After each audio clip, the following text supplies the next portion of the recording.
Hiya, John. It's Sue here. I'm just letting you know everything seems to be A-OK now. You can breathe a sigh of relief, and let's get back to the show then. Good luck, and I hope everything works well for the rest of the night. See you in a bit. Is when Vanessa is coming down here for about 7 o'clock, and hopefully you guys will be able to get an interview with her. When I'm actually when I'm actually sorry, let me start again. I just lost it. Right, okay. Vanessa is coming down here to give us a bit of an interview. Now, this room where I am now, what actually happened is Vanessa's son slept in here, and the story of the cage is, where Vanessa's concerned, is when she came in here to check on her baby son, there was a cot here, and there was a man looking over her cot. Now, at this time, she then decided it's time to leave, because she couldn't bring her son up in this environment. So, as I was saying to you guys on the KTP Paranormal Community Show, this is the room that I'm in now, the one that I was talking about before, where the man was looking over the cot. So, anyway, I'm on my own. I'm with the big guy here, the painting, the Anguished Man. For those who don't know, he was painted in his own blood. The artist painted it in his own blood, and then he committed suicide. So originally, we thought it was all these emotions attached to the painting, you know, and we thought it was the guy who painted it. We don't know a lot about him, but over time, we've kind of learned things. Over the last few months, I've learned quite a lot, over the last month, I should say, really, and it's about the history of this. And the way I've got the information is that, and this isn't just me saying this, it's been witnessed on Friday night and also a week before that, where the painting shook in response to questions to the painting. This is something that we're going to try and achieve tonight. To be honest with you, it needs quite a lot of energy, so I don't know whether we're going to be successful or not, but hey, I'll give it a go. What I was trying to do before is I just gently put my hand on the painting there, and you kind of got to be careful not to sort of touch it yourself and rock it yourself, really, because then you're getting, you know, false impressions. But I'm going to ask these questions and just see if I can get any response from the Anguished Man onto the painting. What I'll do again, there's a microphone in here now, and I'll just see if I leave little spaces in between me talking, will the microphone pick something up as well? Because we've had some stuff been picked up in here tonight. We've had, when we were all downstairs, we heard footsteps on the stairs. I think I mentioned that when I was talking to Suzanne before. And we also heard children. We heard the voices of children. Me and Steve checked outside, and there was no kids outside. There was nobody on the street, so just cars going past. So that was interesting. Okay, before, I put my hand on it before when you couldn't hear me, and I believe you can now. I put my hand on the painting before, and I felt a bit sicky, you know, when you get that sort of sickiness in your throat. Now I'm getting a bit heady, a bit of a headache for me now.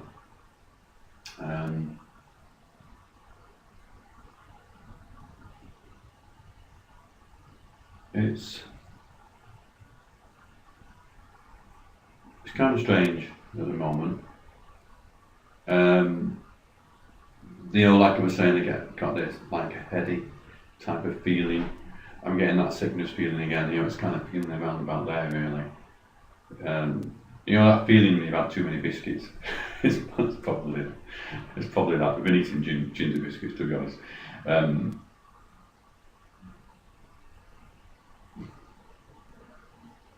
Steve Griffiths has met a lot of them. He's pinched them all. Okay, let me get back to the questioning again. Certain things that the painting responded to is what I'm going to ask now, so I'm going to give it a go. Okay, first of all, can I talk to the entity connected to the painting, please? The spirit person who haunts the painting, can I ask you to come forward and join me now? We want some physical evidence, please. Move the painting. Move the painting for me now.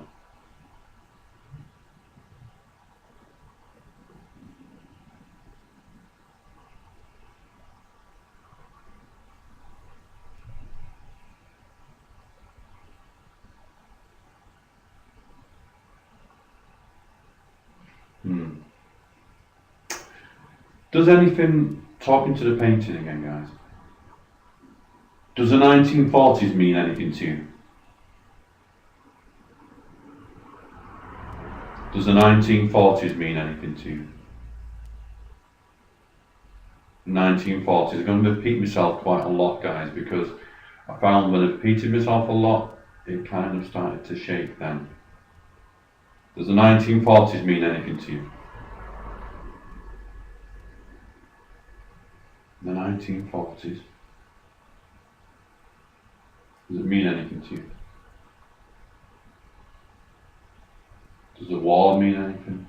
World War? World War Two? Just shake for a response, please.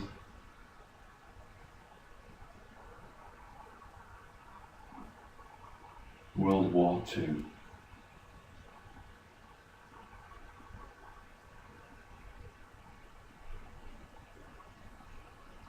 Indeed, guys, if anything that you see at home, if you see anything happening at home, whatever you feel it may be, you know, anything you can see, please just let Leanne know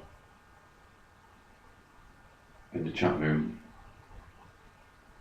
and also Sudan and Steve.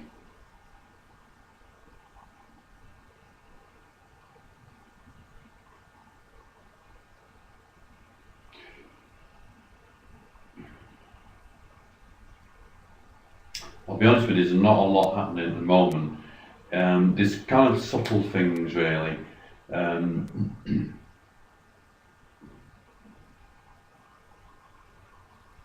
You know, and you can feel there's a slight change in the atmosphere for me, but it's not great. It's not a great change, it's just a very, very slight, subtle change, really.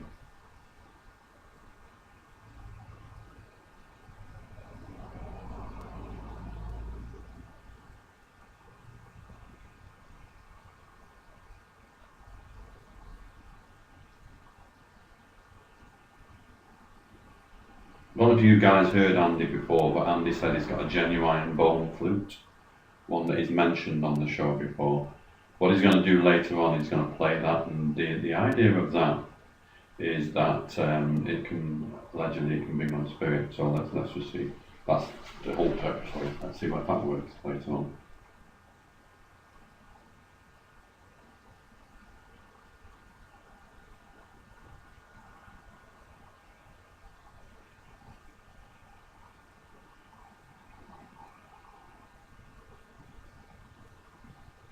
Okay, continue with the questions again then.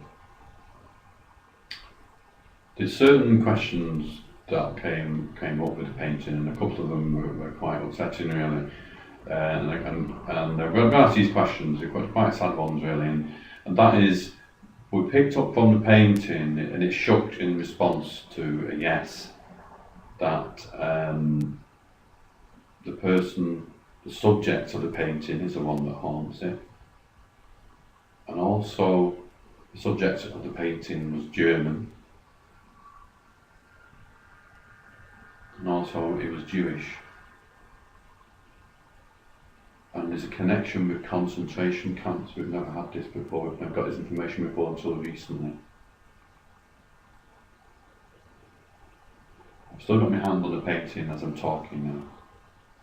As I'm giving this information, I'm just seeing if there's any change. The other thing that was, it was a while ago, on Halloween night, I was asked to go to Mains's Castle, which is in Dundee. And on that night, there was myself and 12 other mediums there. And there was some interesting stuff that came out. The other mediums, they all had similar information, and it was all connected with the 1940s. It was all connected with World War. And one of the things that was quite bizarre was that it was believed that the subject of the painting was forced to drink fluid which was like acid. It burned the throat. It was that type of fluid. As I'm talking now, guys, things are just changing slightly again.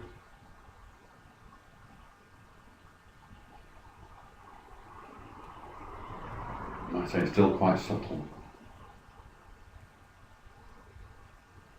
There's a slight change, I can feel the slight change in the atmosphere and the way it feels up here.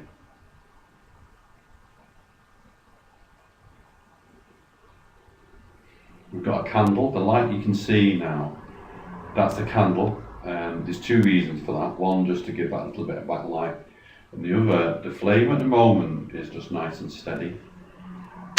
There's no drafts in here because this candle's not moving. It'd be interesting to see if the candle does move.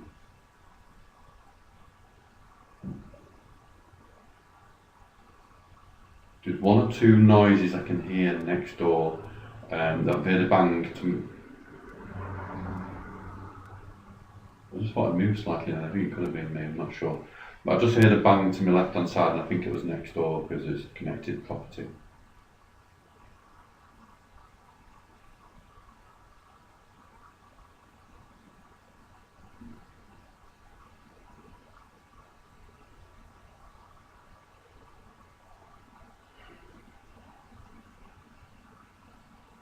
Okay, can I just come forward, please? Now she's come forward and start to communicate with me now.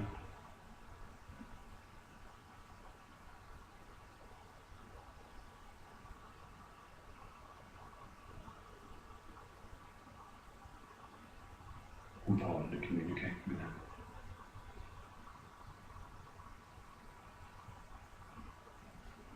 Come forward and share your experiences with me from your lifetime.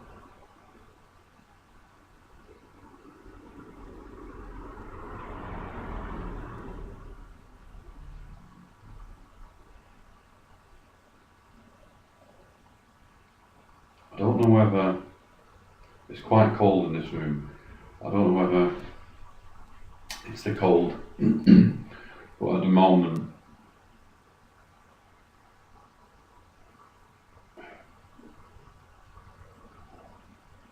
it kind of feels that there's it feels a little bit of electrics for me at the moment.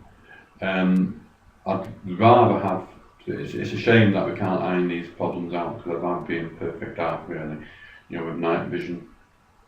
I think we get a lot more than what we're getting now.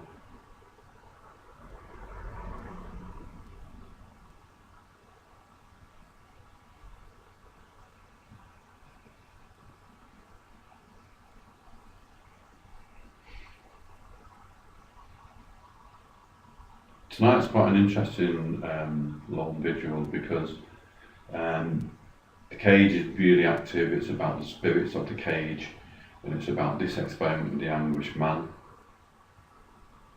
And a little later on, we're going to be blindfolded as well. And it heightens the senses. Originally, we was going to try and get a dog in here, but we failed that one. I'm afraid we can't get a dog.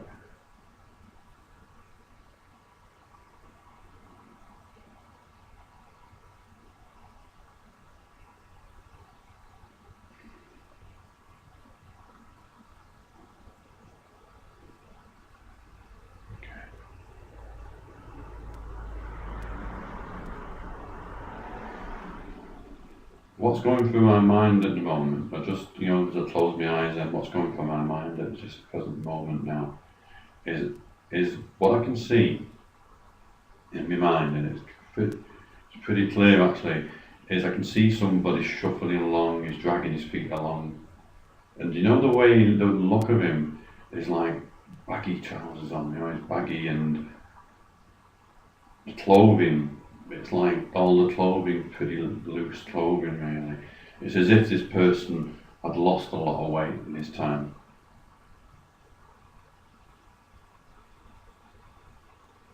The other thing is a size which has been confirmed before, the size, the tall, is a tall man.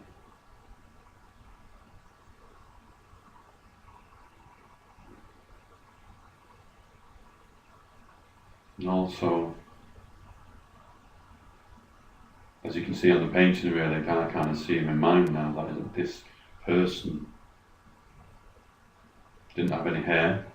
If not, it kind of looks in my mind like he didn't have any hair, but It was either that or it was very, very short and very, very fair.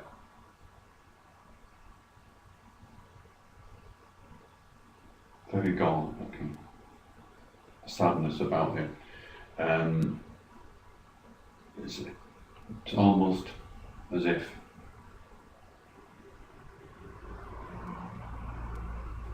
it's pretty lifeless, the person that I'm getting with him at the moment. You know when you see somebody who haven't got any purpose, it's kind of like that. Just dragging himself along, just shuffling his feet rather than lifting his feet. I see him sliding his feet. You know, when someone slides along, it's kind of like that, really.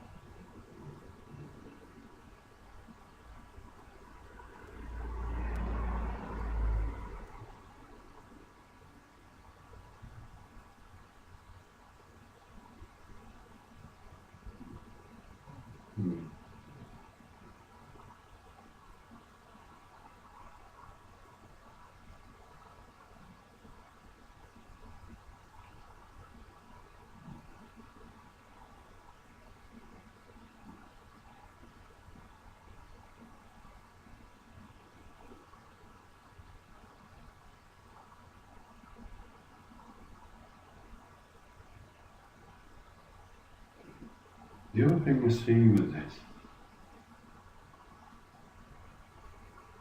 is like razor wire.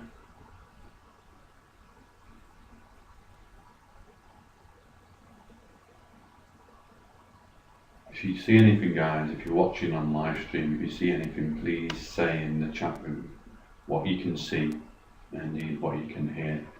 We've got the microphone here, which is 100 times more sensitive than a normal microphone. Hopefully, just, you know, we can hear the guys in the hub downstairs. Hopefully they can hear this background, anything that's going on. Is that music? I think that's music.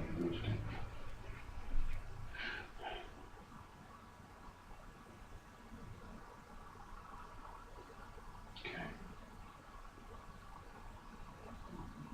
What I'm going to do, guys, I'm going to stand up for a bit.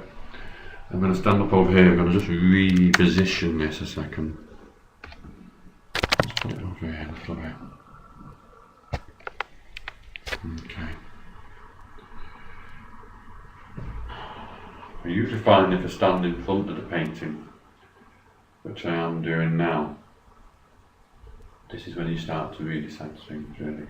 So, interestingly, from home, if you're watching from home now, let's just see if you can see anything going on around me.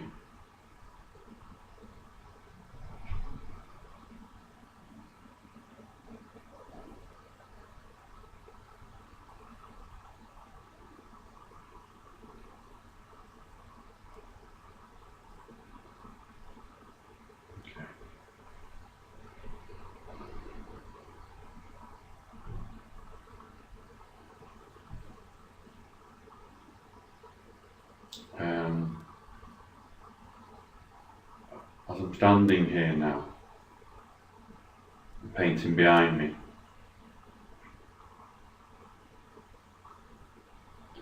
just get a bit closer to it.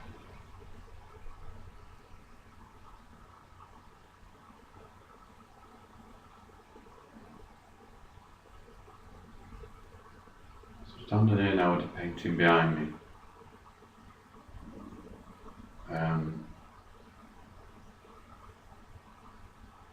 It feels a little bit different now. It's like there's a slight temperature difference.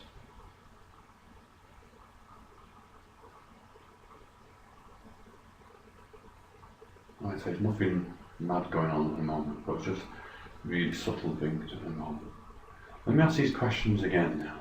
Let me just ask these questions again, and let's just see if the microphones can pick anything up. Okay.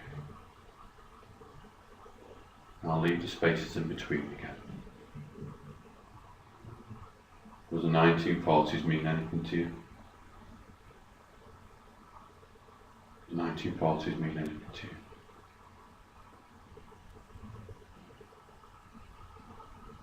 World War II mean anything to you?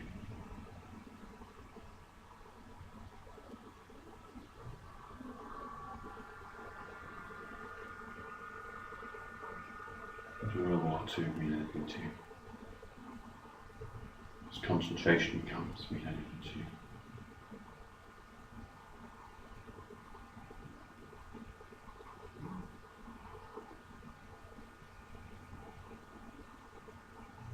World War II Germany.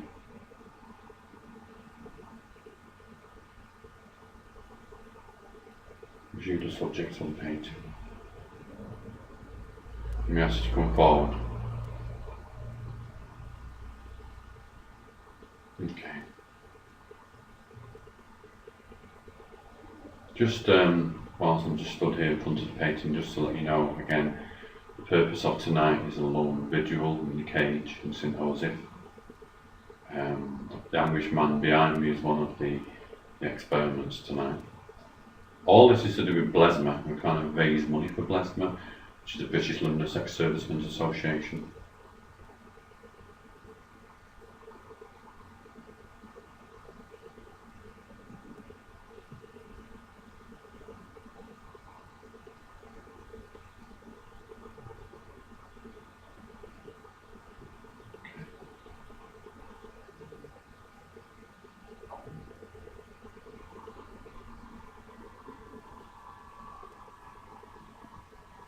The thing that that often people, when they stand in front of the painting like I'm doing now, they often feel like they're being drawn into it a little bit. And at the moment, you might see me losing my footing a little bit. I do feel that I'm being like pulled backwards a little bit. That's happening once or twice to me now.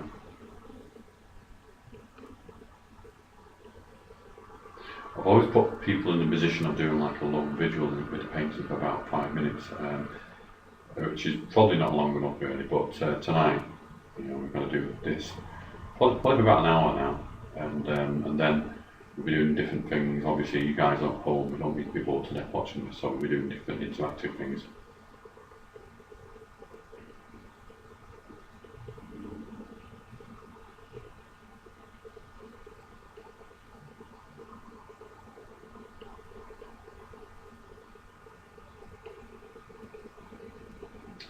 Okay, I want to ask a question. If you can hear me now at home, can you just let me know, or you let Suzanne, Steve and Leanne will see this as well. Is there anything whilst I'm stood in front of the painting now, is there anything that you can see at home? Is there anything that you can maybe sense at home for those psychics amongst you, those sensitives amongst you? Is there anything that you guys can see or feel? Can you please let them know about it?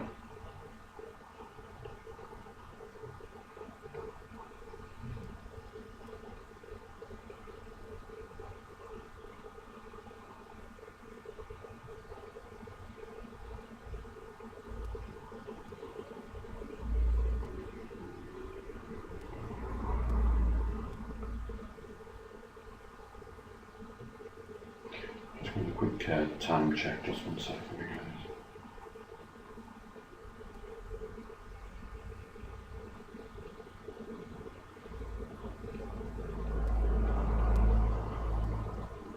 Okay, then the time now is 8 o'clock.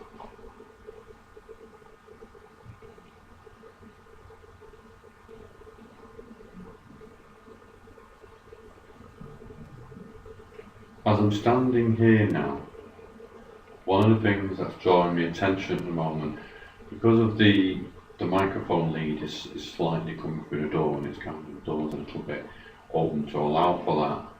I do feel at the moment I'm being drawn that way through this door into the next room. There's a round table in the next room. Oh yeah. Did you see that, guys? Did anybody see that? There's someone behind me there. Did anybody see someone behind me then, guys? I've just seen somebody behind me then, through the camera. That was freaky. Did anybody see someone behind me then? If you can go on the chat room and just type in, I saw a shadow behind me. It wasn't me moving, but somebody looked from behind the painting. I hope you guys see that. Things are changing for me now, guys. My chest at the moment is getting pretty tight. Dear me. Chest at the moment is getting pretty tight. My voice is getting a bit shaky. Can you hear that? There's something happening. There's something different. The energy is getting quite strong now. Keep watching behind me, guys. There is nobody in this room other than me. There is nobody in this room other than me at the moment. Things are starting to change. Things are starting to happen. Whilst I'm talking, oh dear, the energy is getting quite strong.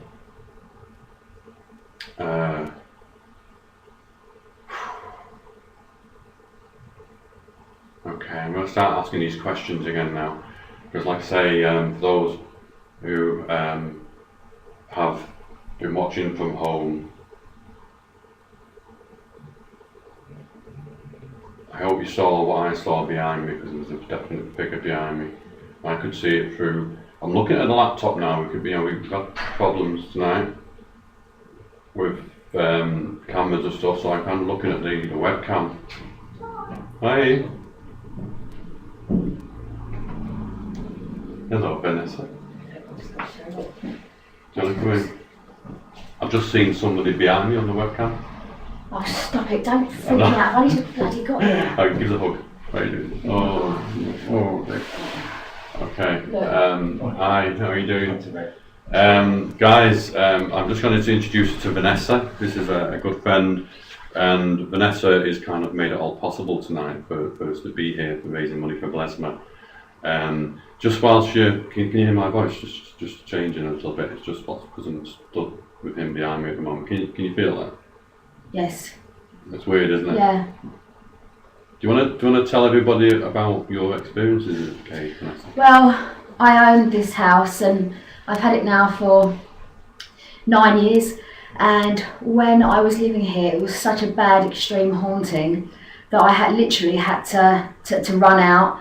Took my 6-month-old son and left. There'd been a suicide in this house about 8 months before I brought it, and ghosts were literally, the house was so active, it was noisy, smashing, crashing, banging, ghosts literally walking around in broad daylight.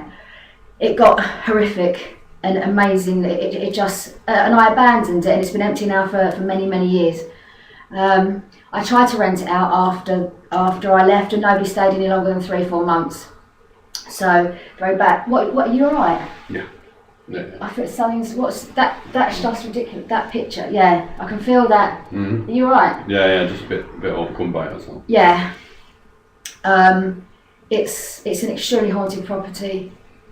We don't come in here anymore, very rarely. We leave it to people like John to come and investigate. Yeah, it's awful. Are you alright? Yeah. What's happening with what's happening with them? At the moment, well, I hope these guys saw it at home. I'm just struggling a little bit at the moment. Can you hear that? You're shaking. I can feel that Yeah. you're absolutely shaking. Yeah.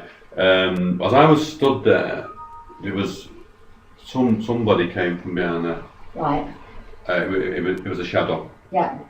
Since then, things are starting to change for me a little bit.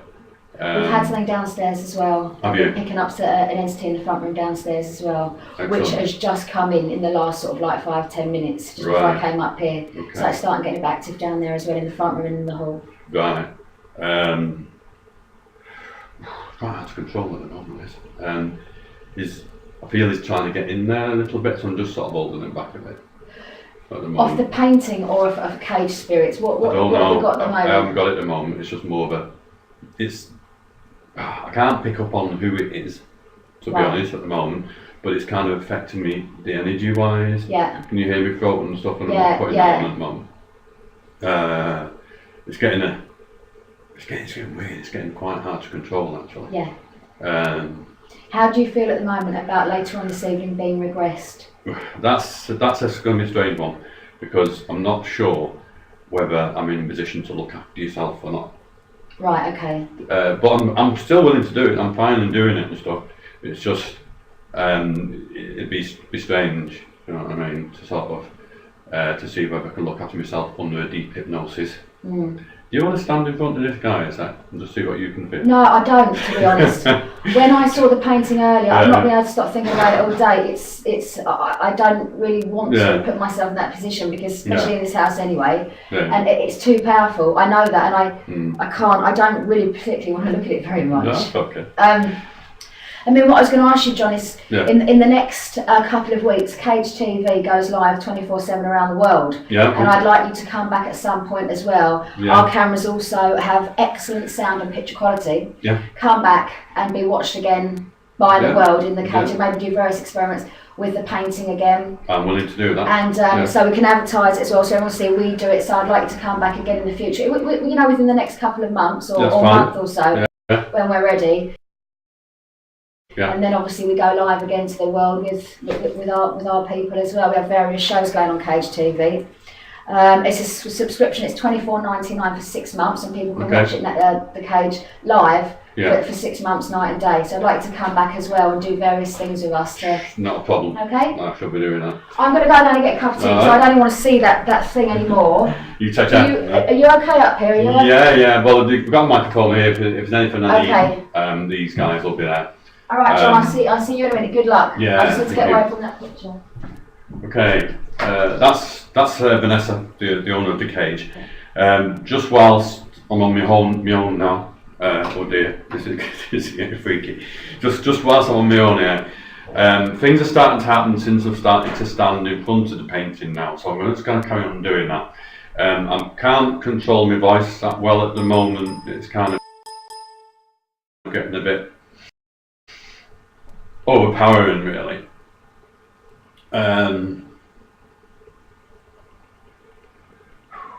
Dear me.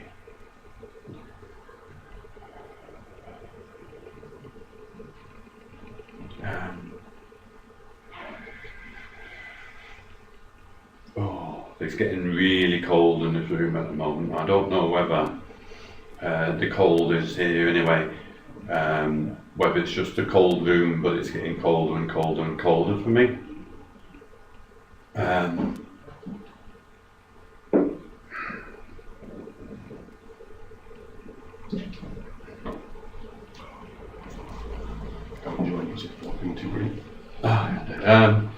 Yeah. Did you guys see that figure downstairs? Well, behind me. Didn't see it behind you, but we're certainly sensing something moving around the room. In here? Beneath us. No, okay.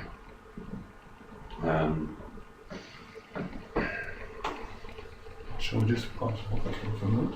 Switch to the other side of the room.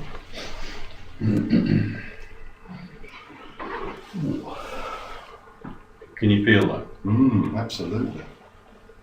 Slightly dizzy, slightly sick. Things are cold. I feel this room's gone colder. Yeah, it's definitely colder than it is downstairs. Upstairs is cold anyway, but I do feel that this has gone colder in here at the moment.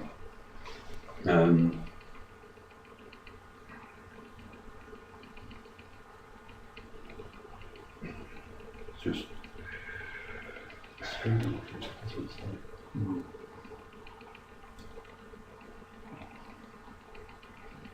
I'll stay here for a little while, in front of the picture. It tends to, the more you stay in front of the picture, really, the more activity you get, really. I've stayed at the side and nothing was happening, and that's why I've come to the front of the painting now. You're still loud and clear downstairs at the moment? Oh, yeah, okay.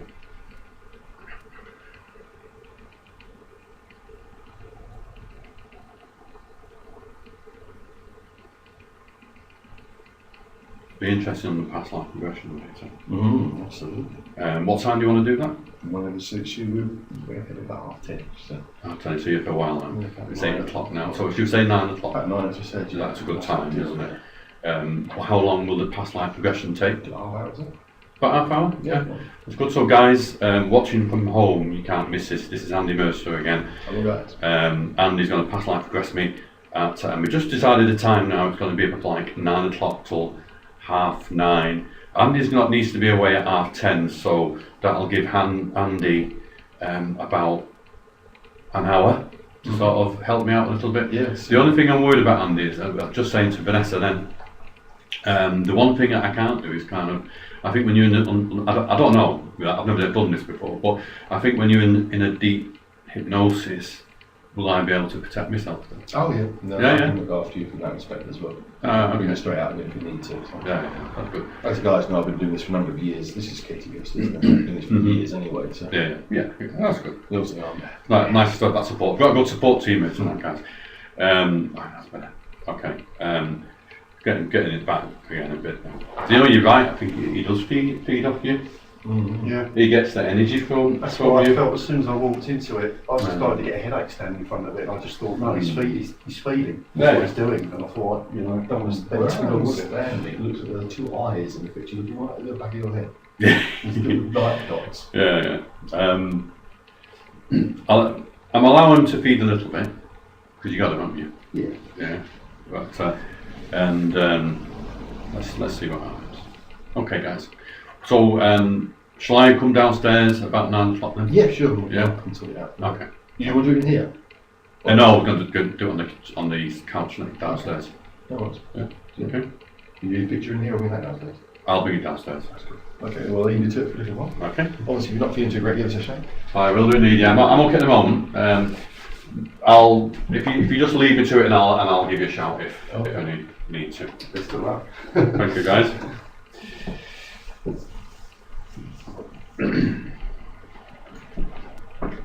Okay. Now then, one of the things that I want to know, guys, I've got control of it now.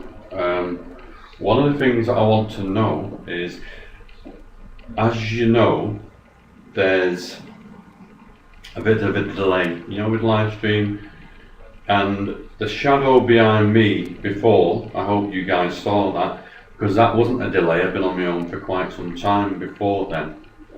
Can you just say on live stream, did anybody see, in the chat room, can you say, did anybody see the shadow behind me? This is before Andy coming to look after me. Did anybody see that? Can you say on the chat room now? It was kind of looking at the screen now. It was on my left hand side. And it was kind of behind the painting for me. It kind of looked like it came from behind the painting, so I could see it through the monitor. If anybody else has seen that, please can you just go on the chat room now and just let us know if you have done.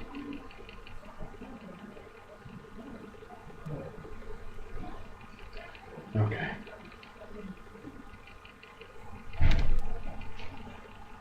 Just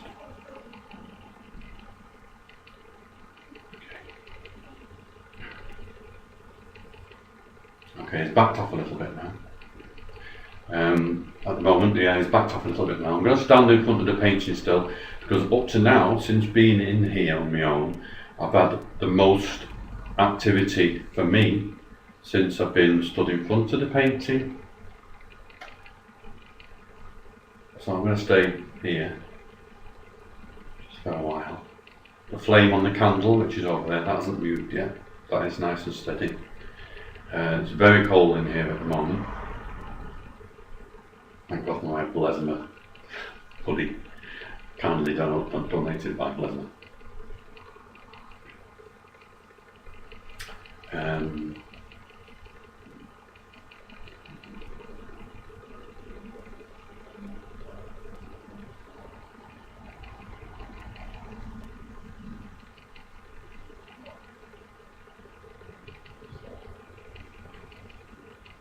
Okay.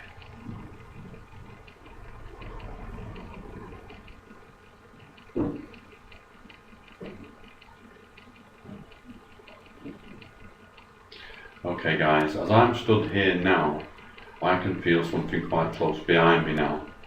It's kind of like, I can only describe it as like a pressure behind my back at the moment, and it's kind of like a static type of feel as well. If you can guys, I've got my eyes closed at the moment, if you guys can keep your eyes open, which you are doing obviously, just to see if anything's happening behind me now.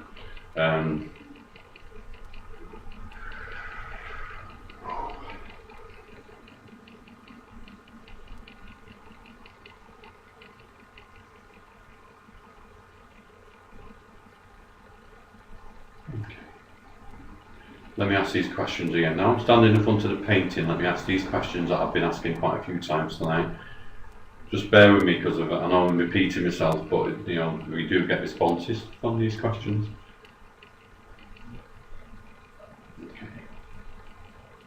Okay, we ask you to come forward and join me now. Join me in these questions. Join me and give me the answers that I want, please, by vibrating the painting if you can do. I'll make your presence felt a little stronger in this room. Show yourself, if you can, behind me. Show yourself behind me in response to the questions. Does the 1940s mean anything to you?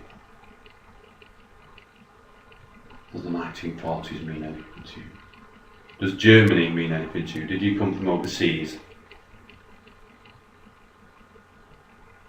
Were you the subject of the painting when you was alive? Was you the subject of the painting?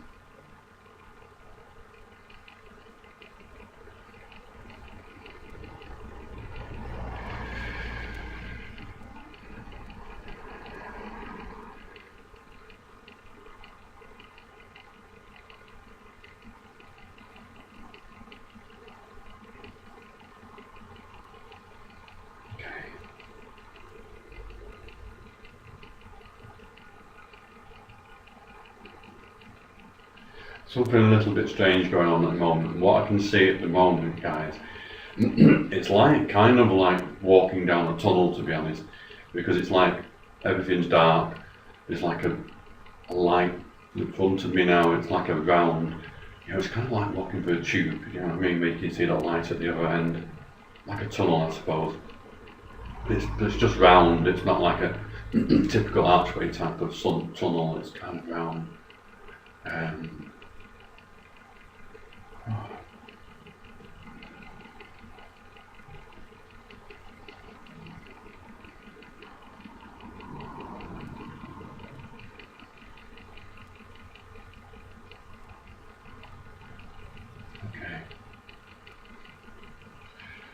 I feel he's getting a bit stronger again now. I feel he's kind of starting to come back into it again. I feel he's getting a bit closer to me again.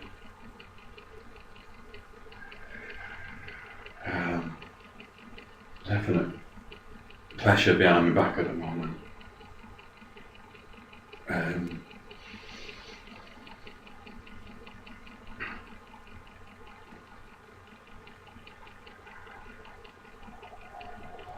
Feels like it's showing me now at the moment. You have to just bear with me, guys. This is just stuff that I'm getting, so you have to just sort of believe me when I'm saying what I'm getting at the moment.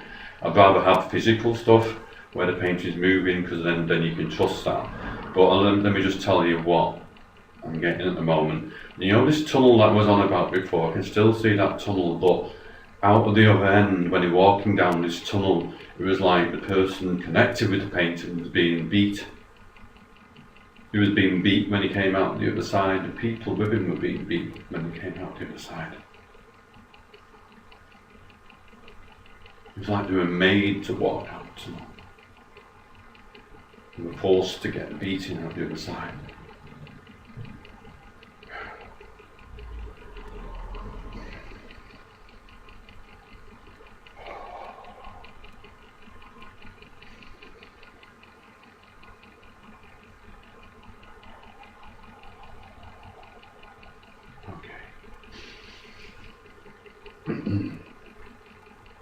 This tunnel, it was kind of like led to an arena. I don't know if this is symbology or not, I really don't know, but this tunnel was kind of led to an arena. And the arena was where they got hit, where they got the beatings, where they got hurt.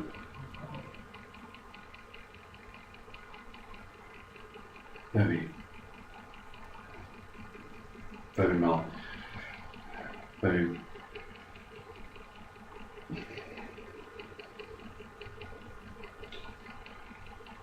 malnutrition, there was this hunger.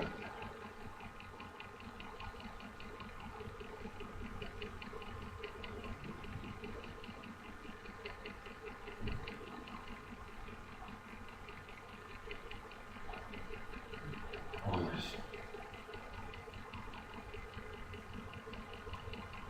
People often pick up sadness with the painting, and I can understand that more so now. I've never sort of, painting's very powerful, I've always known that. I felt a lot of intimidation with it before, but tonight I'm feeling quite a bit of sadness with it.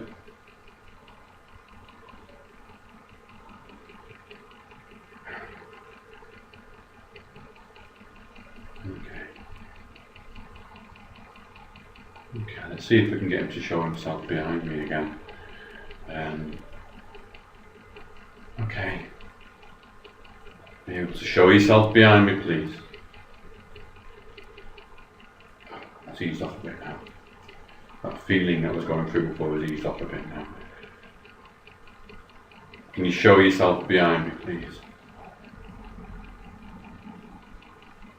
Show yourself behind me now.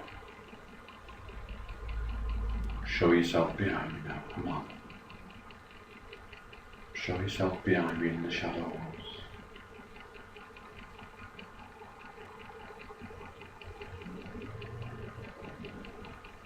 Show yourself.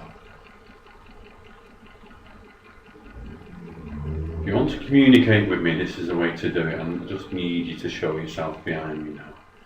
Just show yourself in the shadows if you can do. Show yourself from behind the painting.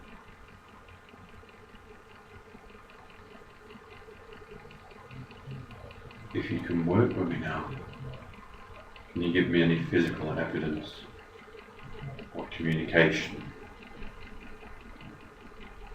Can you make the painting move behind me? As a response to yes. We need a yes and no response. In order for you to communicate with me, can you give me a yes and no response? Can you shape the painting yes?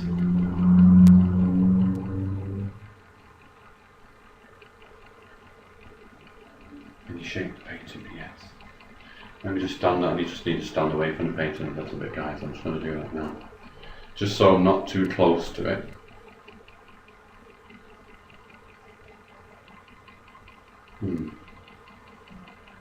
That was interesting as well.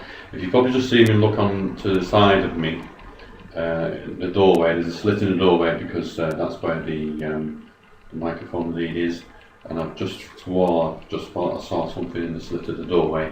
This is obviously something's connected with the cage.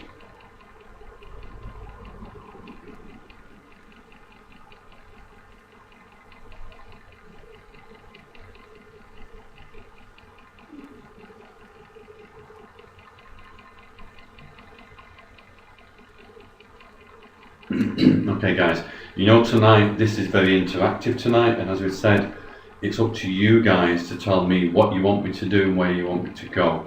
We haven't got all the cameras working at the moment, but we've got this one working. Next door there is a table with chairs around it, and downstairs there's a living room with couches where we're going to do past life regression.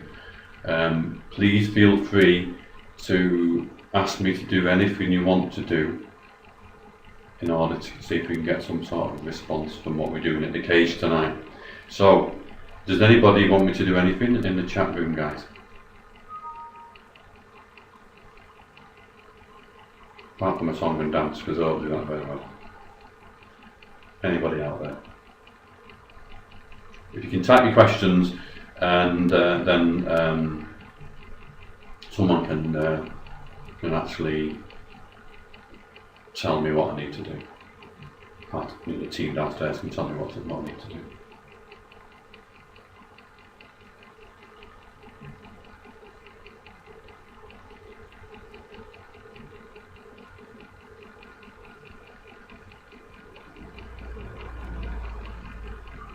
Okay. What I'm going to do now is I'm going to sit down for a little bit, and just sit down for just a short while, next to the painting again. Just move that again, this way. There you go, can you see me again, guys? Maybe not. Let's just move it a little bit. No, wait. Let's do this way a bit. There we go. Okay, can you see me now? Okay. That's better. Alrighty.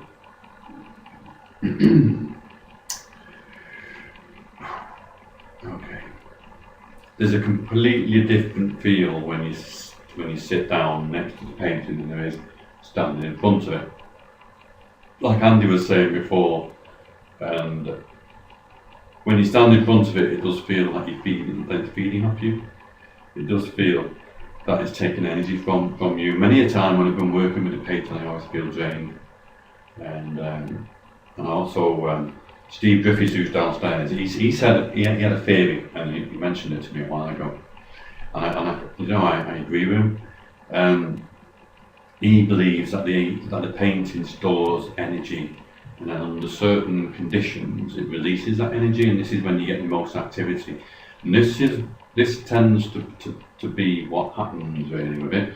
It's subtle sometimes, and other times it really lets go, and then that's when really interesting things start to happen, like the painting shaking. It even walked the other night, it even slipped across the floor about 6 inches.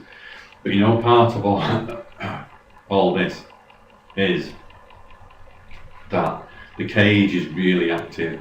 The cage is an amazing location, and it's kind of one of the things I've always done with the thing that's called the Anguish Man Live experiment is that part of that was to find out information, and the other thing was how would the resident spirits say of the cage, which is UK's most haunted house at the moment, how would the resident spirits react with some foreign spirit that you brought in, i.e. the painting that's connected to the painting? It's an interesting question, isn't it? What I'd like to know, just whilst we're talking about that, just in the chat room there, guys, if you can also let me know what your thoughts are in regards to bringing a foreign entity in, a foreign spirit, if you like, into a place that is already haunted. Do you think it's a thing that shouldn't be done? Do you think it's an interesting concept? What do you think? Let us know, guys. We'd like you to be part of this long vigil experiment, and let us know what you think in the chat room. And the guys downstairs will relay that information to me. What I'm with Brain and not doing, I've got a laptop in front of me at the moment, but I'm not reading the information on the laptop. It's going to take away from me everything that's going on behind me and around me if I start reading anything. I'm kind of relying on the team to pass that information to me again.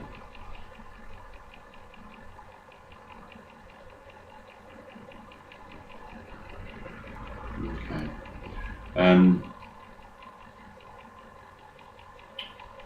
Things have calmed down a little bit around me now. You can probably hear that my voice sounds different now. It's gone back to normal. Whereas before, when I stood up, it was trembly. When Vanessa was here, it was different. When Andy was here, it was kind of went for a little bit of a wave with it. Okay, the time now. Looking at the time, it's 8:30 now. So in half an hour's time, guys, I'm going to start getting this past life regression going.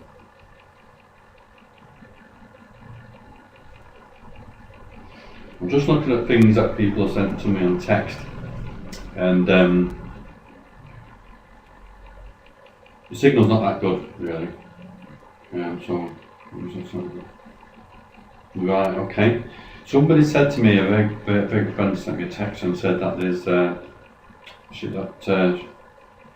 there was a glitter dot in the centre of the picture.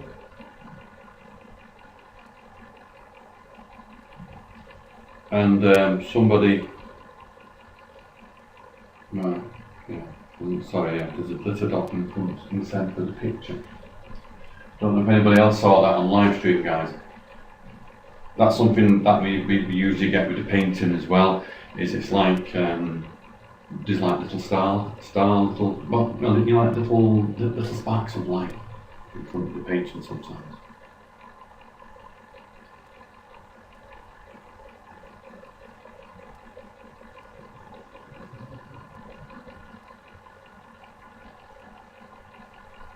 And if you just joined us on the KTPF Paranormal Community live stream show at the moment, we're here till 12 o'clock at the Cage, Britain's most haunted house, or the UK's most haunted house. There's a lot of interest in the Cage at the moment, a lot of activity in this place, and it's the ideal.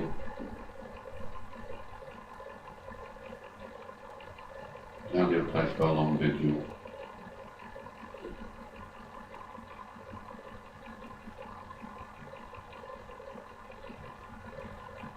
There was a couple of things happened.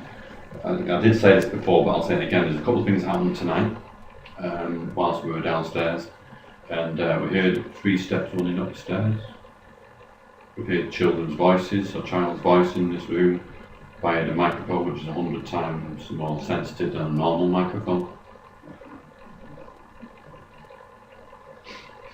And we had whistles 3 times as well, and this was downstairs.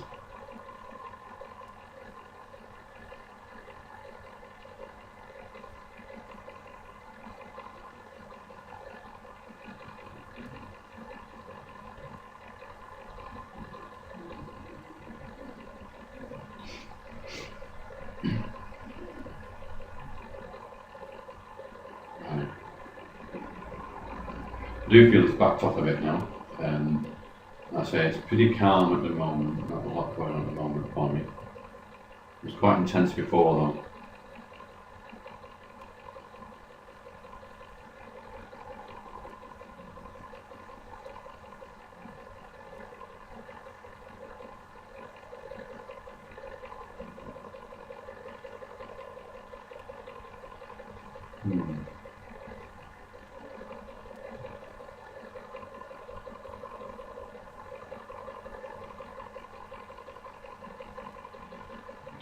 Things happen in waves with painting.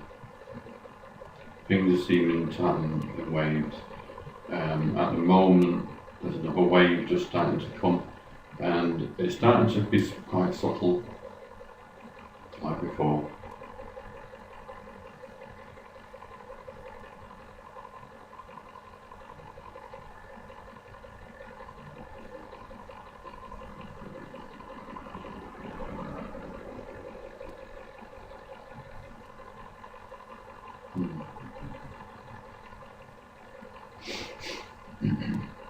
Sometimes, you know, when you pick up things, whenever I sort of picked up things from painting before, it's good you guys watching from home, because sometimes I forget what I said.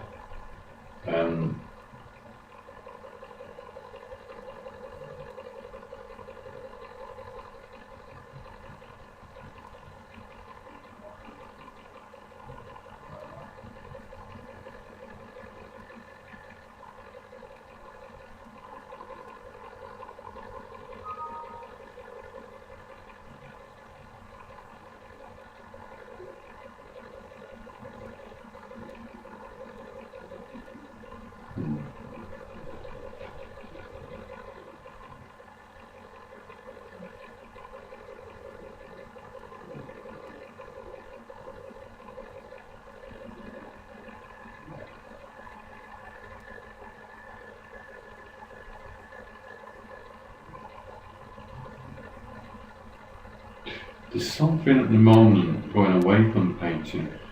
Just beyond the door, there's a door where the stairs are, and at the moment I've just seen an image in my mind, and you have to trust me on this, guys. I'm seeing the lady at the moment, and the lady, you know these cloth caps that they used to wear going back to the 1600s or something like that. It was kind of like you see the Quaker ladies and they have that hat. It's kind of like that type of hat, you know what I mean?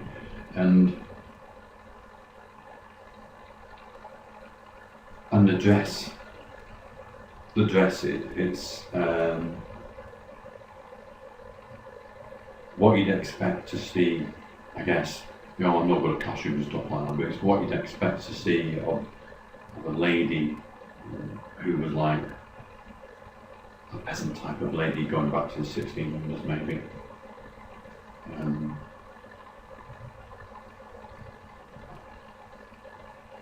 The thing about the lady is that one eye is kind of closed a little bit.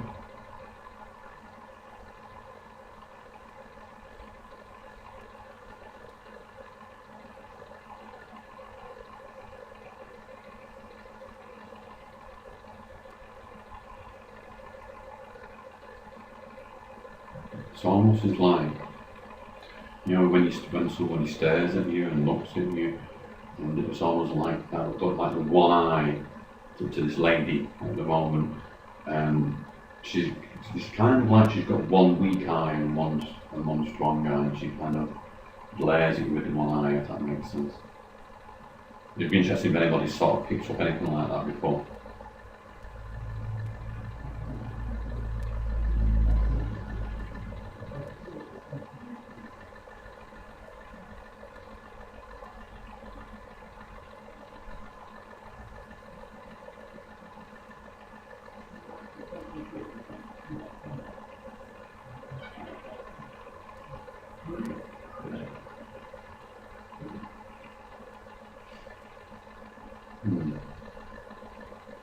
Well, she's gone now. This lady, she's gone now. She was just kind of showing a description to me, and the face was weird. Thank you, to come off there now. Oh, right. 5, 4, 3, 2, 1.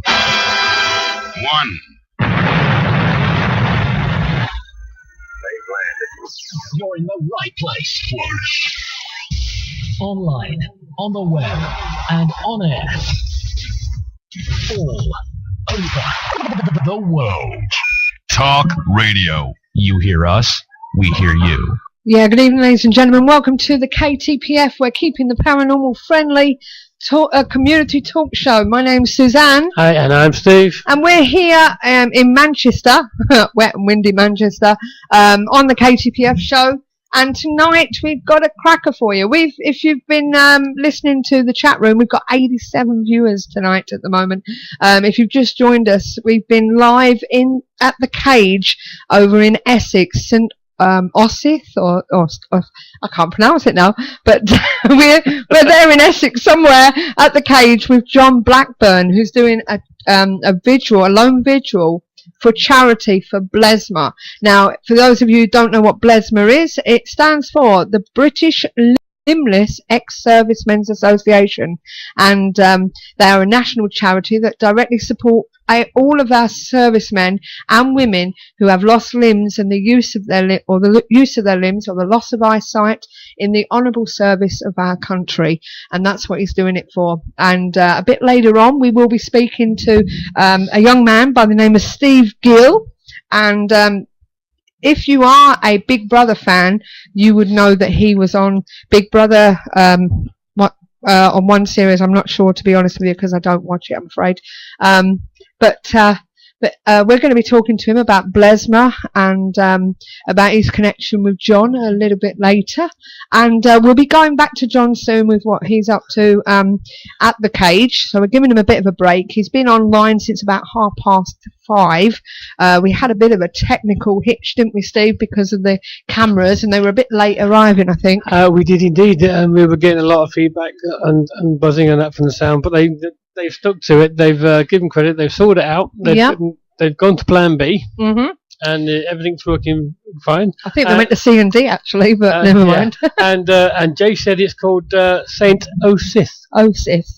Thank you very much there, Jay. Well, we normally acknowledge everyone that's in the chat room tonight, so I'm going to try and do my best. We have got 80 odd people in there, to be honest with you, but we've the likes of people, these are some of the people that have been with us since 5:30. I think I can do this quicker than you. Go on then. Are you ready? Yes. 1, 2, 3, 4, Nick, Annabelle, Copra, Digi, Eyeballs, Fallen 66, Ghost Rider, Gypsy, 1, 2, 3, Jay, James, J Jonks 100, John 1233, Kathy, Coptic, Megastar, Mom, Nicole, Reggie Debs, and of course us.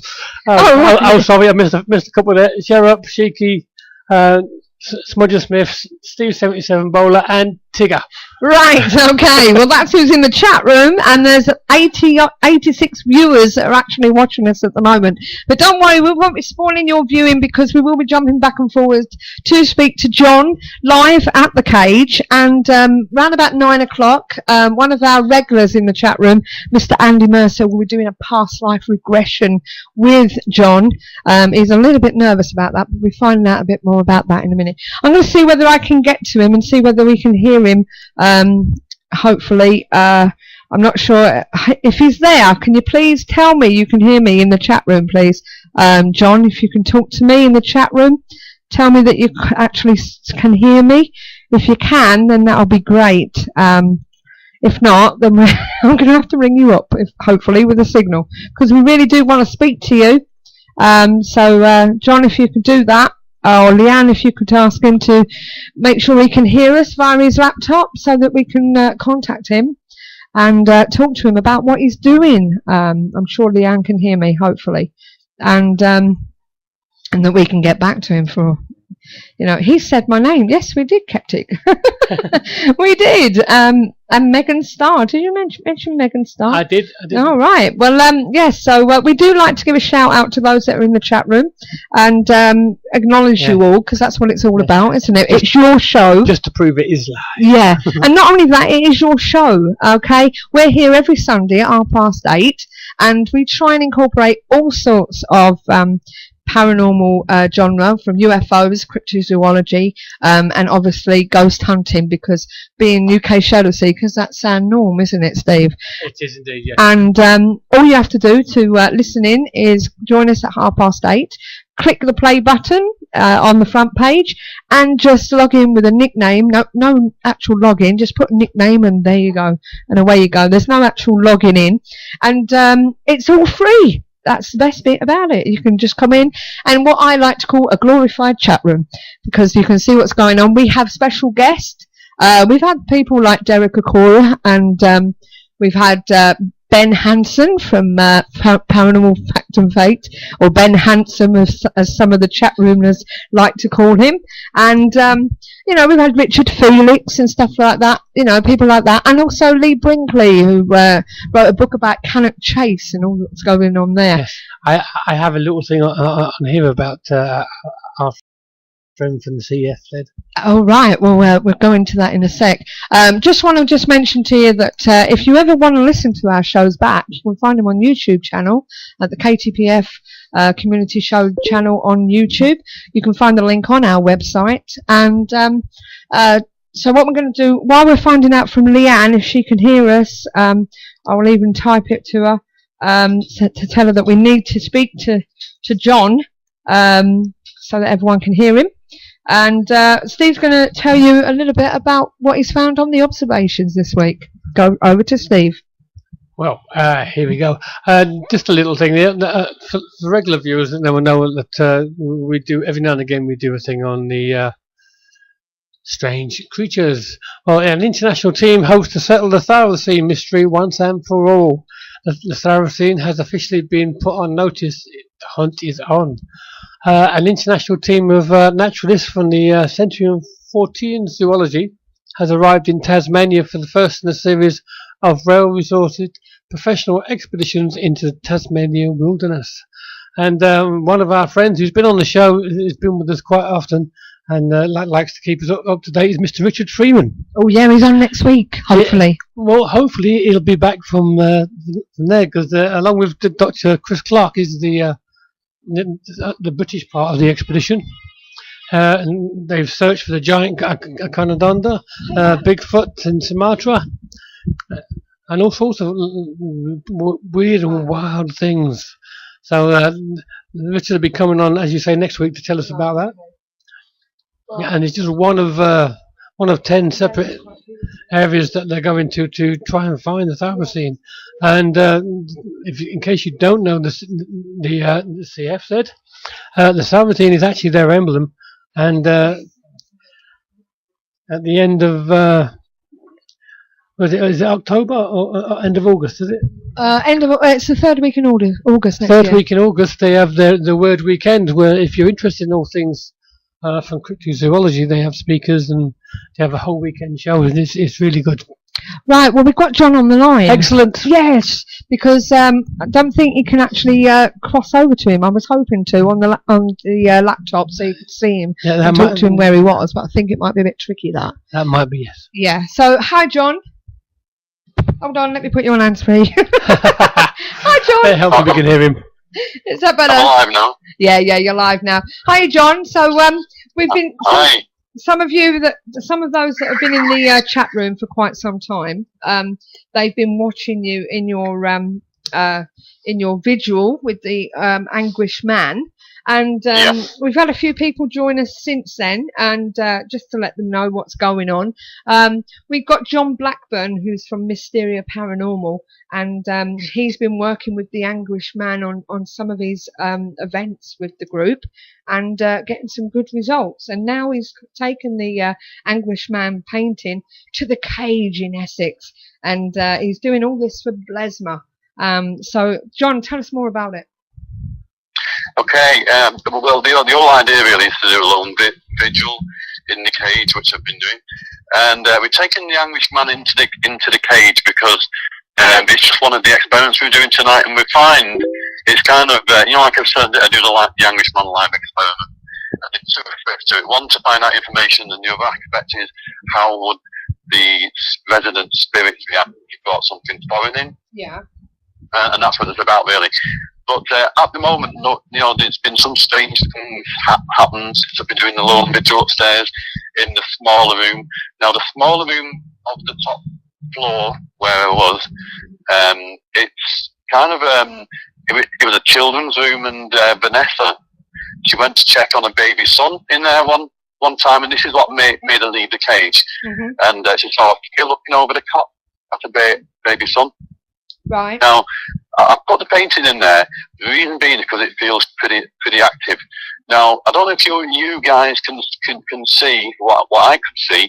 As I was stood in front of the painting, I saw a figure behind me, and it kind of bent down. It was bent down, and then it kind of stood up a bit.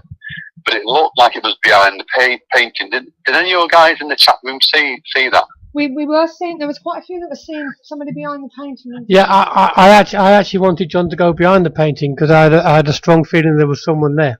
Yeah. So yeah. And there was quite a few that saw that, actually, and they were seeing a lot of lights from the painting as well. Right. Okay.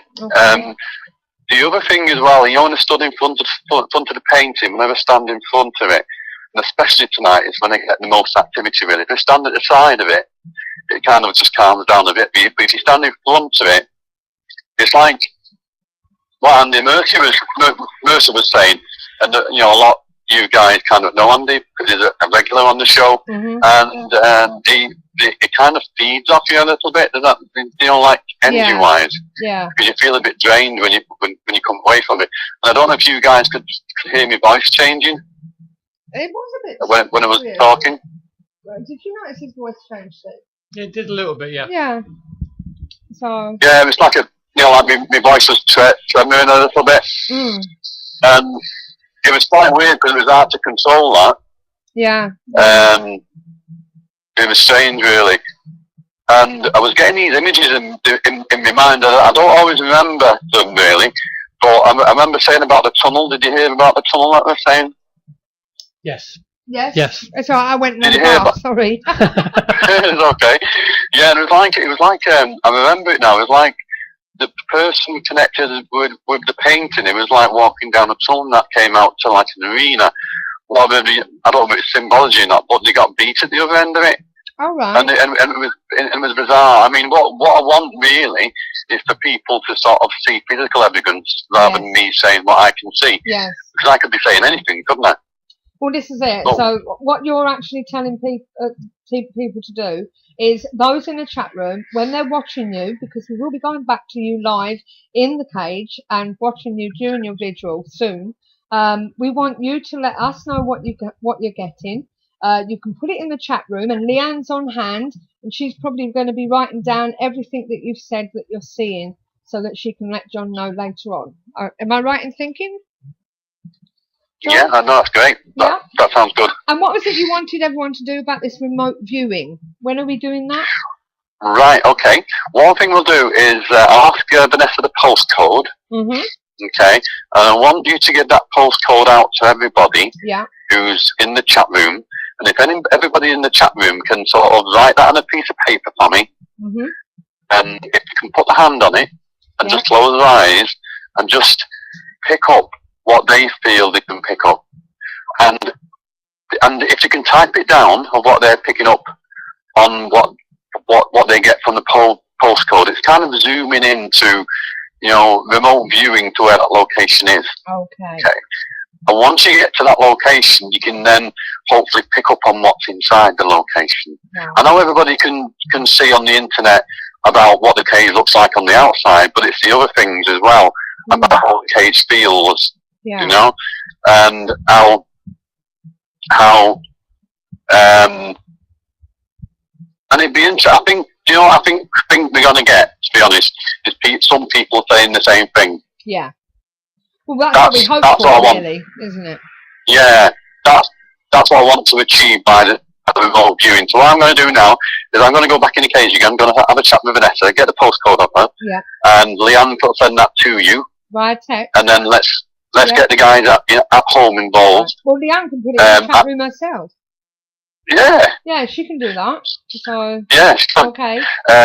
9 o'clock.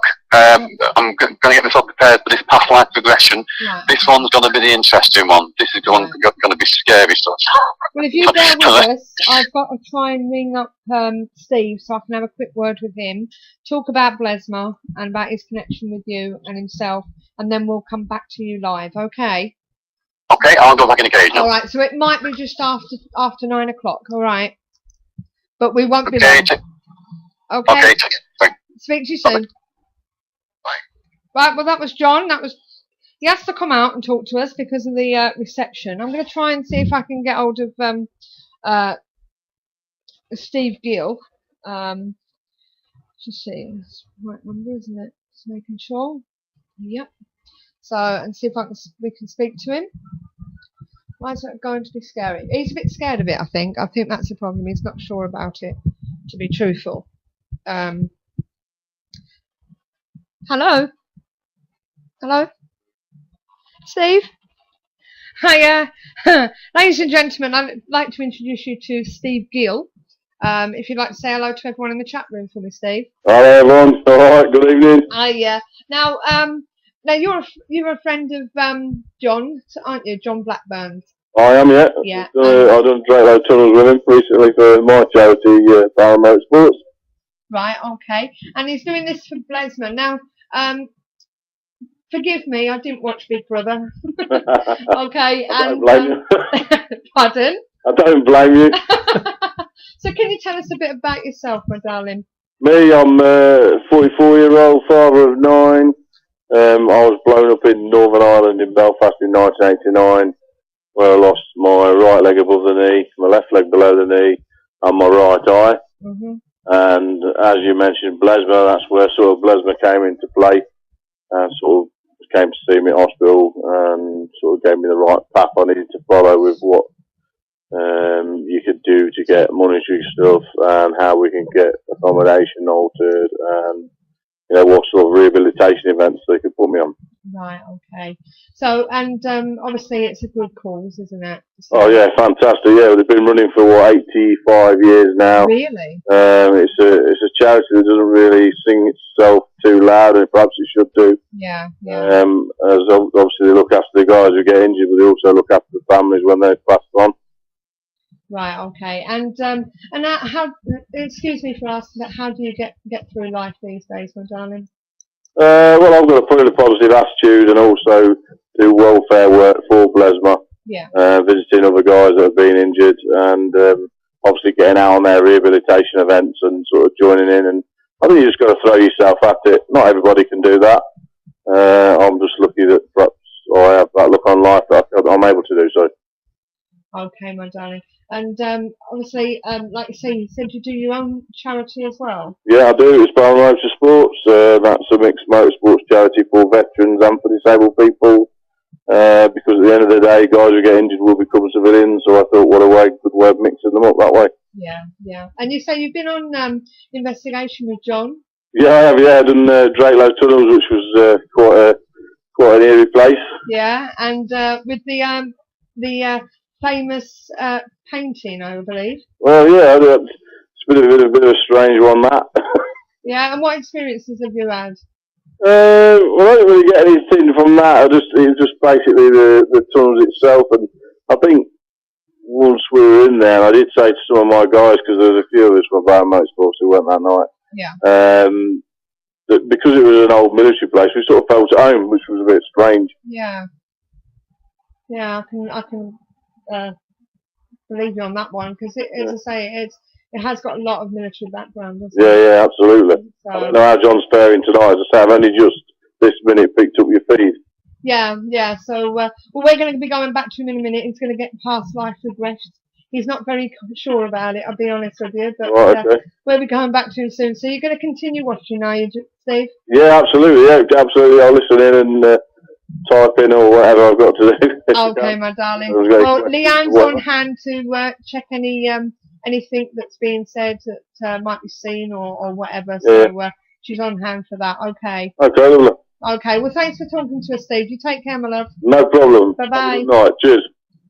Well, that was Steve Gill, good friend of John's, and as he said, he is doing this all for BLESMA, and you can too sponsor John while he's doing this, and I will put the link up for you. So please give generously. Me and Steve did do a session with the infamous painting at Drakelow Tunnels, didn't we, Steve? We did a 20-minute yes. one each. And we did put it on our webpage, on the not the webpage, the UK Shadow Seekers YouTube page. So you can have a look to see what we did and whether you can see anything at all. But as I say, somebody's going to the cage on their own tomorrow. Now this is another thing we want from you. When we come back after the past life regression, we want to hear from you people. You can contact us on 0844 414 3982 and tell us about your experiences at the cage. We want to know what you felt yourself.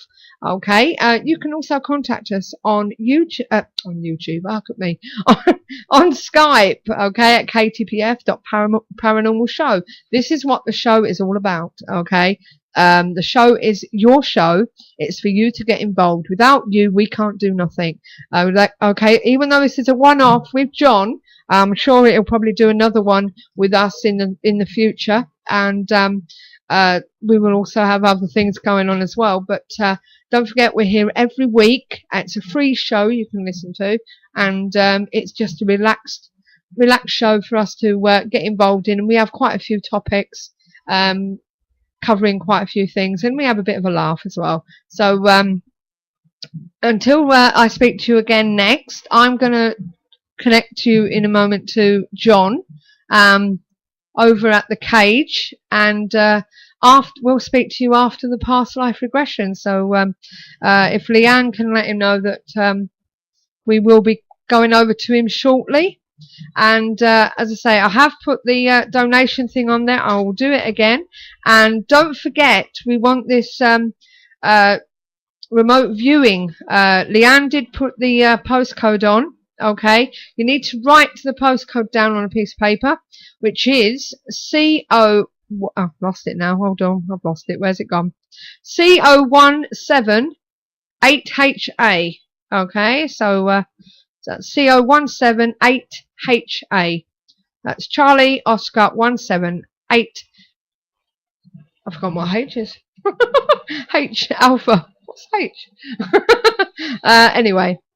Oh, CO16. Somebody said the postcode is PO16. Can we confirm that, Leanne? Can you put it down again for us, please? For the cage. Not sure whether I've actually can find it. Hotel. Like a star said to remind you. Is it a hotel? So H is, yeah. Oh, yeah, hotel. That's right. Yeah. Sorry. Trust me. But yeah, I'm not sure what the postcode is myself. But Leanne, if you could put it down again, there's a discrepancy between CO17 and CO16. Yeah, Nicole. Okay, Nicole's just put it. Yeah. So that's Charlie Oscar 168 Hotel Alpha. Okay, write it on a piece of paper and see what you get from it, and write it down in the chat room. And yeah, put your hand over it and try and make a link. Okay, so we're going to take you back to John now and Andy Mercer live at the cage. So just bear with us, and we'll see you shortly. I'm just waiting for the Hotel Alpha. Okay, write it on a piece of paper. Let's see what you get. Yeah, put your hand over it and try and make a link. Okay, so we're going to take you back to John now and Andy Mercer.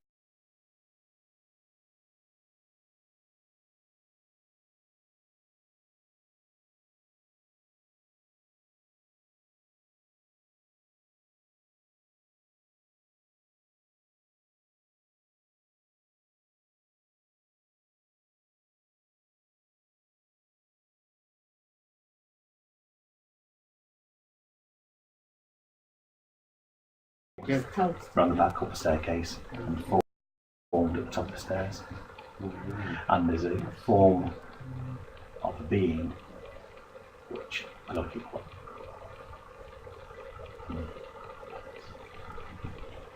Which is interesting.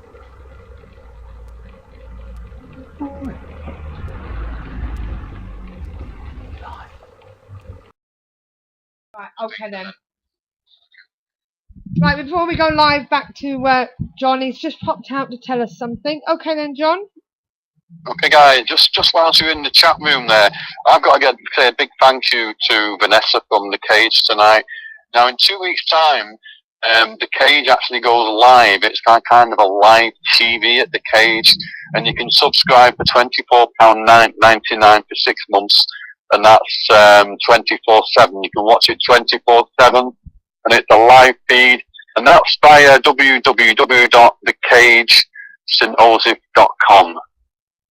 And it should be interesting, guys, because you can really sort of see what happens in the cage, and they're going to have different things going on there. And I've been invited back, so it should be interesting to sort of come back here again and sort of to bring the Anguish man with me again. Yeah, it's going to be quite an interesting experience, really. Yeah. There's going to be cameras in all the rooms. The quality is superb, so you'll be able to sort of, again, watch what's going on in the cage firsthand, and that's in 2 months' time. Do you think we'll be able to do one of these again with the KTPF as well? Some other venue, maybe? No, we will indeed. I've got plans for you guys. You know, and hope to get more cameras running as well. So yeah, that would be good, wouldn't it? Good. Yeah. So I'll remind that to people again, for those new people who are kind of going on to the chat room later on about cage TV. Okie dokie. Give me a little plug there. Thank you very much. Okay. Now then, I'm going to the cage. Pardon? So, You're breaking up. Oh, sorry. I'm going back into the cage. I'll just come outside and get a quick bottle. Okay. Well, by the time you get back in, your camera will be ready for you. So I'll speak to you soon, John. Bye bye. Bye. Right, as I said, we're going to now go back to John live at the cage. So enjoy this. It's Past Life Regression with Andy Mercer and John Blackburn.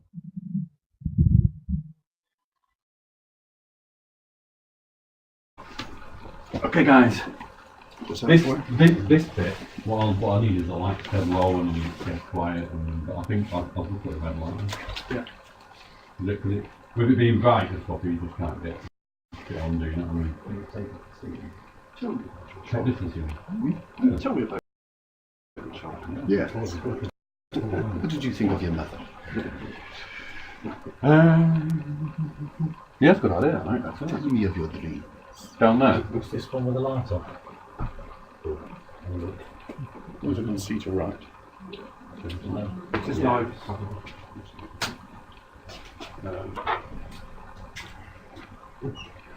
Actually, you can see the light on the computer, can't you? I can't see a thing.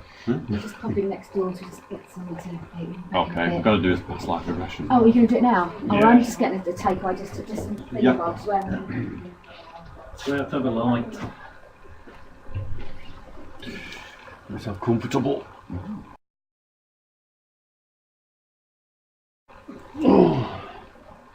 It's all live, so this is more comfortable for you. Oh, yeah. Got to be sleeping also. Rather you there than me, without me. Doesn't fall on your head. Yeah. Got to get comfortable. Make yourself comfortable, John. Yeah, it's important, isn't it? Chris, is this running? Not the guy. I'm just going to talk to you for a few minutes Yeah, this one. about relaxation. No. Do get Is it the battery? these guys to get quiet first. Yeah. Got to watch this. What's the left?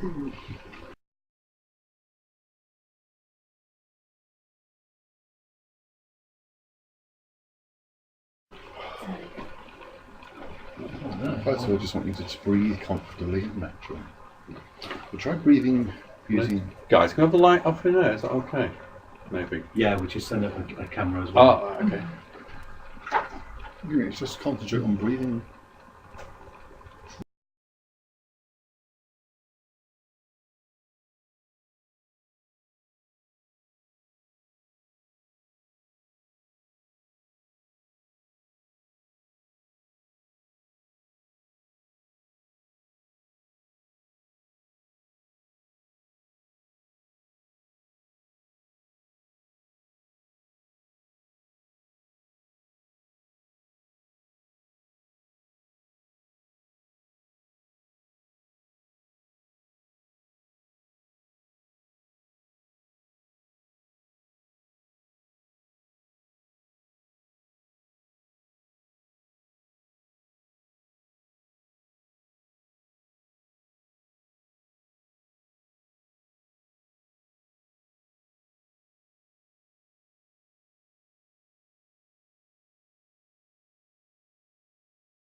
Feeling at ease, safe and secure. And if you can, I'd like you just to imagine yourself standing at one end of a corridor that slopes just gently down in front of you. It doesn't matter how the corridor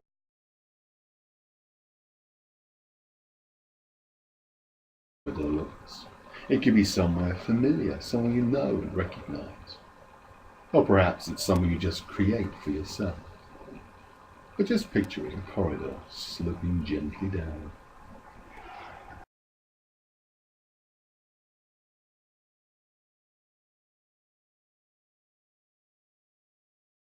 If you can, I'd like you just to imagine yourself beginning to follow the corridor down, taking one easy step at a time, safe and comfortable, following the corridor down. And as you follow that corridor down, I'm going to count down from 10 down to 1. And as each number passes, you're becoming more and more relaxed, more and more at ease, safe and secure.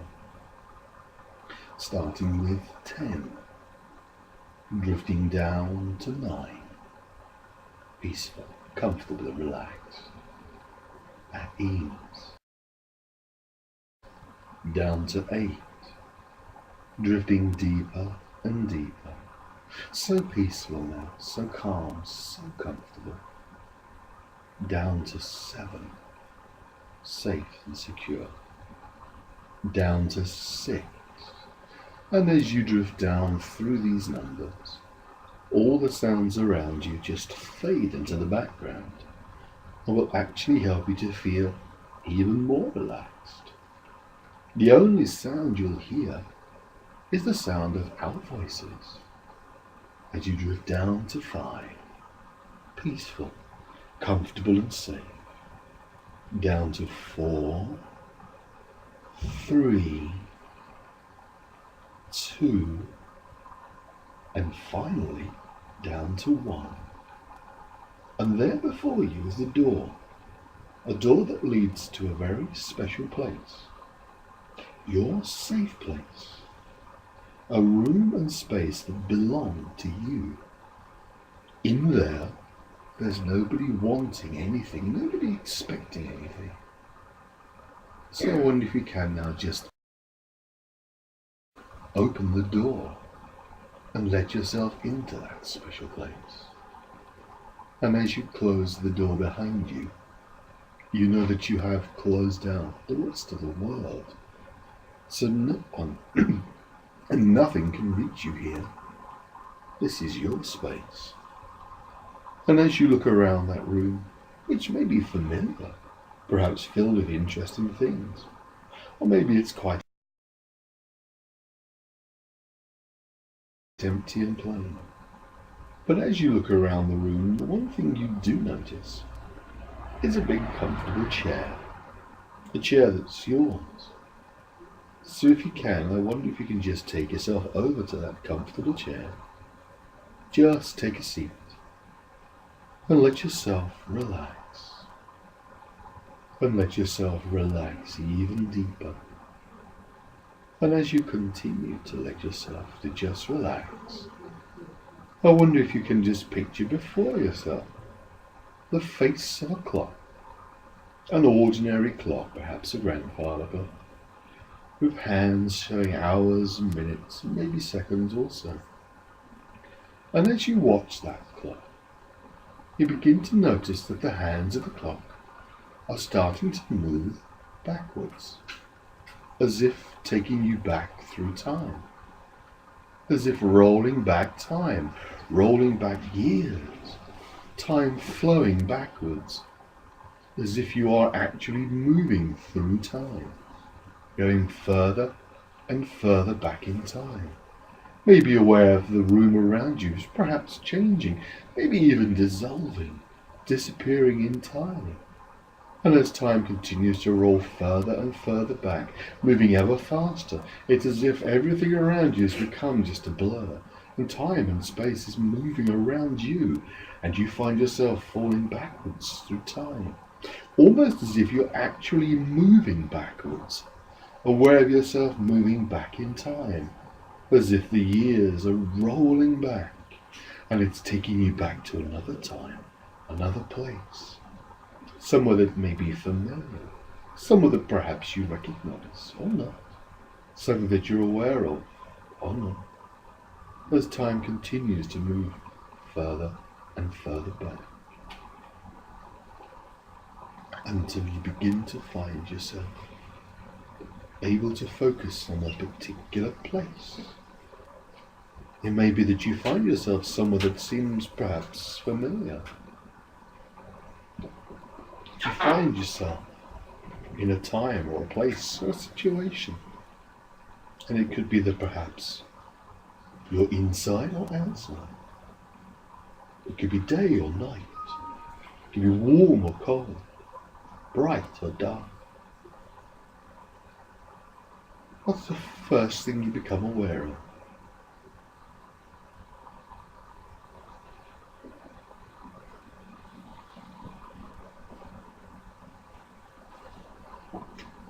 What can you see?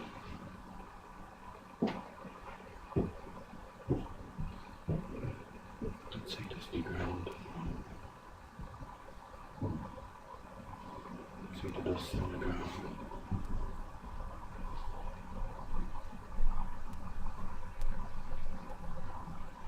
Does it feel warm or cool? It's cool. Do you feel as if it's day or night? State. What else can you see around you? It's cool.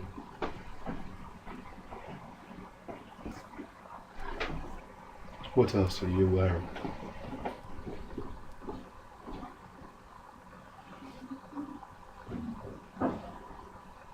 First thing you can sense or feel or hear.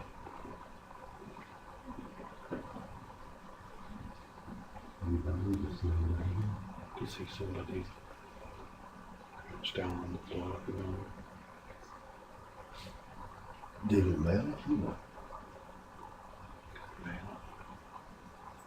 Would you say they're young or old? Mid-20s.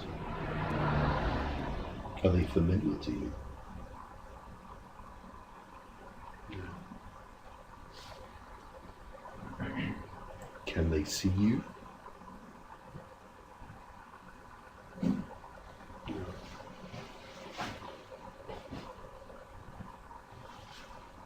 Can you see you if you look down? What are you wearing that you can see?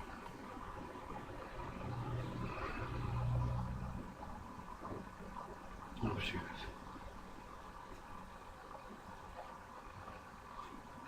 On your legs? You wear it?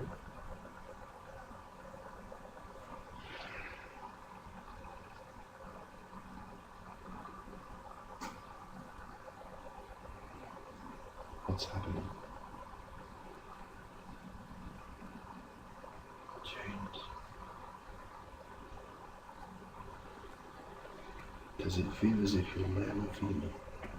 Male. Why do you feel there are chains? Chains on my yoke.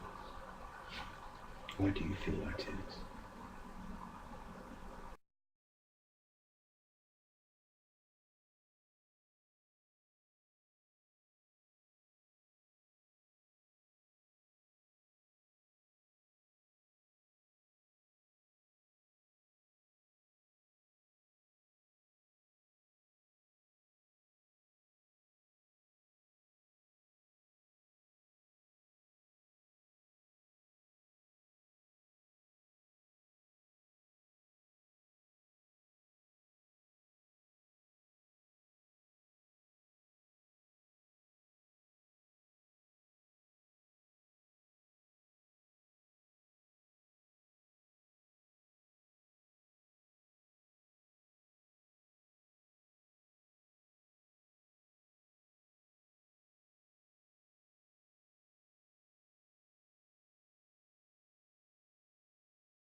Hiya guys, sorry about that. I don't know what's going on.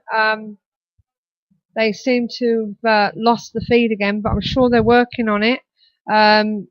Somebody shout Leanne in the chat room. Help! So, yeah, as I say, we'll continue talking until they come back. But what I'll do is I'll just play this ad for a minute. The Paranormal Intelligence Gathering Services Ghost Store is a one-stop shop for all of your ghost hunting gadgetry needs.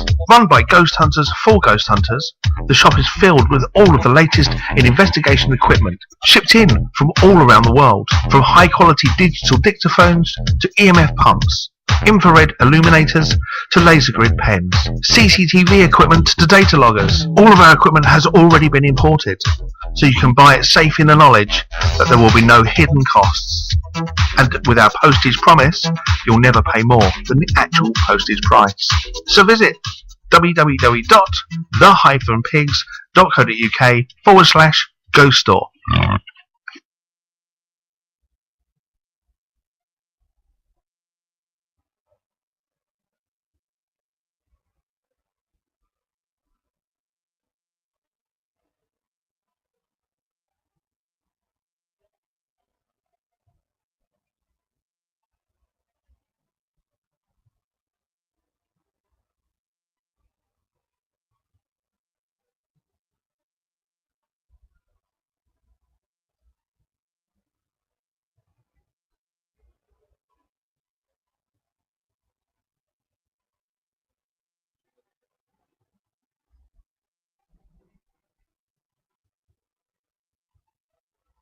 Oh, I see. I didn't turn my mic up. Sorry.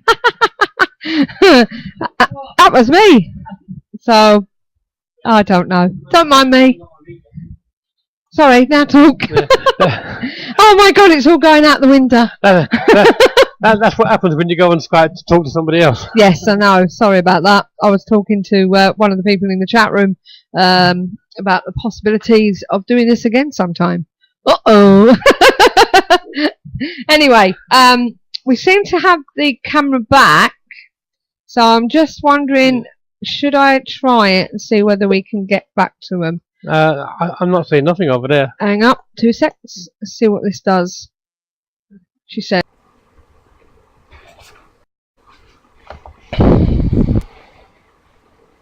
Can you see them? Who are they?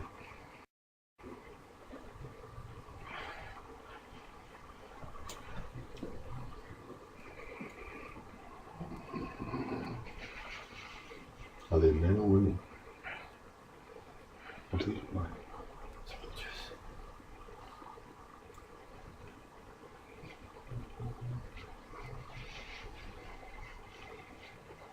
Where are you?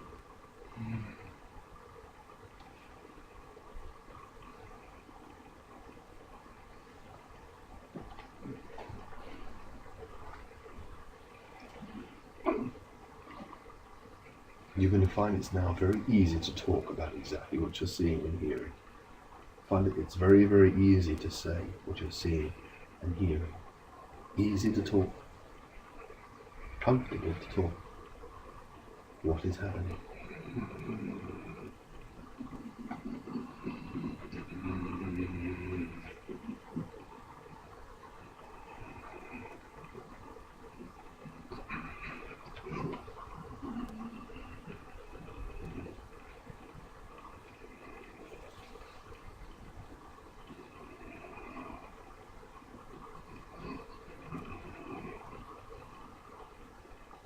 What are you aware of?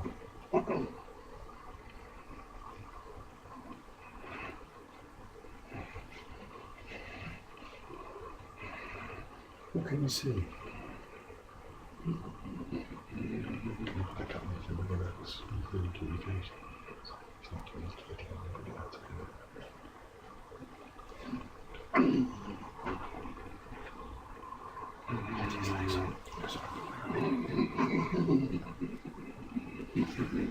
I want you to focus on the sound of my voice. Just listen to my voice and nothing else. Be aware of my voice and nothing else. Now guide yourself back to that comfortable chair. the comfortable chair in your safe place, the room and space that belong to you, where it's perfectly safe, where nothing can hurt you, nothing can harm you. Just bring yourself back to that room that's your space, your comfortable space, listening to nothing but the sound of my voice, bringing yourself back to that calm, peaceful place, that safe room that belongs to you and no one else, where nothing can hurt you, nothing can harm you. And let yourself relax into that comfortable chair, peaceful, relaxed and safe, safe and secure.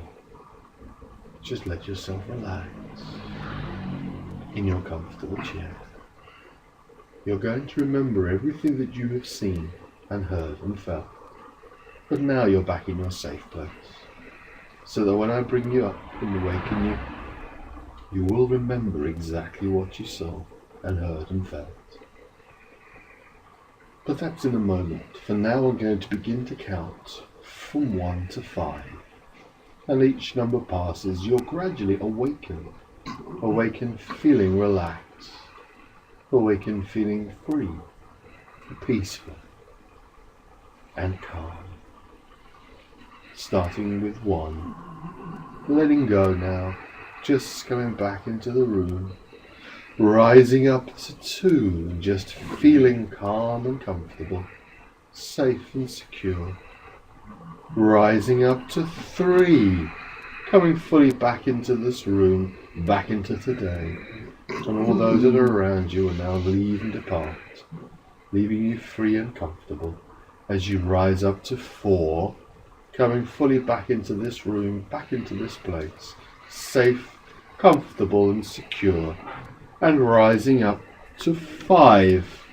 And when you're ready, just take a nice deep breath and open your eyes.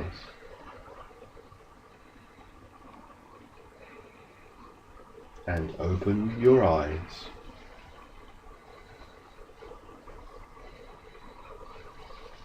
And open your eyes.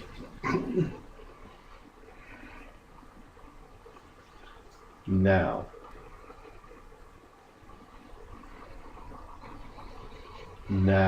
open your eyes.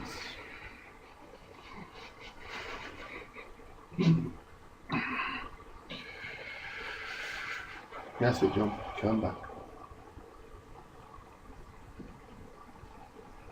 And open your eyes.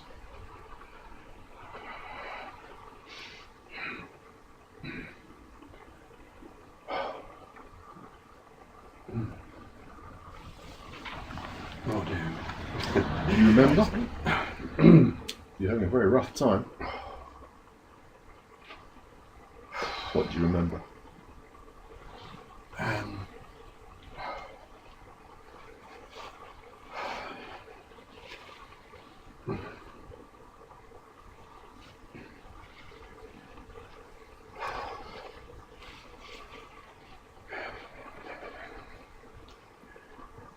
Deep breaths. Slow, calm breathing. Keep your eyes open.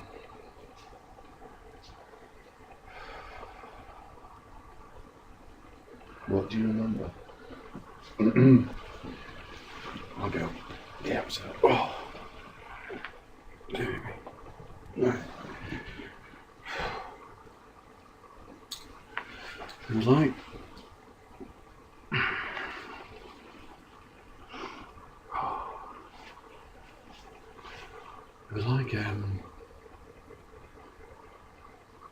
it was like a parade, it was like a parade ground, and there was just sand everywhere, and there was somebody in front of me.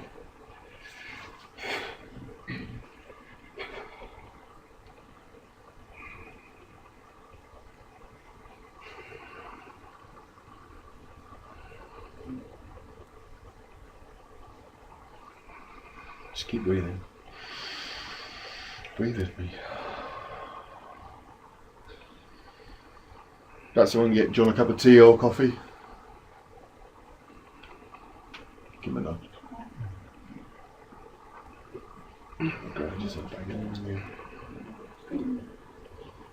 Did you get a sense of the time frame? I don't know whether this has been put in my mind from before or not. Oh, it's better. But let's just go back to the parade ground. There's a parade ground, and it was sandy everywhere, and it was just dust. But there was another youngish man in front of me, and I felt he was about 20. He was being kicked and punched, and it was like in a fetal position. You know, like he was trying to protect himself. Yeah. His head was.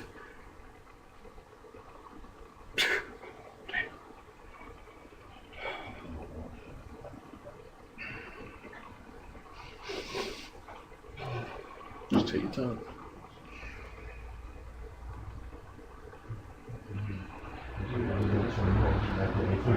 Stay in the room. Stay with us. Yeah. John. Come on, What? tea. It's not all.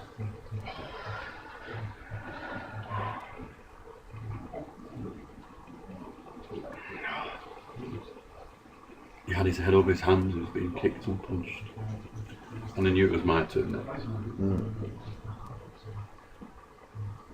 It was like,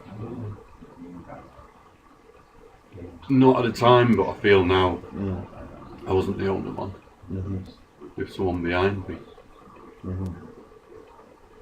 I remember you saying to look down. I had no shoes. My bottoms and my trousers were like rags. What colour skin? White. Okay. But I don't know whether this was in my mind before, I don't know, but there were soldiers around me. And there were German soldiers, you could see the helmets. Okay. World War 1 or 2? 2. Well, there was right, okay. I think, we're getting World War 2. We're talking about concentration camps, aren't we? Let's have a look at this. What do you know about the artist of the picture? Does it link to him? This thing's.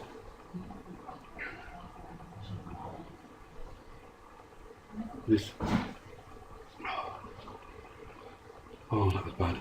I brought you out early because you weren't able to communicate at all. You were very, very upset, clearly, but not saying anything. So, not prolonging it. It was like I was really scared. I was scared it was my turn next. I could see the uniforms of the soldiers. I could see the helmets of the soldiers.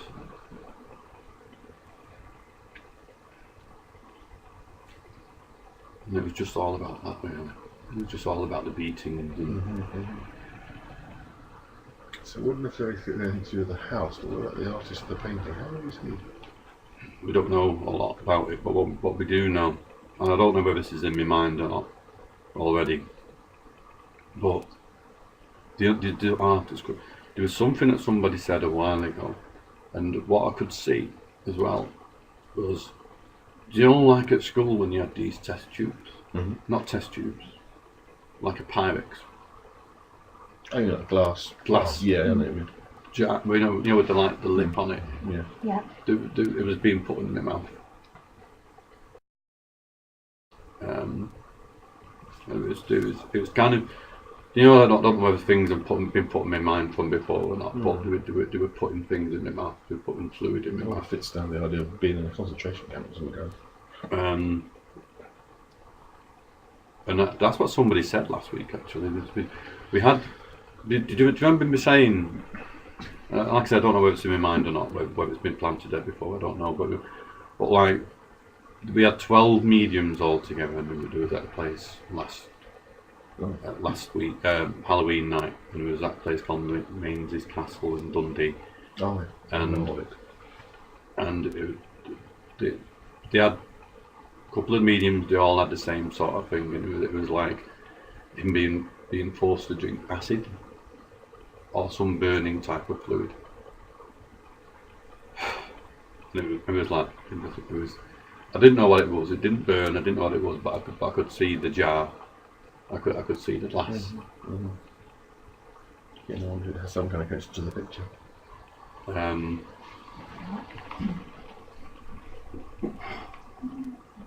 don't know.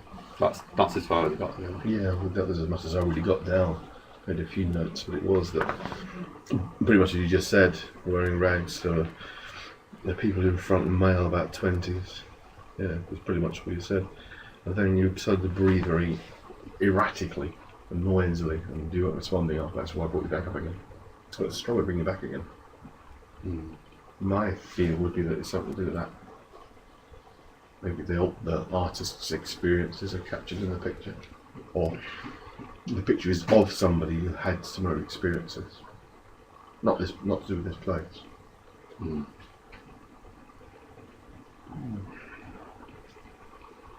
Interesting. Definitely. Dear me. If anything, the room itself feels a bit calmer now. There's a lot going on when we first started. I was very aware of movement behind me, and it wasn't the guys, it was something behind me. Very aware of it. Whilst we were doing it? Yeah, absolutely. And was that connected with the cage, you think? That was connected with here. Yeah, definitely. In fact, if anything, I've mentioned this every on, that presence is creating conflict in here. No idea. Well, it's working. Nothing's explosive yet, but it's definitely having an effect. I'm just interested, just taking... It's been absolutely freezing in here as well. Give yourself a minute to whip the tea or coffee. And then back into the room. It is absolutely freezing cold. Are we still live? I think so. Are we still live, guys? Yeah, still live. Is there anybody kind of, whilst we were doing that, did anybody sort of say things or anything? It's all about the picture, bring you away from the picture a little bit more. But sometimes it's not the best thing. If there's an attachment with the picture, you snatch it away. It's not a good thing. So if you're prepared to move away from the picture on your own free will, which is the best way, really. How do you mean? Sorry, I'm not with it yet. Say again. No, so it's more people saying to move the picture away from you. Right. And but like I say, if there's an attachment with you in the picture, you shouldn't snatch that picture away. But I mean, was you connected to the picture more than the house? Yes, and nothing to do with the house. It was the picture. So you still got this bond with this picture. I don't think something was unhappy with the picture's presence. That's a definite fact. Something he is unhappy with that being here. And it was pacing behind me as I was working with John just now. It seems to be everywhere it goes. It seems to be like it dominates the building, and the sort of resident spirits sort of saying, "Look, I like to communicate, but that's in the way." Our strongest presence in here is not ordinary human. It's an amalgamation of energies, and it's strong, and it doesn't like being challenged. But it's a challenge. Sort of is it man-made? It's an amalgamation. It's something that's just generated over the centuries. It's not been deliberately made, but it's more than just a person. Definitely. Quite a few times people sort of chant and get this thing sort of existing through people's of years of. It's responded to it, but it was already here. So it's sort of manifesting in. It's got no form, because sometimes they haven't got a form. I don't think it has a form. You said about red. I get this red has been the strongest thing about it, and it will manifest and appear to be people. But yeah, it's stronger than that. Just the thought of, like we were saying, discussion says people say they saw a shadow behind yourself and the picture, which is sort of a thing we're sort of thinking about is, does spirits or a being which hasn't got no form will take up a shadow, or a shadow of a chair, or shadow of a camera, or shadow of a curtain, and then that thing moves. Yeah, it's almost like trying to blend in in. Doctor Who. They did the two shadows. Those whatever they were called in the library. But yeah, it does move around. That's a new theory come out tonight, which is quite interesting.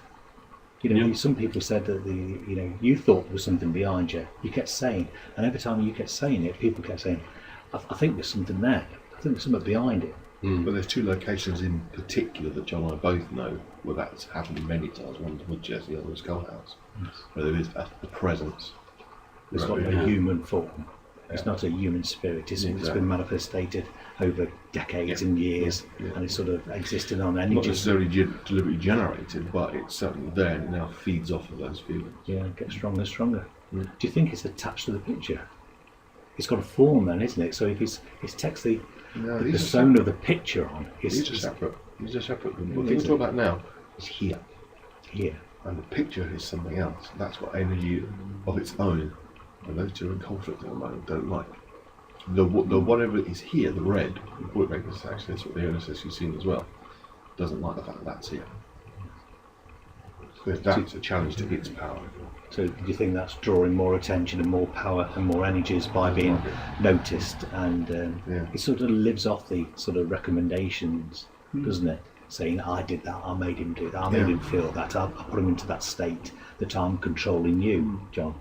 He's probably controlling you, putting you in that state. I certainly think that whatever we're picking up from what was coming from John's past life moment there is something to do with that picture. Yes. Nothing to do with this building. No. So he's controlling you in deep sleep. Well, that artist. So you shouldn't have it in your house. No, I don't. No, definitely not. It may be that the artists themselves actually experienced those kind of things during the Second World War. Or still the alive. person in the picture. Yeah, we're still alive. But you know what I do have is some freaky dreams. I have some strange dreams about the thing. Yeah, we don't hear about them, John. They could do it. One of the things that I feel at the moment, and it's quite weird really, and it's not me, I feel quite,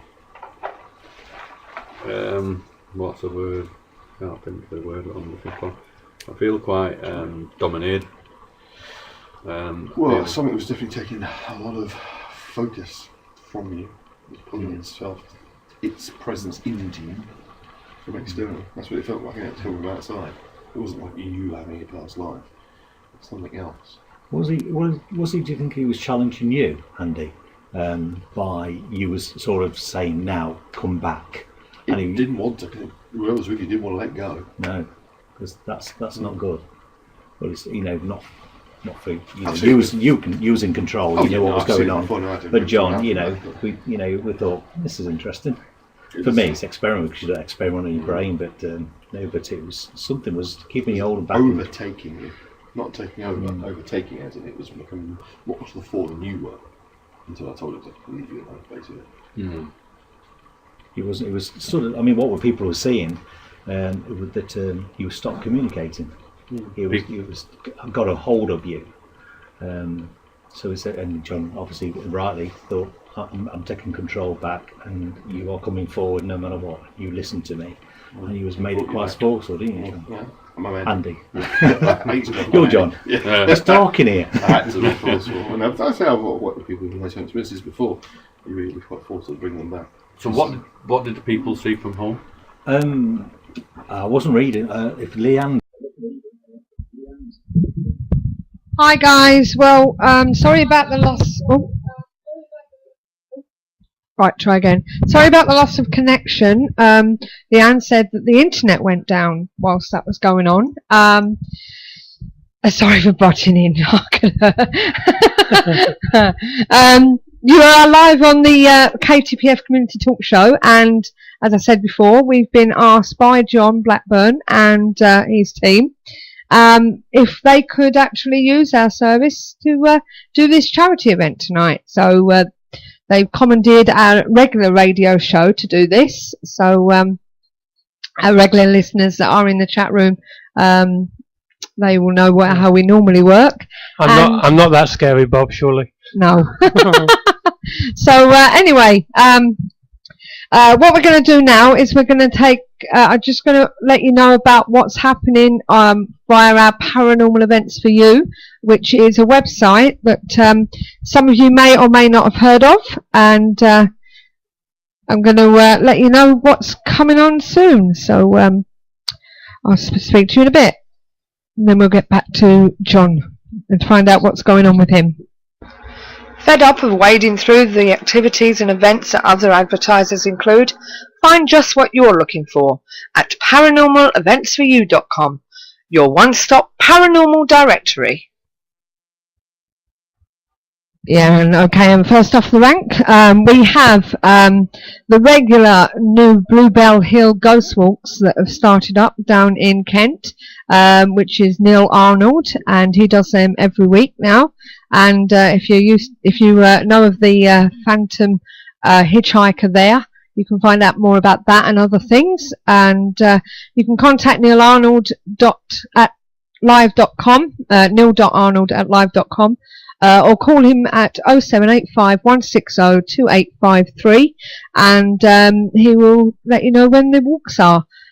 Also, Tony Stockwell's still doing his tours, so if you want to find out more about them, what he's got left for 2013, you can find out at tonystockwell.com. There's also on November the 23rd, there is a paranormal investigation at the Haunted Hotel Savoy, Kansas City. Now, some of you are probably thinking, Kansas City? But we do have American listeners online normally. So that's there if you want to find out more about that. You can contact Mike Danzel in America and find out more at 816-842-3575. Check out the paranormal events for more details. Then there's Sinai Ghost Hunt on the 29th of November. The Sinai Ghost Hunt in Burton-on-Trent. You can find out more by ringing 0793 640 2865, and they do them quite a lot actually, don't they, Steve? Ghost walks and stuff there. Okay, and what else have we got? We also have 30th of November, UK Shadow Seekers are going to Morecambe Winter Gardens. That's us. Sinai Ghost Hunt again, back in Burton-on-Trent on the 7th of December. That's with a different person. That's with Spirit Watch Paranormal, another paranormal group that does investigations. And then the UK Shadow Seekers are back again on the 14th of December. They're going to Sheffield Town Hall. There's only 4 tickets left. And just to let you know, in the new year there is a Paracon 2014 in Belfast coming up in March. You can find out more about that at Paranormal Events for You. And there's quite a few conferences and stuff like that going on as well. So that's the events and for the rest of the year. So check out the one-stop paranormal directory for more investigations and events available now. Paranormaleventsforyou.com also offers banner advertising for only £10 per year. See our website for more details. Paranormaleventsforyou.com, your one-stop paranormal directory. Yeah, that's the events, and that's what we need to hear from you. So Bob123 wants to be a part of it, does he? So this is what we want to hear from you. And also, don't forget, every week we always ask people to ring up and talk to us and tell us exactly what they've experienced and what they haven't experienced. So we want to hear from you as well. So if you want to do that, then you can email us at admin@ktpf.co.uk and we can schedule a spot for you on the show. So, Leanne, are you still there? Is John able to give us a call to tell us how he feels after his past life regression? If you can get him to give us a ring, that would be great, so we can talk to him. Let me see. I don't know whether she can hear me, to be honest with you. Leanne, can John call me? So we'll see what happens. And just to remind you that next week we have Richard Freeman coming on from the cryptozoology side. He's going to be talking to us about his hunt for the Tasmanian wolf. So he's going to tell us what he's been up to there. We've also got quite a few people coming on in the future. We've got Barbara Mickle-John-Free talking about shamanism. We've got Jackie Newcomb's coming back on. She's going to talk to us about her angels. That she's the angel lady. I'm sure, and we will also have Alison Winrider. She'll be back on doing her readings. Not next week, but as I said, next week's Richard Freeman. But the week after, we've got a young lady coming on talking about her book, The House on Poultney Road. They're actually true experiences that she's going to be talking about. We've got Neil Arnold talking about his Bluebell Hill and also cryptozoology. Black cats more than anything, to be honest with you.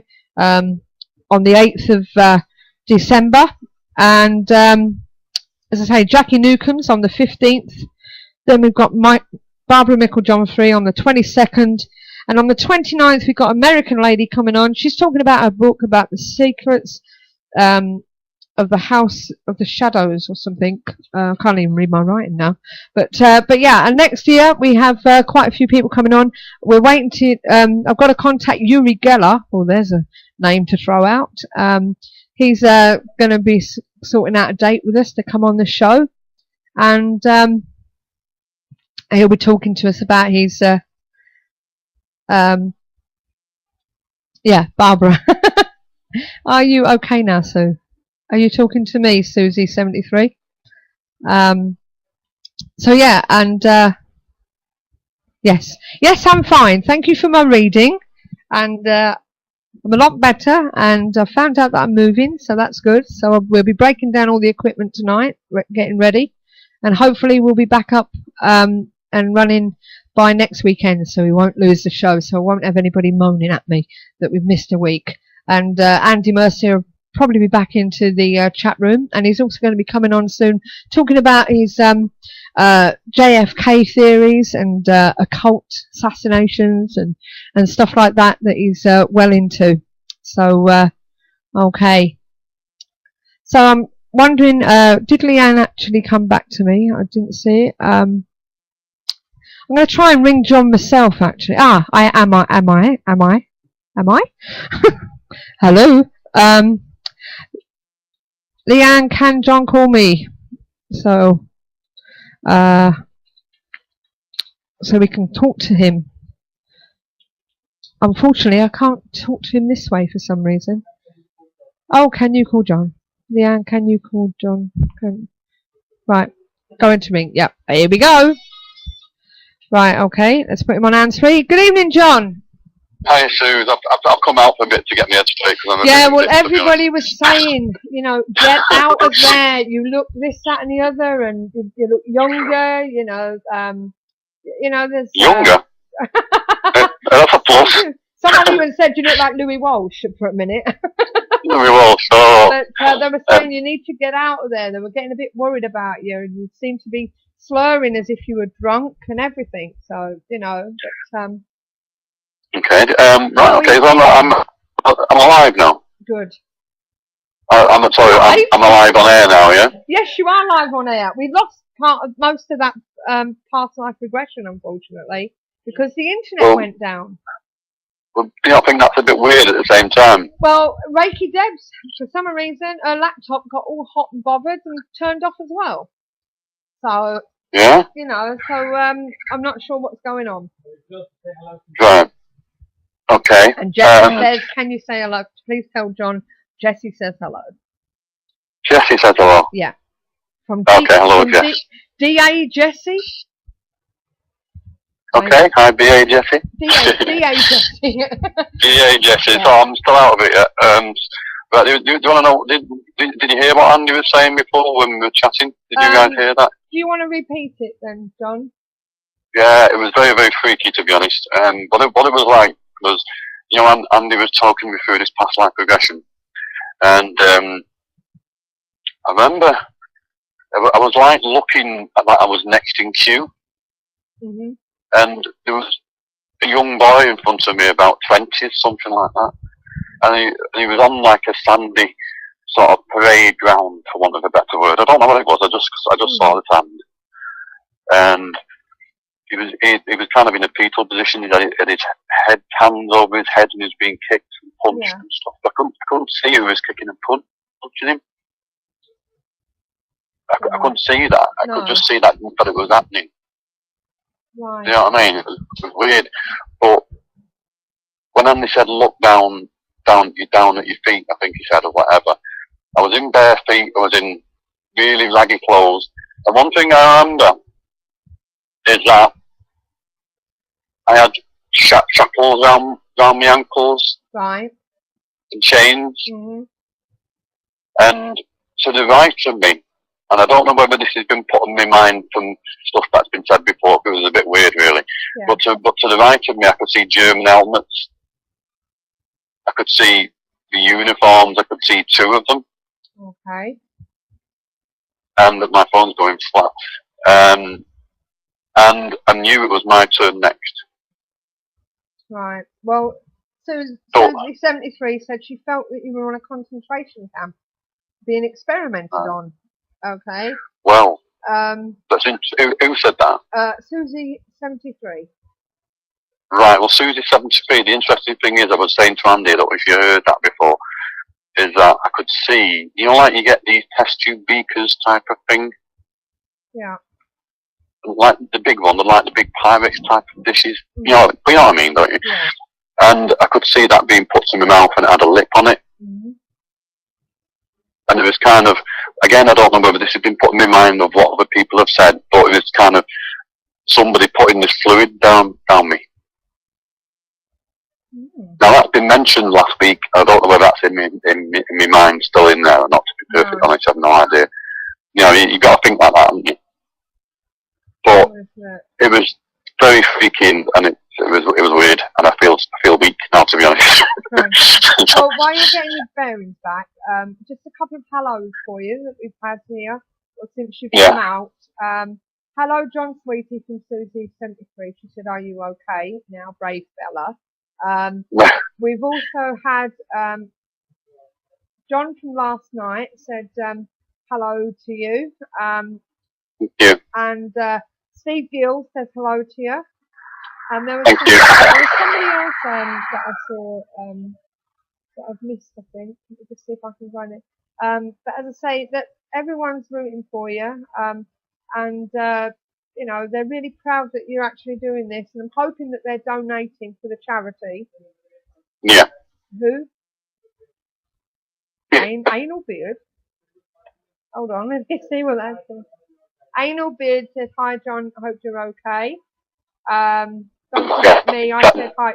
Irish Ninja 1 says, "Don't forget me, I said hi." So, hi. Right, yeah, Bob 123 said, "Big up John." And so basically, Fallen 66, everyone is saying, you know, it's Pam.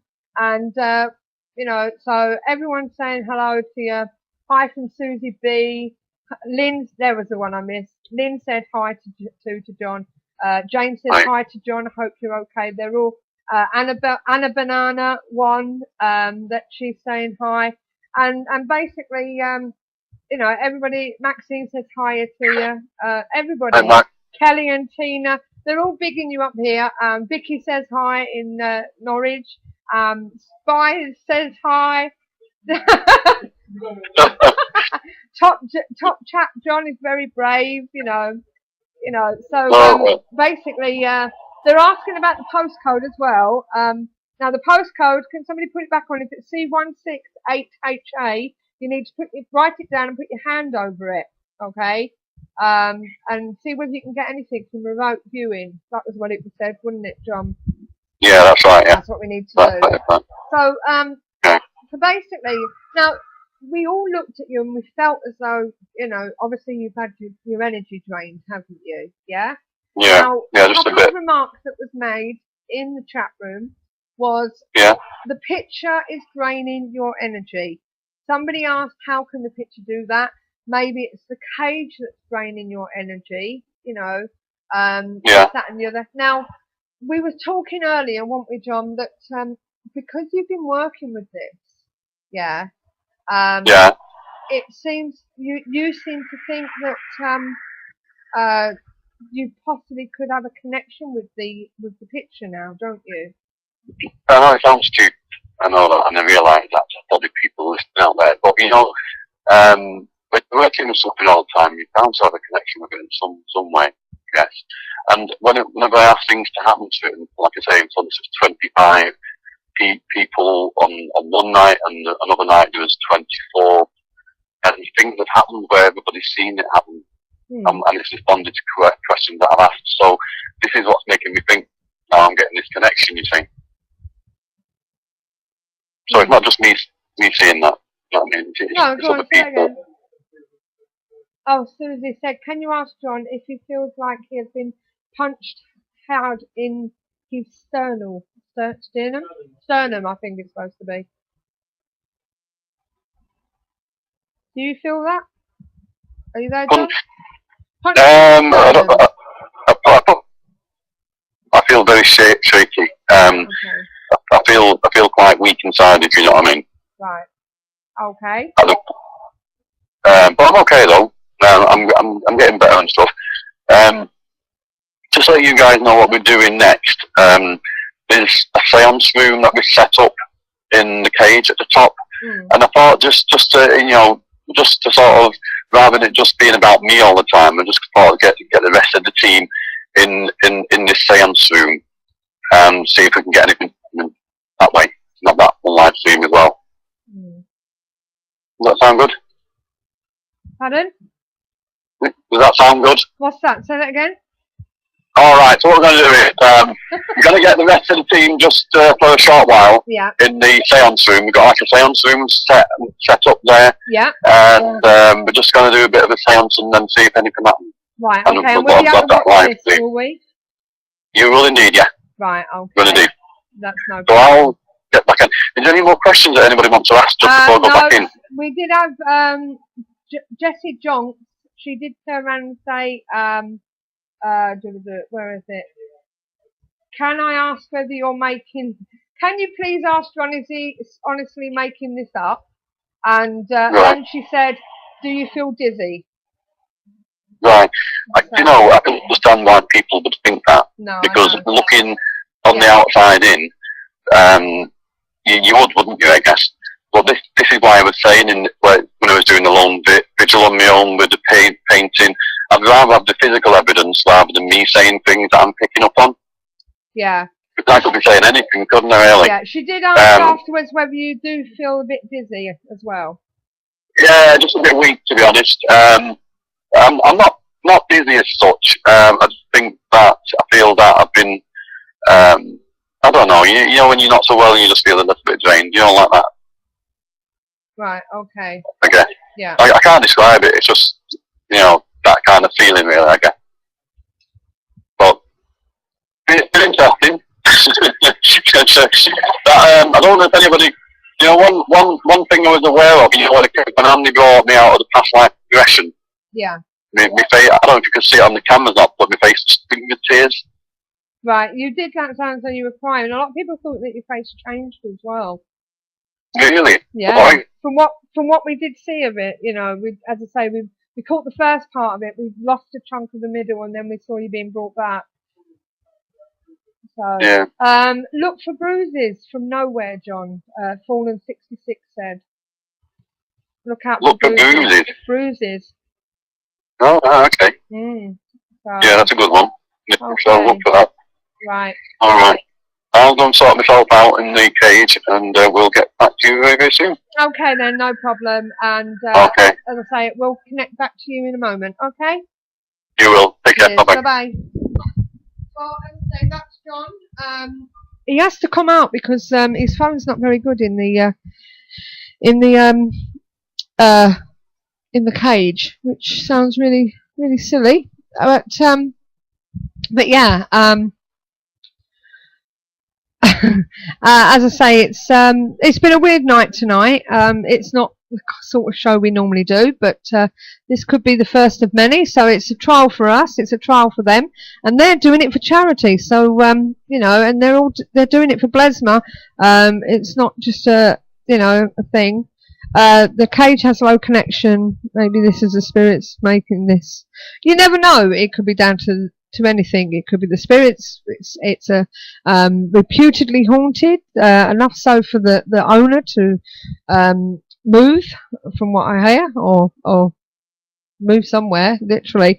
But as I say, yes, Ghost Rider, this show is about keeping it friendly, so please do be respectful of the guests and the host and others in the chat room. You know, this is what we need to do. So what we're going to do now, we're going to go back live to John, and as he said, they're going to do a seance, was it? Glass divination. So we'll see you in a moment. And Bob123, behave your bloody self. Okay, so speak to. I know that's my password. I know that's my password.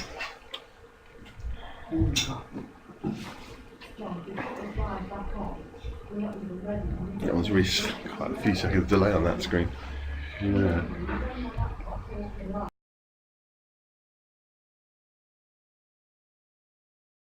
Amazing, his camera doesn't look bald for us. Just one completely second, bald. Andy. You're live on air and you're talking about your passwords on air at the moment. Oh, it's not working anyways.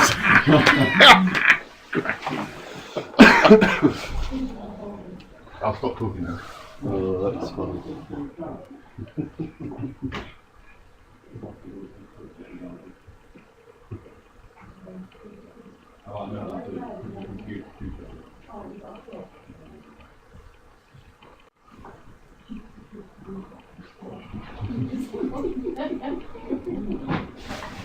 I didn't look bald, it was quite nice, I didn't like it much.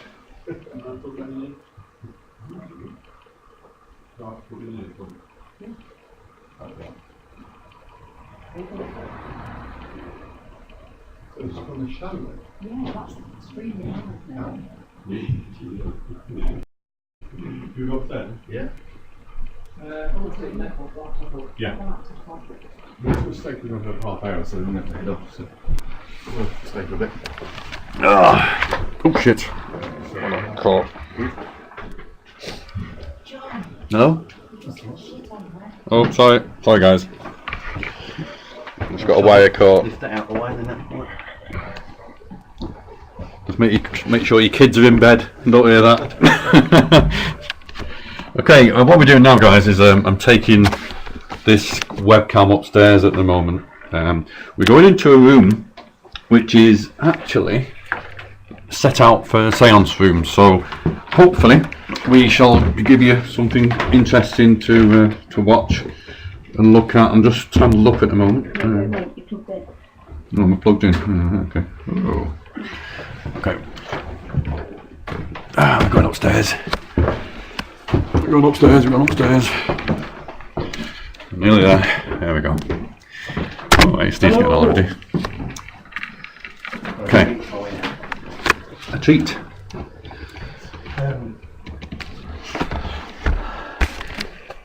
Do you want it facing this way? Somebody pass me a chair. Chair. Are we going live at the minute? Got a good view of your bottom then. Yeah, that's was live.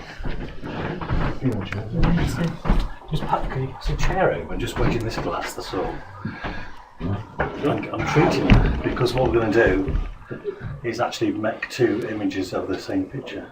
Alright, okay. So the picture's almost scrying. So do you want to show that to the camera? Yeah. Okay. Okay guys, I don't know if you can hear that now, but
No, we don't want adverts.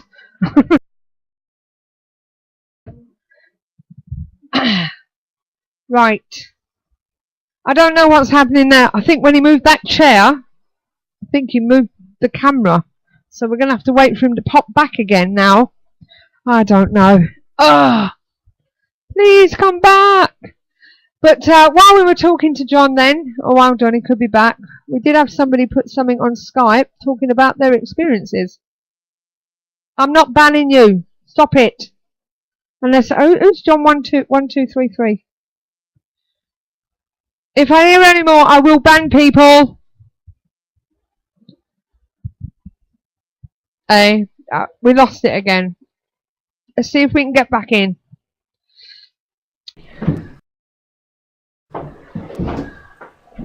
There we are. Hi.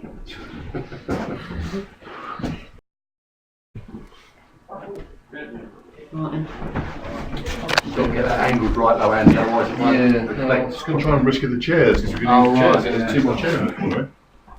We've got another one here. Yeah, so we've got enough chairs now. That's it, got enough. You got enough? Oh, Yep. Okay. Would you want to go for that sort of look? Oh, we'll go for it again, don't worry. I mean, within the mirror. Yeah. It's a good idea, actually. Pull those chairs up, because we've got more chairs for us.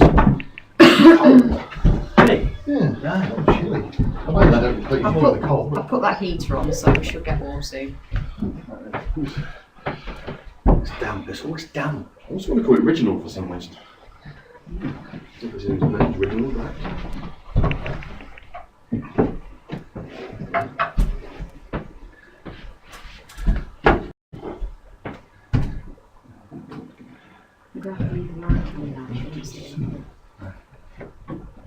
Will it go on its side, because it might be longer than it is? Yeah. Trying to get a bit. Well, I want to try and catch it sort of wedge into the ceiling like that. Then the image is thrown backwards. Oh, I see. Like that. Will it go square up? More square? Not quite, because the frame has to lean back a little Yeah. bit. Yeah. So there's Leave it like that.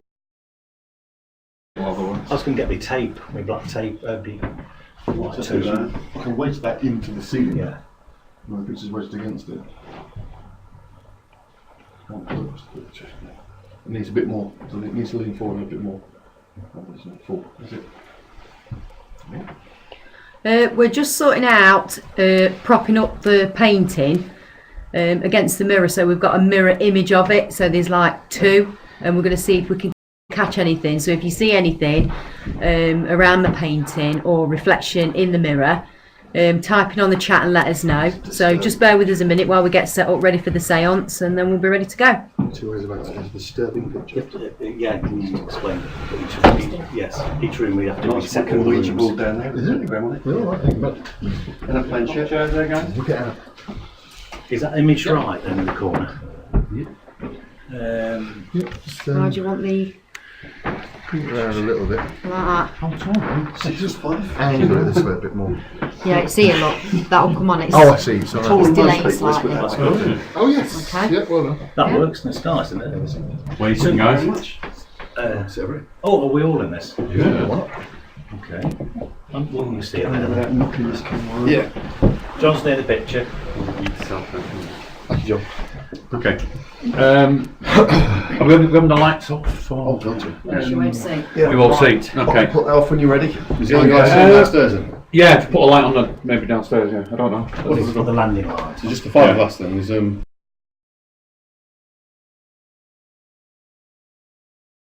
sorry, what's his name?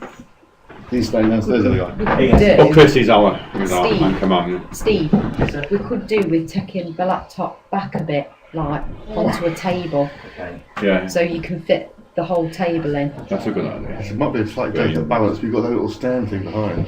Because right in the middle of it, there's a chair behind you. Downstairs. Yeah, there's a chair here. Will it be too low? Which explain, John, each room we have to do a reset. Yeah. Yeah. And running wires, we're live.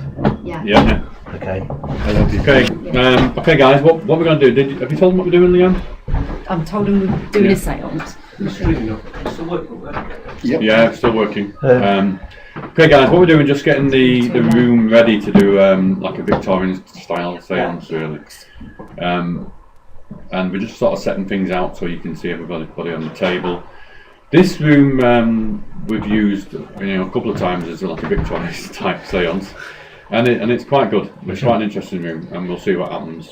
And I thought it's about time to get these guys involved tonight as well. They've all sort of done their part to make this work tonight. And there's all the guys there. Hello, there's me. There's Leanne. Leanne who almost ran to my rescue, didn't you? But she didn't.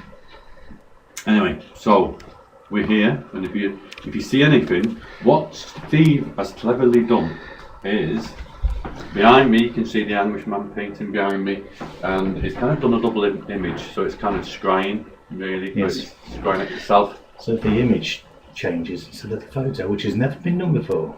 Yeah, good point. It's just Go back a bit more. Yeah, a little bit. Well, even back that way. Even. oh, It's repeating what we just Yeah. Yeah. So if you take it back a bit, Steve. Away from the I'll take table. the chair back. Away from the table. Move the chair back. Baby chair. No. Is that Okay. fair? That's the little tiny screen.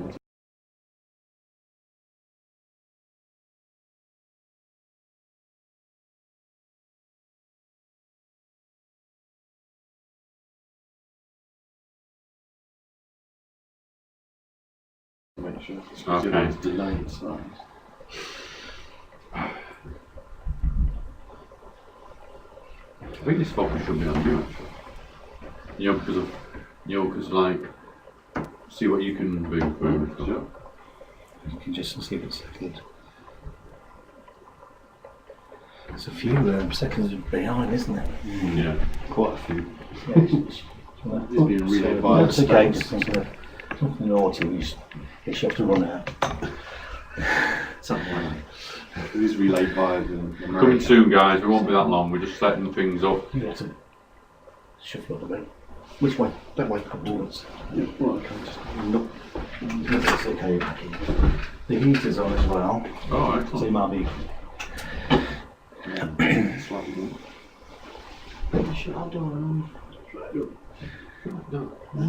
Very good, sorry.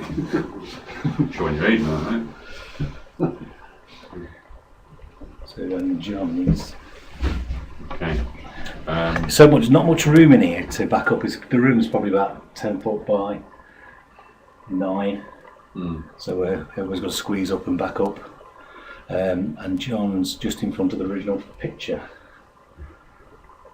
So we didn't move John to your Do you want me to move? left. Do you want me to move? Yes, left. Left. There you go. All right. Leanne's not in. Who's that hands there? Mine. And you shuffle a bit closer. Oh, cuddle. Get much closer. Again, unless the picture goes further back.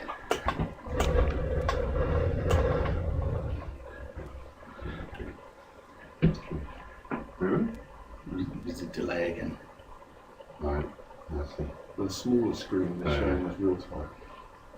Is it? How real time? Yeah. Oh, I didn't know that.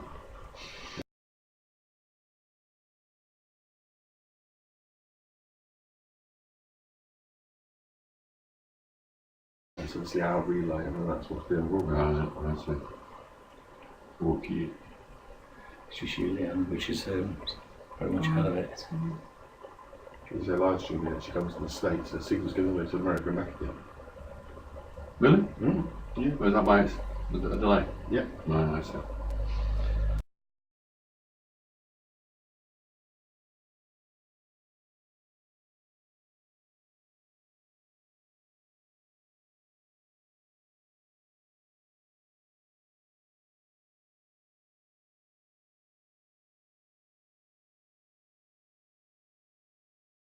Put the landing on it. Yeah, that helped. Not a lot. Not a lot.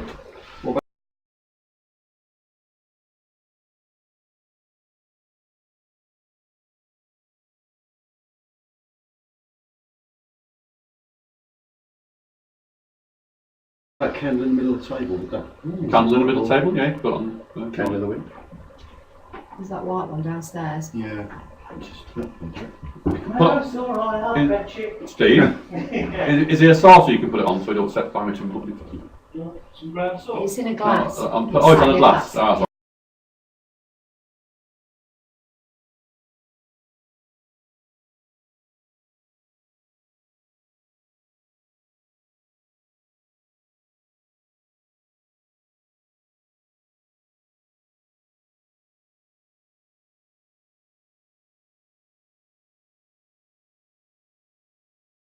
okay.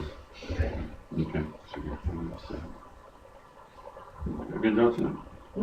Interesting. Yeah, it's different, yeah. Okay guys, you probably noticed that the lights have gone out at the moment, so what we're doing is Steve's going downstairs for a candle.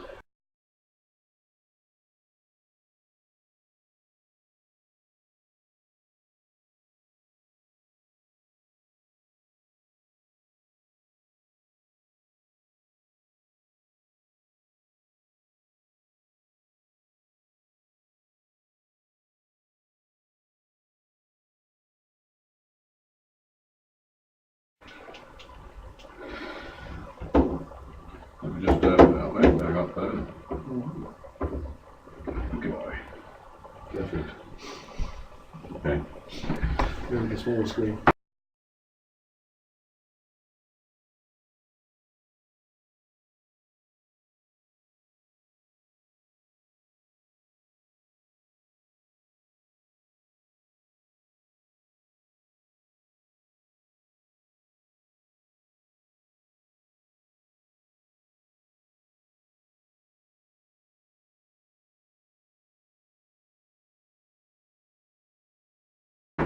Okay, that's going to start. Yeah, so it's Candle. Candle. It is. Oh, there we go. That's better, isn't it? It's moving. It's moving my hand. Well, as this goes. Because I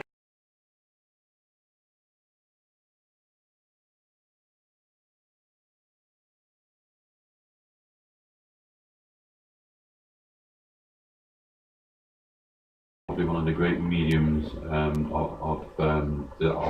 that time, where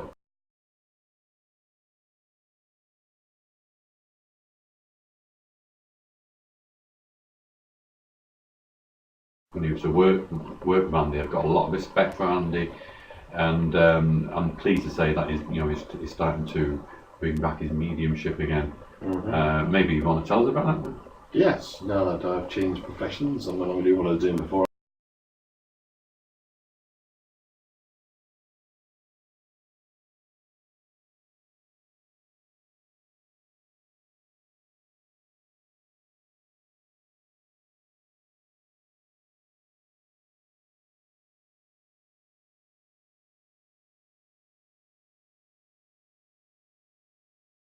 I'm happy to go back. The regulars on the show will know me and know that I've been on before talking about mediumship and why I stopped for a while, and I'm kind of restarting again. But those who don't know, I just, for reasons of my own, I decided to step out of that world for a while, but now I'm going back into it again, basically. Well done, mate.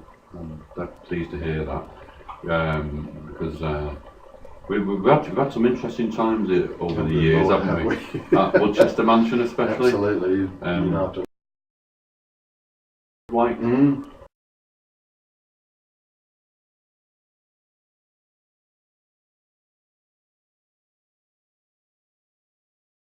remember being told about it. I don't remember an awful lot of it myself, but being to this bit of the afternoon and all sorts of strange things were happening. It was very strong energy in there. Just whilst we're waiting for Steve.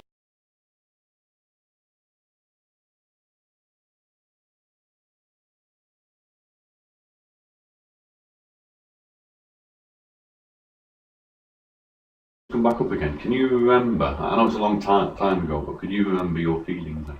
God.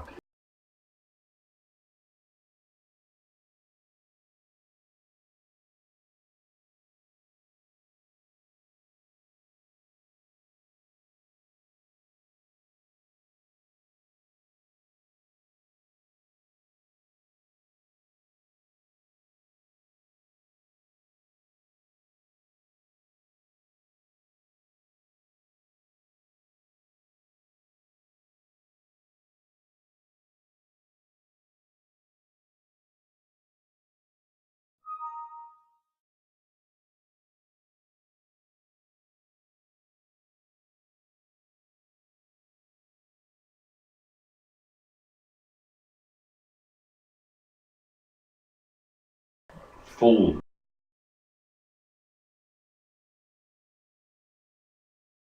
of mausoleums, and the one most interesting one, for me, next to Greyfriars Kirk, is Mackenzie's tomb. I don't know if you got a chance to sort of go near that. No, that was the one we were in. No, we was in a black mausoleum.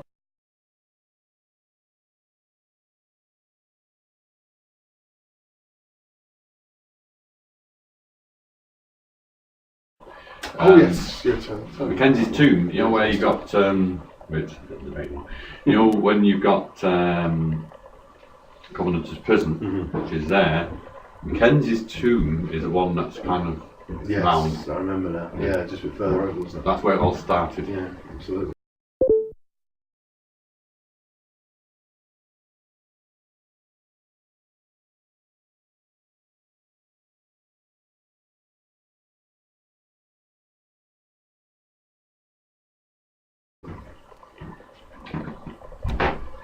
Like Willy Winky.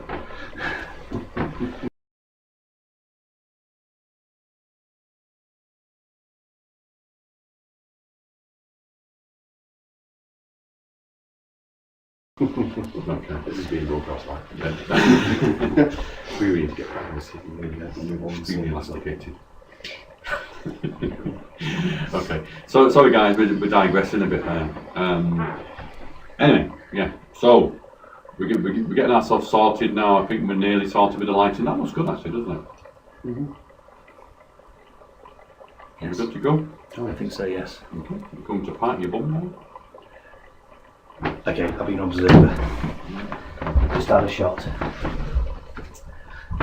Okay guys, should we hold on first of all? I'm gonna hand over to Andy on this one. If you Okay, sure. Okay, Yeah. Okay, everybody. Oh, we've been joined by now. Oh, Okay. So can I just move that candle in slightly? Yeah, just take your trash out of Okay, everybody. Just like to relax. See people's comments, so. Thank you, Chris. Thank you very much, Chris. Chris is that was still downstairs in the kitchen. Thank you very much. 2 sugars, 1 coffee, wing tea. Oh, sorry, I will be thinking that. Chris is such hard You work. can see what people are saying now. Okay. That's what we want to know, do we? Okay, well, let's just relax. Just breathe comfortably now. Just imagine there's this white light energy moving from your left to your right. If each one of us can imagine that, we get the energy flowing around us. And just bring our focus of attention into this room or whatever is with us, so that he's able to communicate. And so,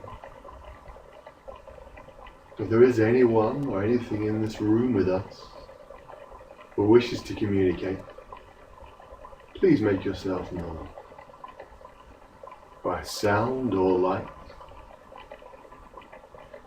something to show that you're here and can hear us.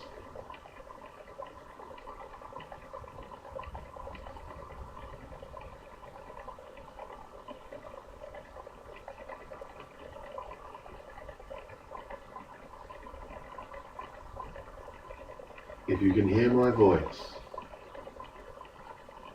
or are aware of the other people in the room, can you please make yourself known to us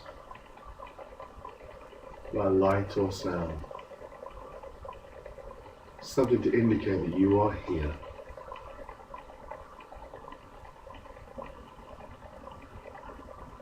Everyone's hearing voices. Yeah. Faint. Almost like a TV on in a different room. Yeah. There it is again.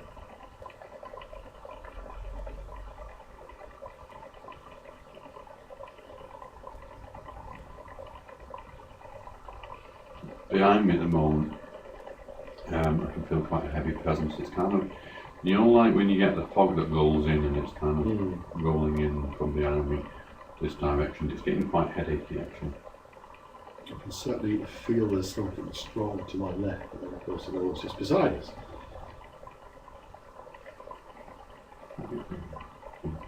Just a bit dizzy. Mm. Just a bit lightheaded. So you've got like a mighty headache coming on. Yeah, that's what I was just talking about before. This kind of comes on gradually, doesn't it? A real tension headache. My head's in a vice.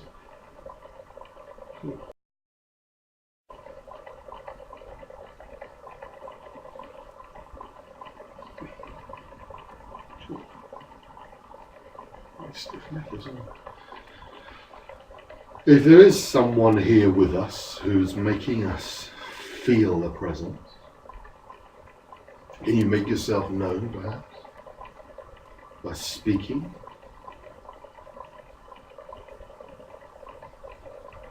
Or creating some other kind of sound or light?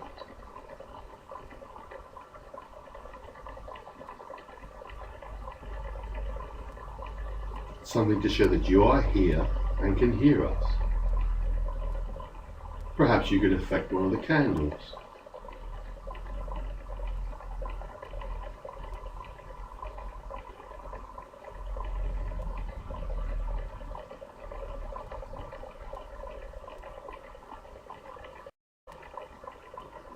Can you hear me? If you can, please respond.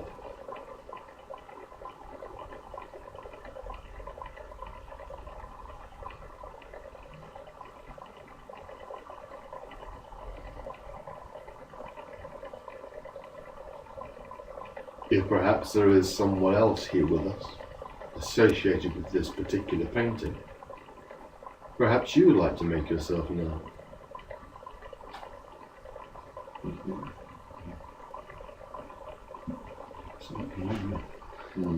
If you created that sound,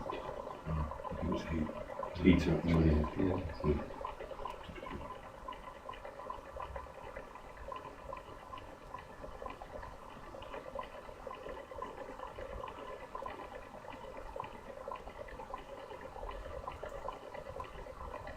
If there is anyone else with us, please feel free to affect the room in some way, in any way you wish, by sound or light, or perhaps touch somebody.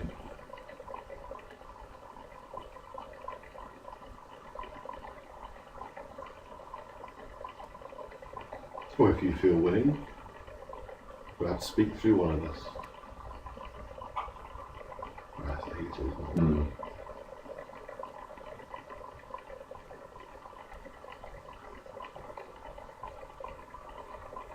Yeah. Can anyone hear me? Headache coming again. Mm. You get that. Yeah, so Just to let you know, guys, at the moment, just getting a lot of headache at the moment.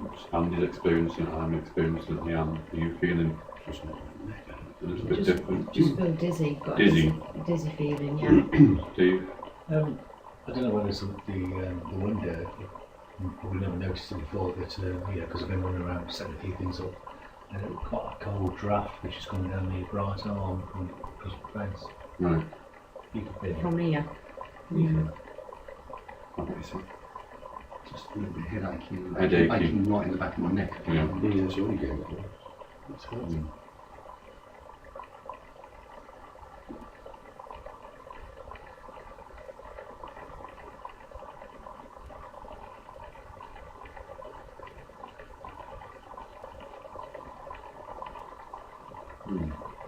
It's changing now.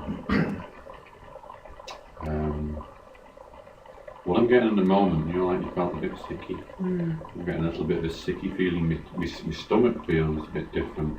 It feels like it's churning a little.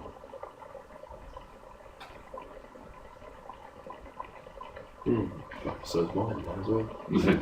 Yeah. He's going around the table. Mm. And that draft.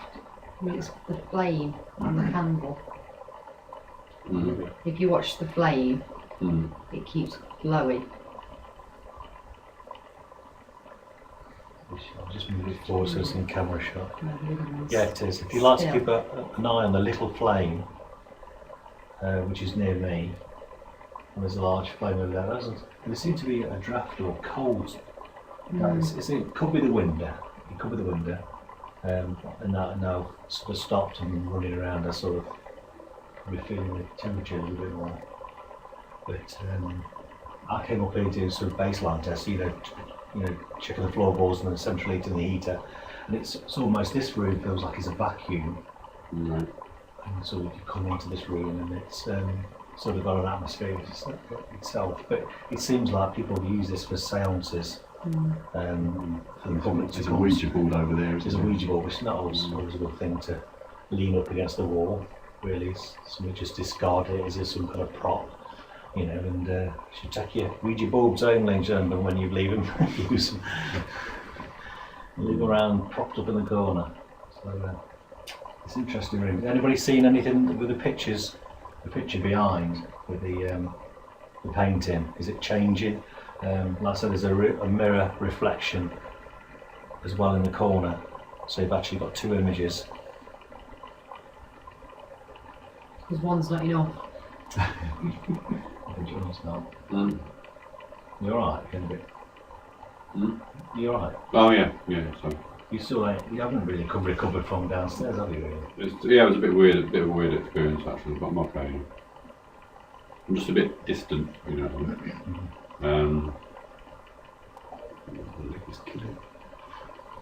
If there's somebody here that keeps moving the flame on the candle, can you blow it out for us? Make it go out.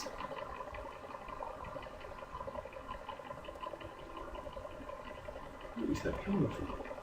I think it called a jukebox across the road. It's a karaoke night, that's what it is. Yes, it was traffic earlier on coming back, so we probably couldn't hear it. Now the traffic's died down into the village, and everything's sort of magnified around the village with a bit of music's travelling. So the pub's probably about 30-40 metres away. Yeah, it's loud, Leanne should know, she's been in there twice in the pub. Not drinking. Research, you call that.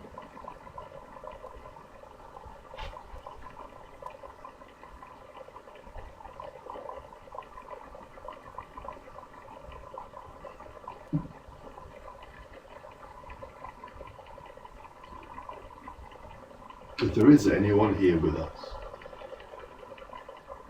please make yourself known by sound or light.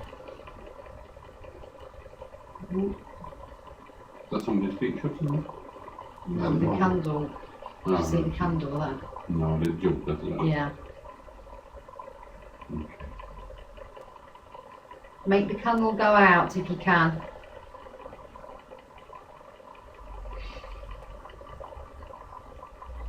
Can I address the entity behind me? Can you bring yourself forward and bring yourself through, please? Can you open the door, lower the temperature and bring yourself forward?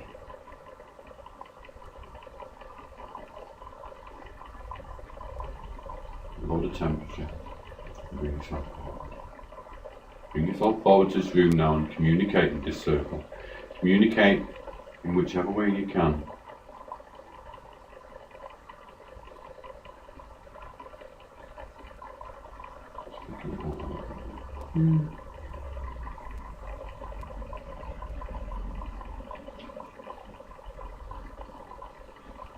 Struggling. It's killing me. It's really killing me. Good at this now. It's really heated. Right. Something too. Do you want to tell us what was going on, Andy? Yeah, it's just a real pain in the back of my head, the back of my neck. Like it was being squashed. Oh. I'm reminded of the fact that the owner said that one of the previous owners actually hung themselves out there. So whether there's an auto-suggestion, I don't know, but really it's hurting. Feels like I've maybe head twisted backwards. So is it right jerk back of your neck? Yeah, head pushed right back. Tight. Because obviously in possession in a lot of religions, that's where the spirit goes in. Yeah, absolutely. It does feel quite uncomfortable. Was that the pituitary gland at the back of you? No, it's just like a little bit lower in there. Just the muscles here and I feel it. Alright, okay. Of course, we're going to have to make a move soon as well. It's 20 to 11. We'll leave you to it. Yeah. Okay, just before, just sort of coming out of this now, got to say a big thank you for Andy for looking after me tonight. It was a very interesting moment. Absolutely. And thanks for that. Thank you for supporting us tonight. And it was good to see you. Thank you very much, Andy. I'm sure we'll see you again soon. You will. Nice to meet you guys as well, and hopefully I'll catch you all up on the show again next week. And we're carrying on until midnight. What should we do next? Shall I stay there? You should stay there in this room. I reckon that's what I I'll was seal you in. Seal me in. That sounds good. Glue the door shut. Okay.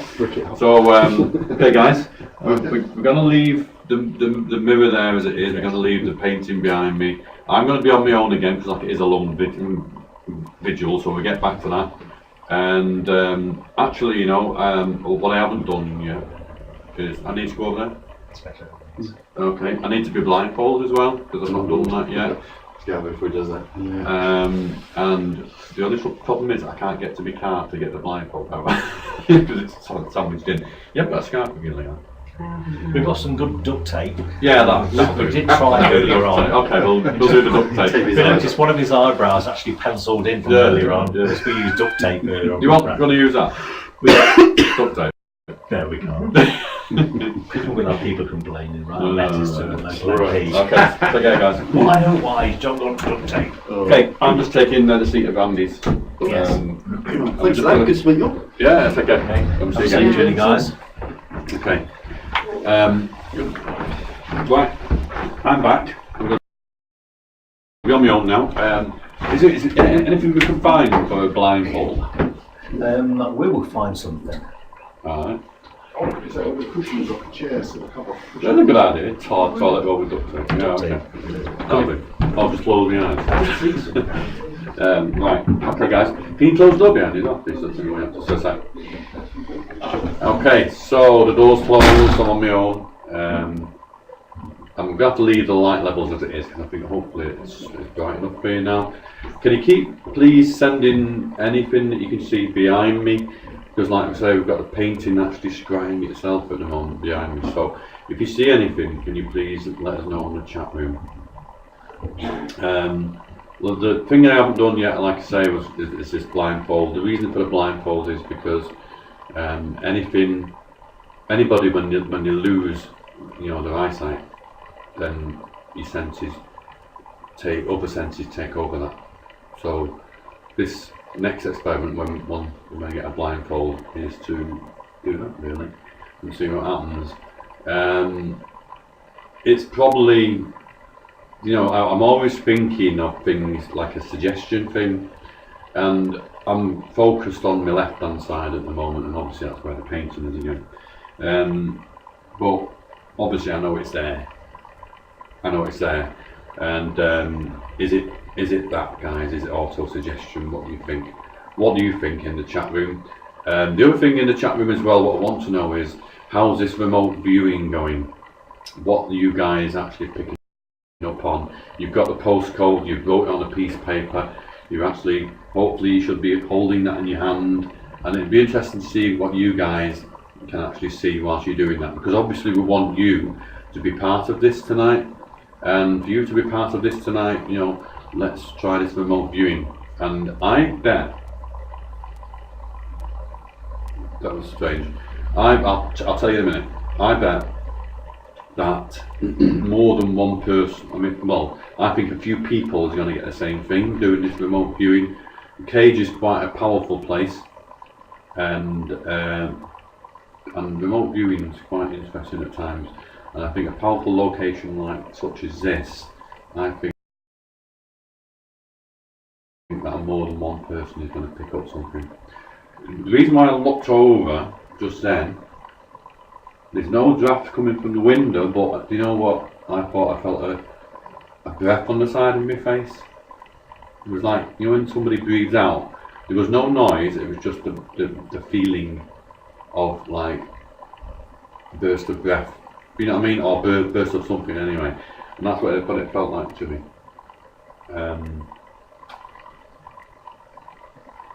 Okay. At least one thing, you guys at home tonight watching, you can't say that I have not done this on my own alone vigil at last, because I've always put other people in a position where they do a lone vigil, and I knew one day somebody would say, John, you've not done one yourself, so tonight I have. And it's been pretty intense. I think my blindfold's coming now. Is that my blindfold? I'm working on it. Oh, we're working on it. Okay. Is the light level okay? Okay, we're kind of looking at the light levels at the moment just to make sure it's okay for you guys for this next video.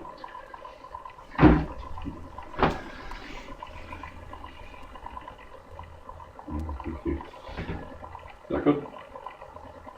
Spot on. Spot on. Cheers, mate. Both sides. Thank you very much. Okay. So please get in touch with the chat room downstairs. Chris and Leanne are downstairs, and Steve's going down now, and they're like doing this now. They're sort of looking at what you guys are saying. We want you guys to let us know what is going on in this room, what's going on behind me. Is there anything that you can actually see in the mirror? Because we've got this mirror here next to the painting, and it's kind of like giving the painting a chance to scry through the mirror. One of Steve's ideas.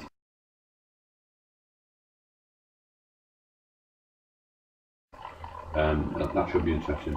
I'm just hoping that might be fruitful. Okay. The cage, going back to the cage again, don't forget it is going live TV at the cage in 2 weeks' time. We gave you the information before, and the cage has been very, very kind to us. I think it's, I can't remember the exact price, was it $24.95, and you can watch 24/7, and that's a 6-month subscription, so that's down at the cage, and you can watch whatever you want to at night time, whenever. And you know, buildings sometimes, when they're left alone and there's nobody in it, you do see things at that time. The painting behind me, when it's left alone, Sean Robinson, he's done some footage where he did 10 videos in a room on its own, doing a locked-off camcorder, and 5 times out of 10 he's actually caught something on camera. And I believe sometimes, you know, once or twice, rather than having somebody in the room, it's kind of good to sort of see what happens in haunted locations, to see what we can pick up. I know that also Steve Griffiths rightly says, you know, spirits are not stupid neither, and when they know they're being filmed, not always do they do something. It's when they don't really not know when they're being filmed, that's when they trip up sometimes, so who knows. Yeah, just go on to Cage TV and let's see if anything can come up for us. Okay guys, keep those posts coming in now. I can't actually read them, but I'm going to ask Leanne later on if she could tell us some of your posts that you're putting on in the chat room now. We're going right through till 12 o'clock, the witching hour. The reason that we're not going beyond that is because obviously there's quite a lot of you with work in the morning, so we're going to see you know, what we can get up to then. Just whilst I'm waiting for my blindfold, I'm just going to close my eyes a second, and I'll just tell you what I can feel in this room at the moment. Like I say, I'd rather see physical evidence, I'd rather see physical stuff for you guys to look at. But whilst there's nothing going on, whilst there's nothing physical going on, I'll just tell you what I can sense and what I can feel. I don't know if the microphone picked that up then, but as I was just talking, I just heard a noise come from that direction. Whether it's a painting or not, I don't know, but it came from that direction, and it was like a breath sound. If microphone's here, it would be interesting to see if the microphone's picked that up. Just close my eyes again.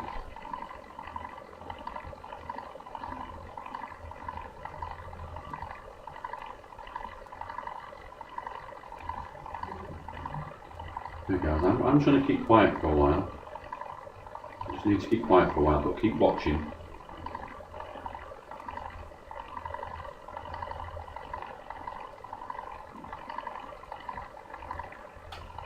I'm just giving the microphone a chance to pick up on any sound in this room, so I'll just keep quiet now.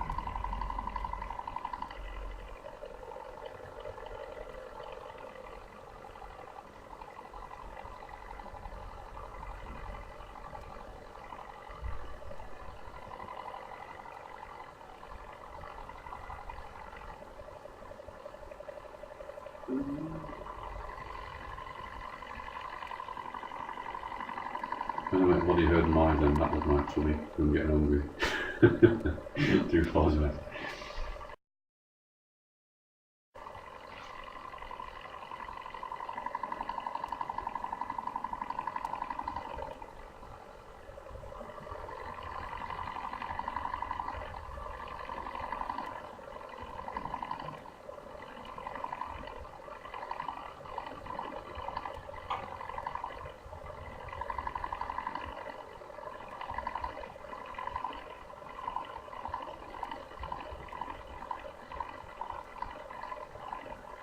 Okay. I don't know whether it's because it's the window or not, but I can still feel a little light breeze to the left hand side. I don't know whether it's the coolness coming from the window.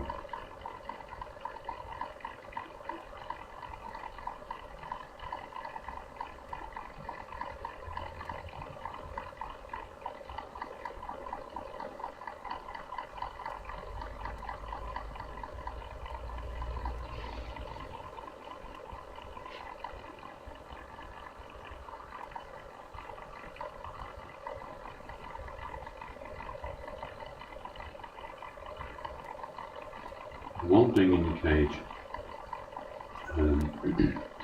is that there's always a feeling that you're not really alone.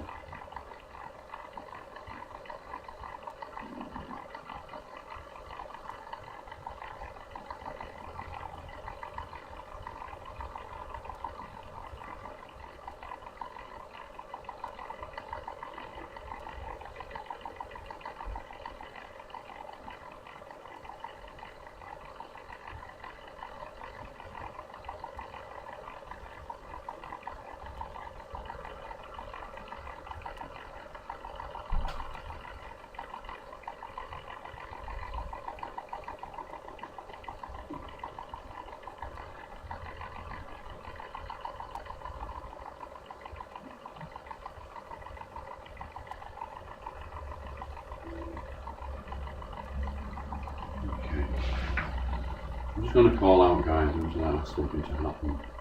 I just want to call out and just ask for the spirits to come forward now and come close to me now, please.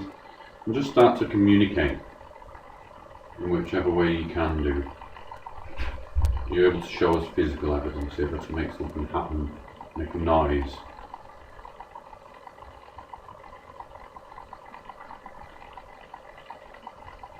Make yourself noticed in some way.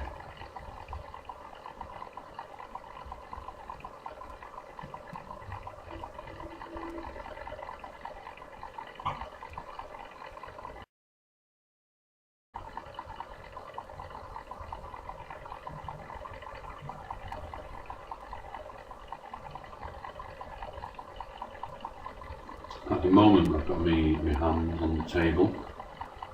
I don't know if it's me or not, but I can feel a slight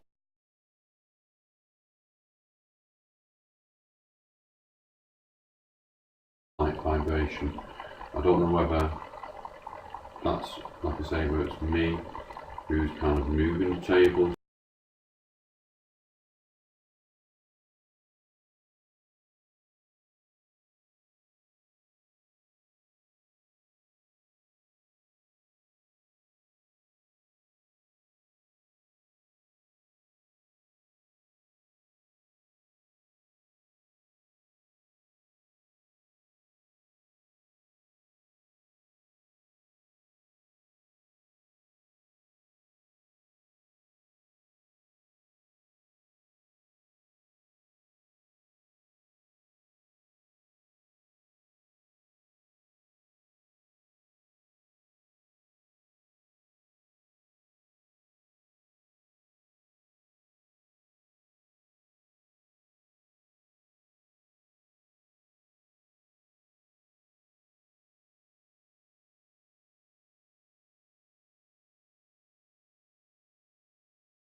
still doing this lone vigil, just to keep you informed of what's going on at the moment and how I feel at the moment. It doesn't feel too bad, to be honest with you. There's nothing that really grasps out to me at the moment. But a while ago, it was like what I felt was like a breath on the side of my face. Now I don't know whether it was or not, or whether it was kind of a draft coming from the window. It doesn't feel like there is any drafts, but maybe it was like, you get coldness in the windows. Maybe it was that. I don't know. Just a minute ago, you heard me say I thought the table shook a little bit, but again, I think that could be me. Because I've got quite a deep voice, maybe it's like vibrating through my hands into the table.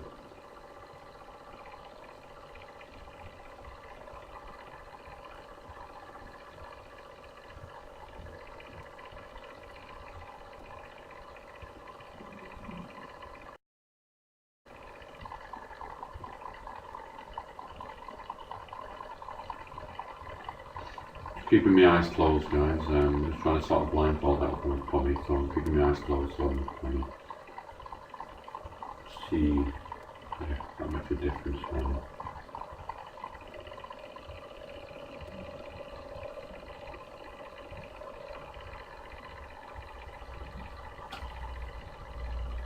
I'm very much starting to change a little bit. At the front of me now, feels different. If you guys are watching in the chat room, just keep an eye, I guess, on the candle. Start to get a little bit colder now. The room's gone a bit cooler actually. There is a heat on in this room and that should be making a difference, but to my front and to my left hand side, the room feels to get a little bit colder. I am quite aware, with my eyes closed, that to the front of me, like I was saying, it feels different. It feels like I'm not quite alone now.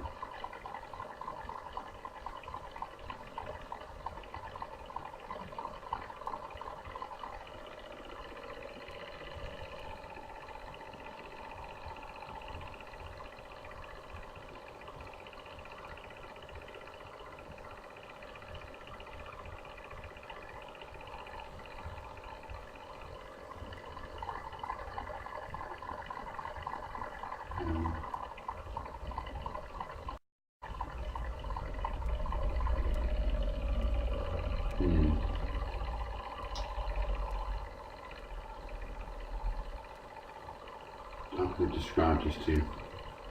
My forehead at the moment, like, I don't know if you heard Andy before, when he was sat in this chair, Andy was saying that he had this neck problem, his neck was hurting him. My forehead's not hurting, but it just feels different, it feels full. It feels quite heavy in a way.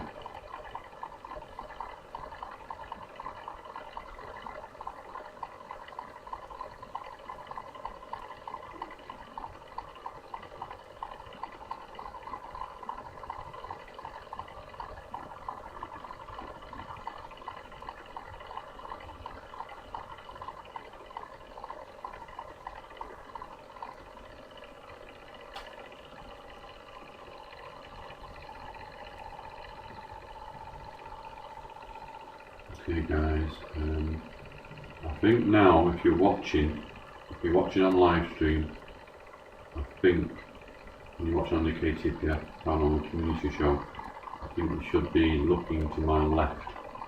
If you look to my left, and just tell us what you can see, because I'm starting to feel a little bit of a change on the left hand side now. And I just want you guys, because I've got my eyes closed, I want you guys to be my eyes and ears and just let us know what you can see at the moment.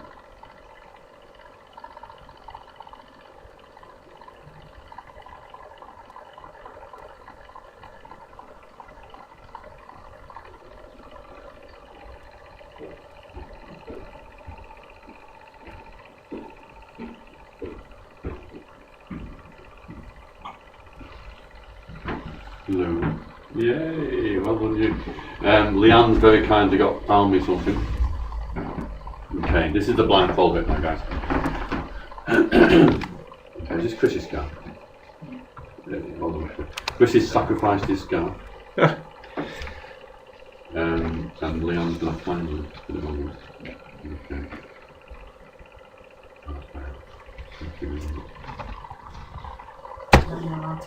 Yeah, go for it. Alright. Yeah, that's fantastic. Okay, thank you. Okay. I can't see a dicky bird now, which is good. I can feel. Actually, it feels, you know, having a blindfold on your eyes, it feels different than closing your eyes, if you know what I mean. It kind of feels weird. It feels very different.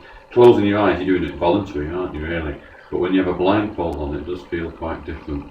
It does make you heighten your senses. But like I say, I need you guys now watching from at the cage, from the KTPF Paranormal Community Show. I need you guys now to be my eyes and ears, because I can't see anything. And actually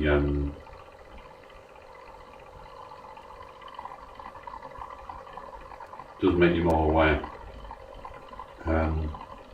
But you know, the weird thing is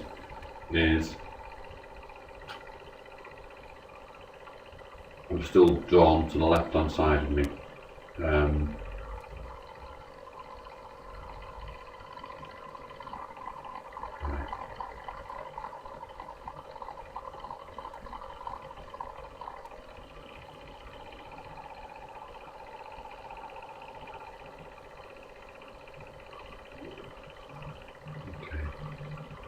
I'm going to do some talking now, guys. I'm going to see if I can get the spirits from the cage. Right, that was interesting. I'll just let you know what I saw in a minute, guys. Let the spirit from the cage come forward, please. Spirits come forward, please. Come forward and join me now. Spirits from this room, come forward and join me now. You know, like I've got this blindfold on at the moment. I could see in my mind something walk past in front of me. It was kind of like a light shadow go past me, in front of me. It just went past and it not come back, it just went past.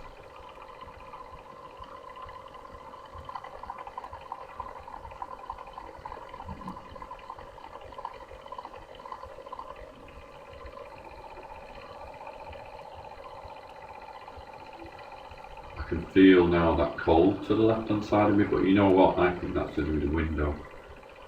I think there's a coolness coming through the window.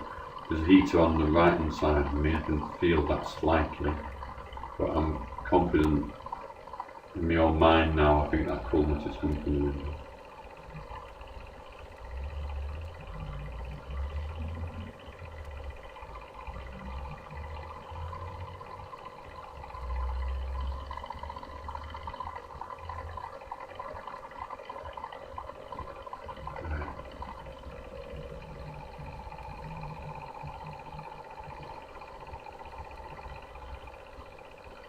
Written that.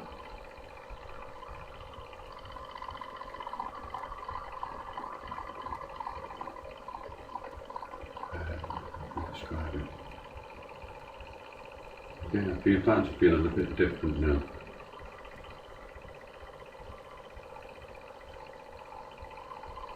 Starting to feel a little bit apprehensive.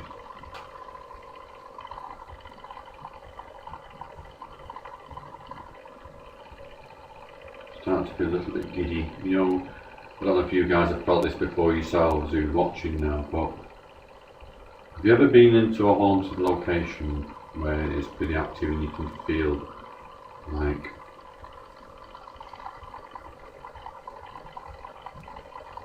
smell something different now?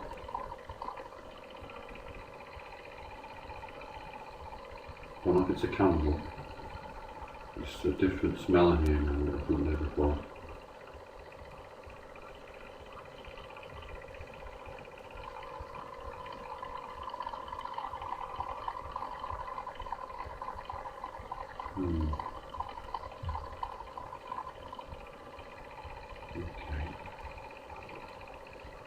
the longer I've got this blindfold on, the more things are changing for me. It's a gradual change. Like I say, it feels like it's a little bit apprehensive at the moment.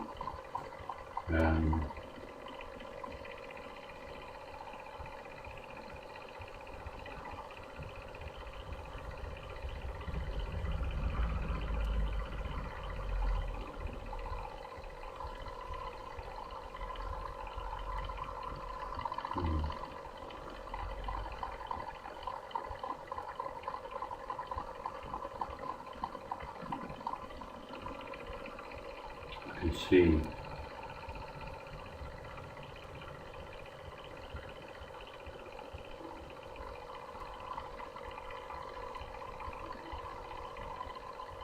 do you know what I feel at the moment is I can feel, if I was to point in a direction where I can feel as if somebody's watching me now, if you guys at home can look in the direction where I'm pointing to, and it'd be interesting to see what you can see from home. That's the direction I'm pointing. I don't know where I'm pointing, but I think it was probably where Leanne was sat before. It's kind of that direction.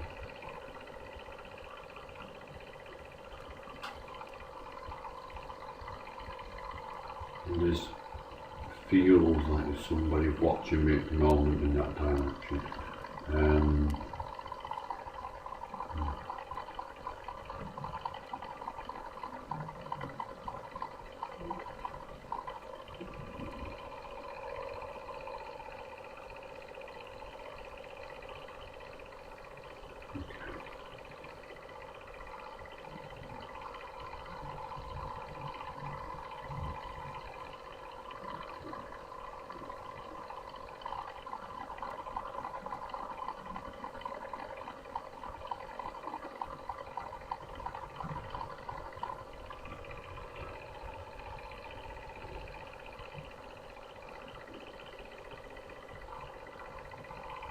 Just felt for 1 second then. Not if you see me move or not, but I just felt for 1 second and I needed to protect myself a little bit.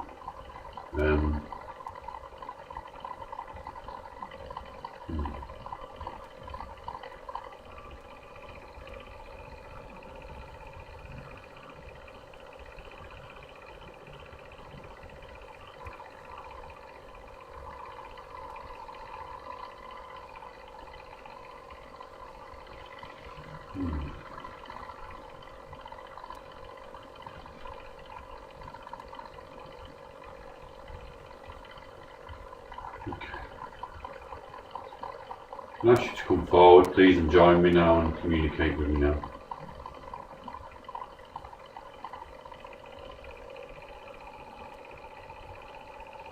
I'll ask you to come forward, please, join me now and communicate with me now.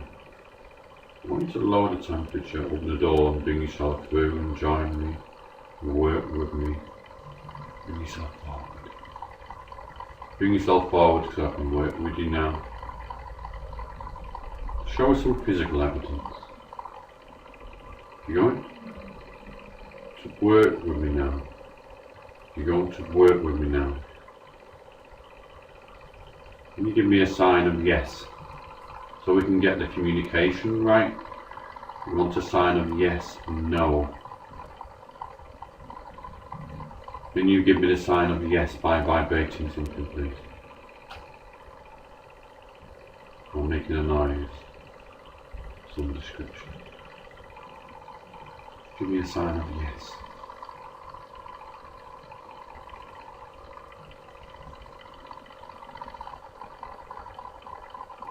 Give me a sign of yes.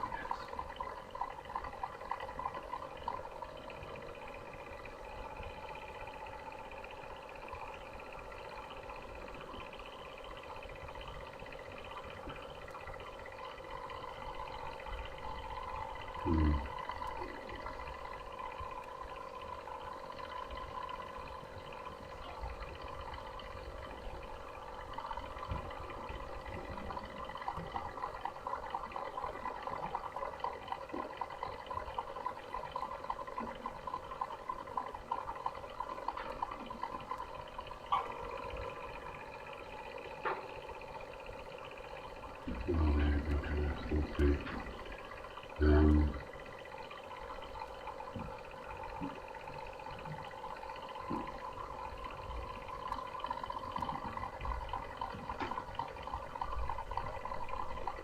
What could be in there?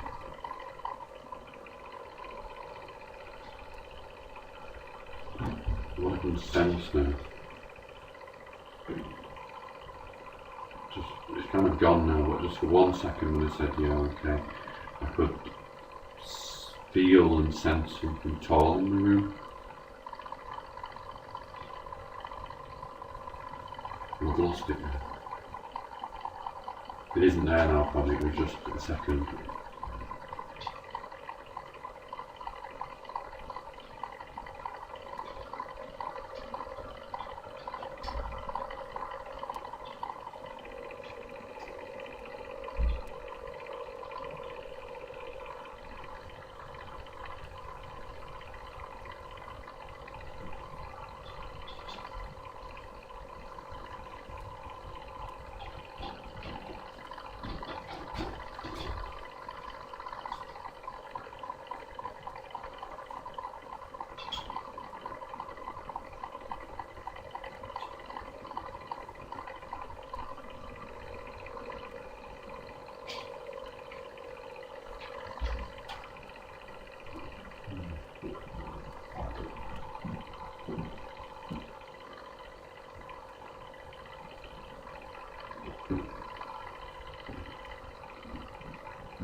The hearing's changed.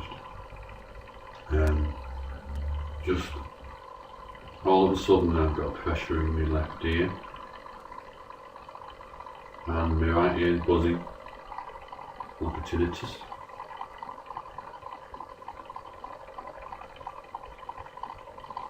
The left ear's going again now.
I'm getting some strange things in my mind at the moment. And one thing I've just seen in my mind is a man. I've just seen a man and it kind of looks like, you know, his head is just very, very pale and very, very white. And he's just kind of going, doing that sort of, if you can hear it there, he's doing that sort of thing. He's moving his head from side to side as if he's looking from left to right.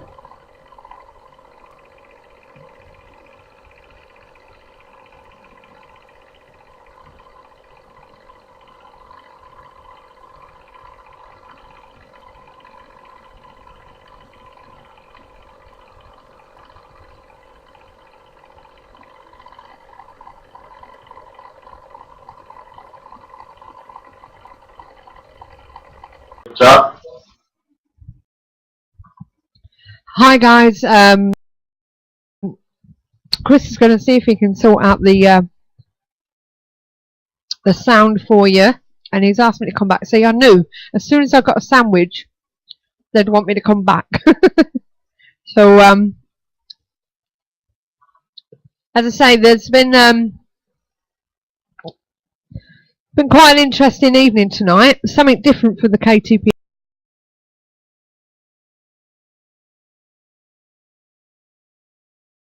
Yeah, to do, and hopefully it'll be the first of many that we can do every so often. And just as I was trying to tell you that just while I was whilst I was waiting to come back there, somebody had actually sent me a message via Skype. He said, I don't normally do these things, as some people may think he's a bit mad when I talk about some of the experiences I've had. I've been interested in the paranormal since I was a child and saw a ghost in my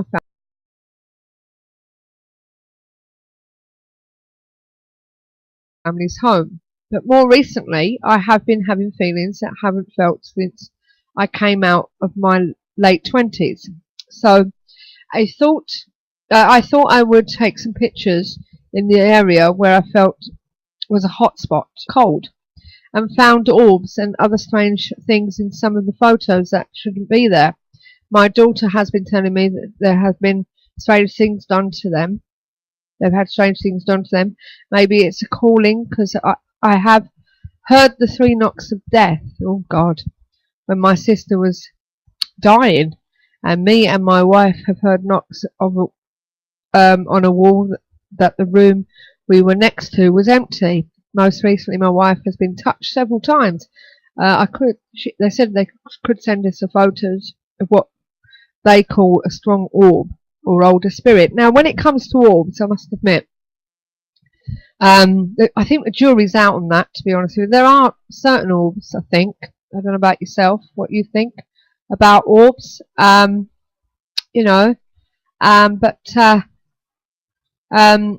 the thing is, orbs can be caused by moisture, can be caused by a fly or whatever, or an insect that's flying about, even dust. People don't realise how much dust that they actually shed themselves, you know, the skin that they shed from their own bodies. So, you know, so you've got to think about all these stuffs, you know. But also, we wanted to hear from you, you know, what your experiences are.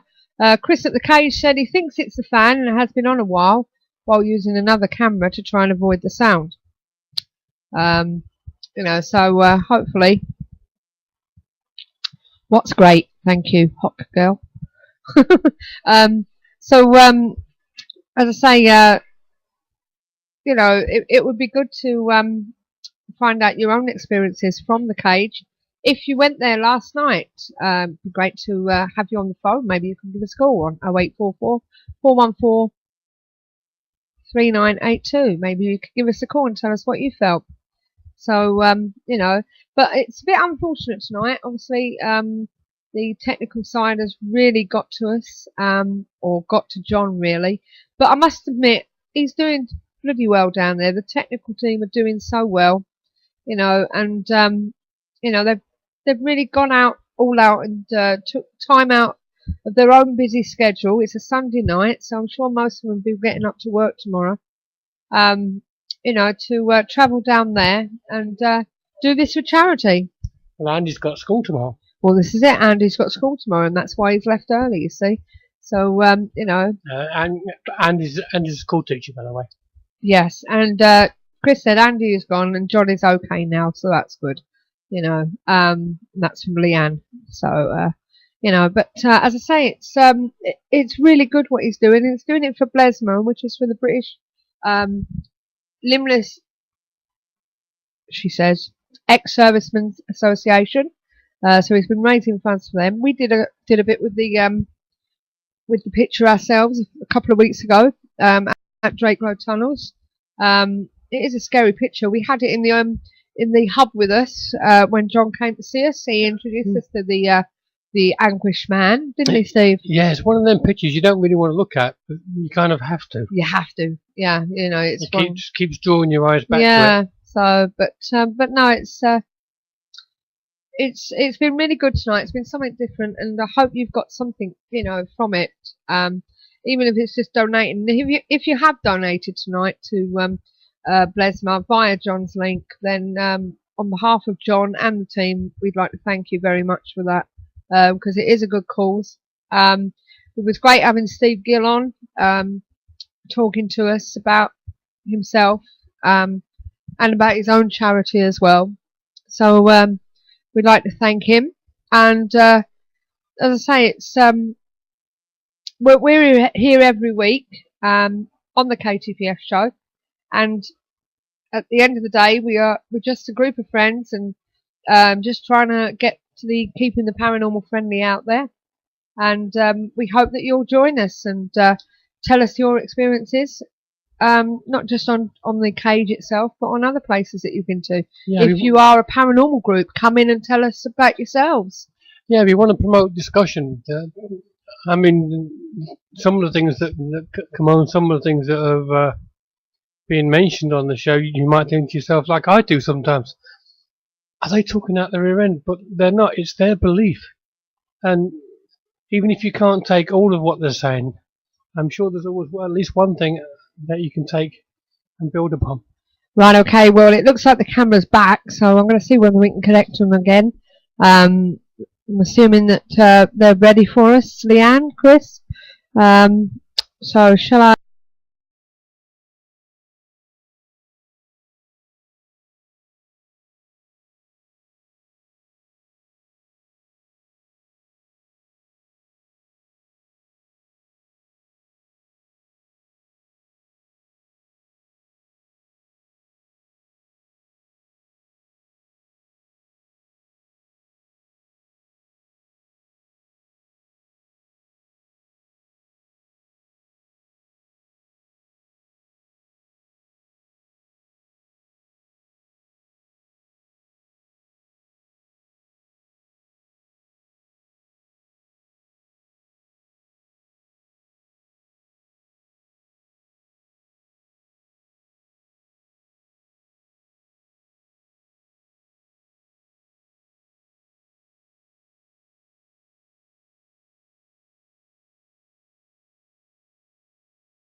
I think we should get everybody together as well and just sort of, you know, am I live now?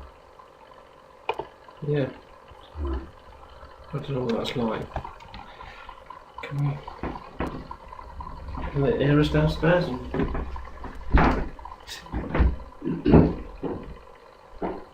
Does that sound? Is it better?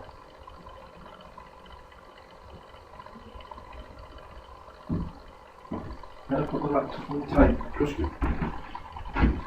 I'll do anything.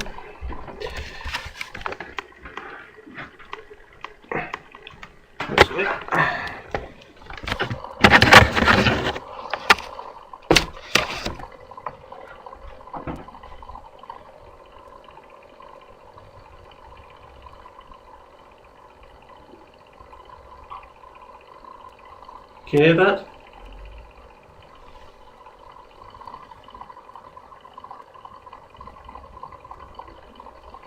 Team? Engineer?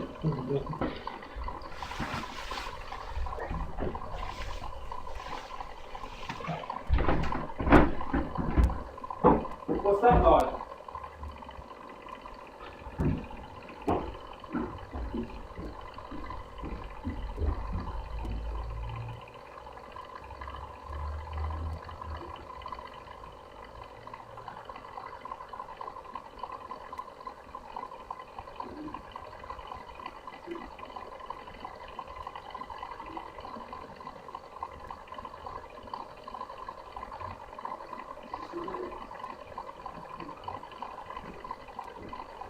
Yeah.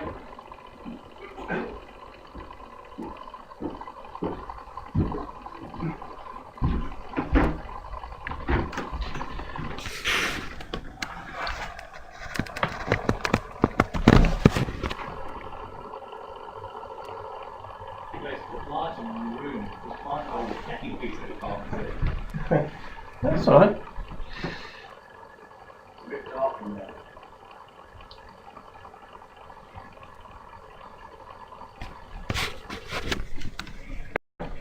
We're working again.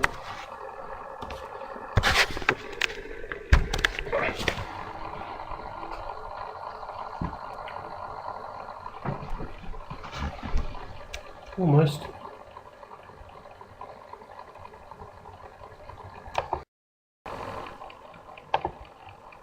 So I got lights on again. Okay. Go on live again now. Yeah, yeah. It's still got.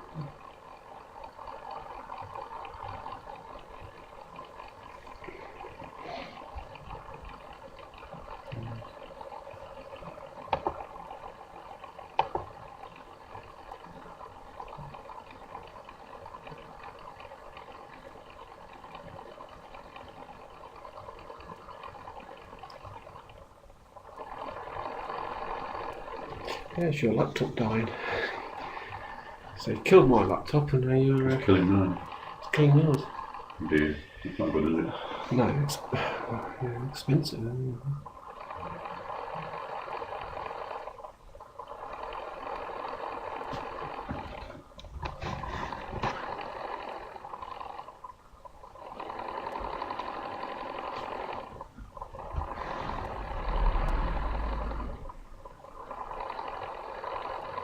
Interesting to see how they work when they go home, isn't it? Yeah.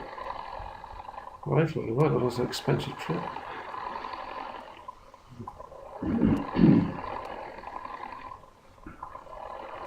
If any viewers want to come and help us next time.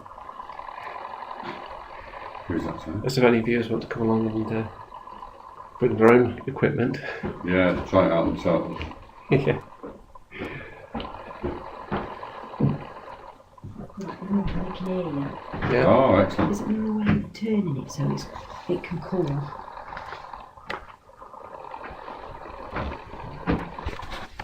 Because obviously we're not listening. See if it lets it cool down a bit. Okay. Lovely. Is that so? Right, we've got a brand new webcam. Okay, so we're back on again. Yeah, go John. Okay, we just had a couple of technical issues then. And do you know the strange thing is, all night we've been having technical issues, and we've kind of been chatting, me and Chris, you may have heard us, and Steve as well, and we're just wondering whether it's anything to do with this place, because I don't know, is it the energies that are affecting the equipment that we're using? Who knows? That'll be interesting to see what you guys think. Who are in the chat room at the moment. Okay, still got my blindfold on, still trying to sense what's going on. It's quite an interesting exercise this, because the longer I've got my eyes. Yeah, John, yeah. We lost 2 laptops. Yeah. The fans have overheated, that's why the fans are whirling. Yeah. A keyboard. Really? Which we, in the kitchen as well, we know when it's typing to people, the keyboard shut down. Yeah. 2 sound monitors went down. Really? Grief. So it's constant. Yeah, so did you hear that, guys? It's constant electrical problems all the time. And what do you put that down to, Steve? You can't say it's... Yeah. You know, you don't want to say it's paranormal. No, you know no. these things.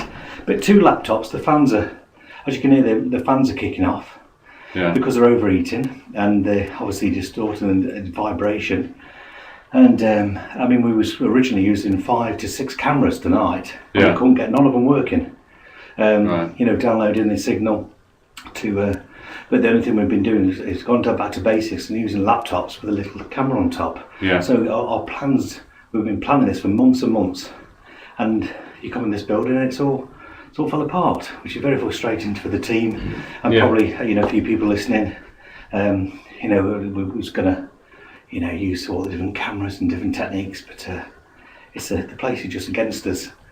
So still gone ahead though, hasn't it? We tried. I mean, Chris is brilliant. You know, he had to reinstall most of all the programs as we go along, borrowing laptops from other people's cars and passers-by, you know, to keep it running tonight the best we can. Yeah. So, you know, tap me out of the team downstairs in the kitchen, which, by the way, they ate all the biscuits. Oh, well done. Yes. So I'll leave it to the last few minutes, but it's quite interesting. There's quite a few things going on around you. You know, the side room and the kitchen area. Really? We've had bumps and bangs, which we know there's nobody in here.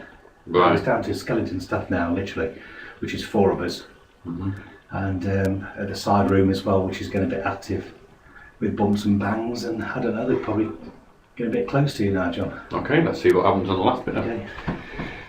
Okay, guys, hope you heard all that. We've had loads of problems tonight, and who knows what it's down to. But like Steve said, we've been planning this for a long time now, and we have, you know, well, it's just like everything's kind of not worked for us really, and it's really, really strange. Right, going back to my senses within this room now, I believe that you guys are starting to sort of experience things, maybe see things around me, I don't know. Let us know in the chat room. Do you know, every time when you're talking to somebody, you like I was just talking to Steve then,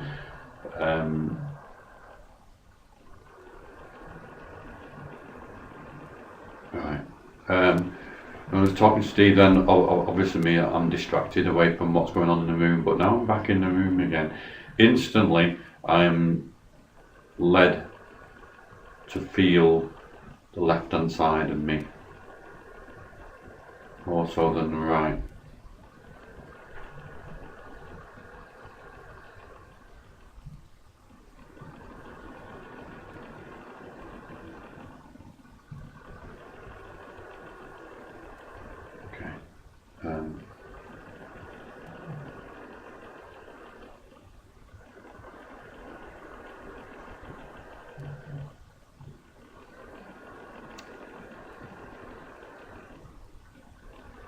Just try and listen now. Just trying to listen now and sort of get used to what's going on in the room. I can hear the fan and the laptop struggling at the moment.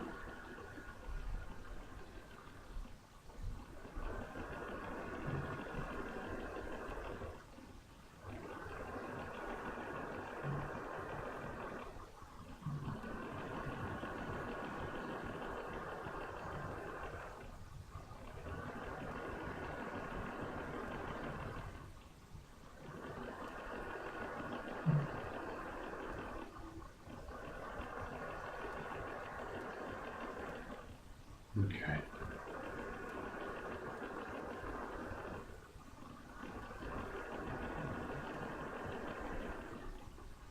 I really don't feel like I'm on my own in this room at the moment. It's not a really strong presence. It's not a strong presence at all, but I still don't feel I'm on my own at the moment.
Okay, guys at home, I'm interested, those who are watching at the moment, what can you see around here, if anything?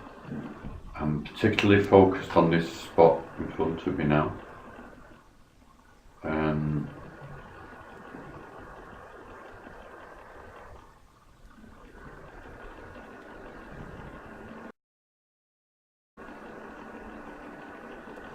Things are changing slightly for me. The feel of my body feels a bit different at the moment. And like I say, if I was to put my finger on it, you know, here, around this direction, this is where I feel things are changing slightly. It's a gradual change.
If anyone's ever done this before, if you've had a blindfold on around your eyes, it is quite weird.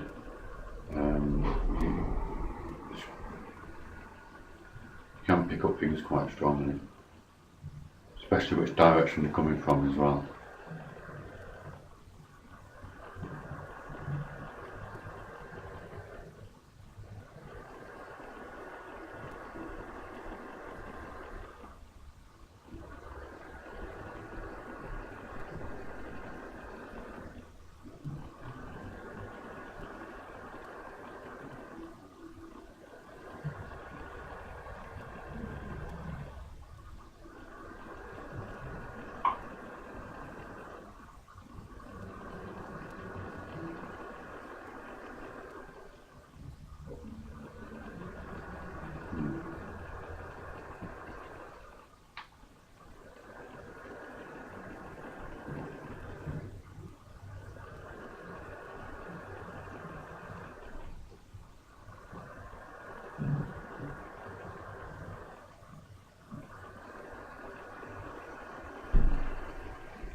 Okay, guys, this might sound a bit strange, but there, I just had an image there, and it was kind of like a person. I'll have to show you myself, but it was like a person facing this way, and his hands were like that, and they looked quite deformed actually.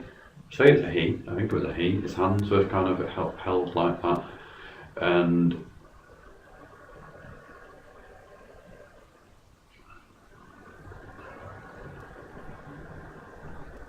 I could feel him there, and I could feel the person there. Do you know that I don't think it was the man now? I don't think it was a man now. It kind of, it kind of more like an older lady, really.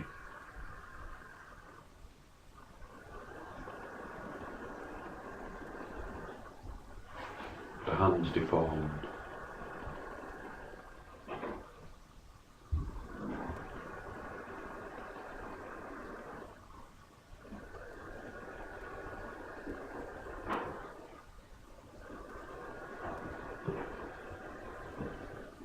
There was a noise then to my left now. I'm not sure if that was coming from downstairs or not. I don't know if you guys heard that then.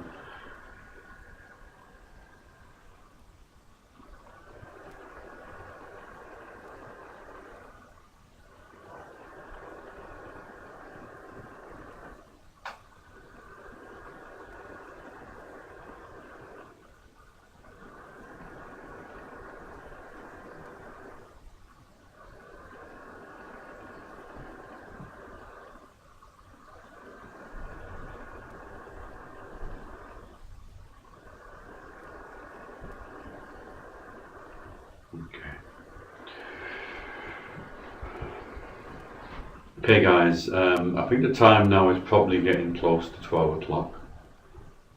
I should imagine so. So what I think I should do now is to actually come back downstairs.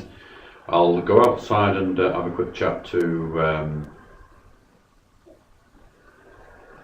Suzanne and Steve and you guys watching, and we'll just sum up this evening. Okay guys, I'm going to take the blindfold off now and just come downstairs and just have a quick chat with you guys. Oh dear. Okay.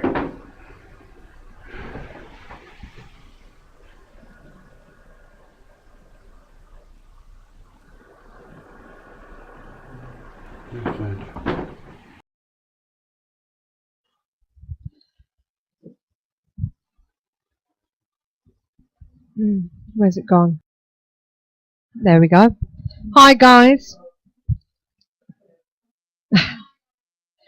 Just want to say thank you to everybody at the along with everybody else, and also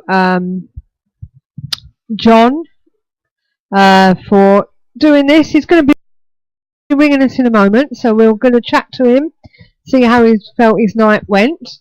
So we'd like to thank everyone who stayed with us, who was with us. We had nearly 100 viewers on, and we'd like to thank everyone for staying with us to the end. As I said in the chat room, sorry about the techie problems, but the guys at the cage, they stuck with it and they brought it to you. So, you know, and yes, thank you to Leanne and everybody, and Chris and Andy Mercer and Stephen Griffiths and Steve Gill for giving us a call. And here he is. Here's the main man himself. Good evening, John. Hi, Susan. How are you? Alive. How are you? I'm alright. That last bit, there was some interesting moments, some images I've seen in my head, really, and certain things. Did anybody see anything on the live stream whilst I was doing all that? Nobody seemed to mention anything, I don't think. Did they, Steve? Not that last bit, no. No. So, Got the last bit. Yeah, but all in all, I think it's been a quite interesting night, actually. I don't know about the one watching on live stream. Do they think it's been an interesting night tonight? yes, they have. Everybody's enjoyed it. Some people have said, Jack and Brando said, I stopped chatting to view the cam. Good night, though. You know, so, you know, even with the technical problems, we've still had 30 people in right to the bitter end. So, you know, it's been really good. There's 27 in now. Yeah, there's 27 in now.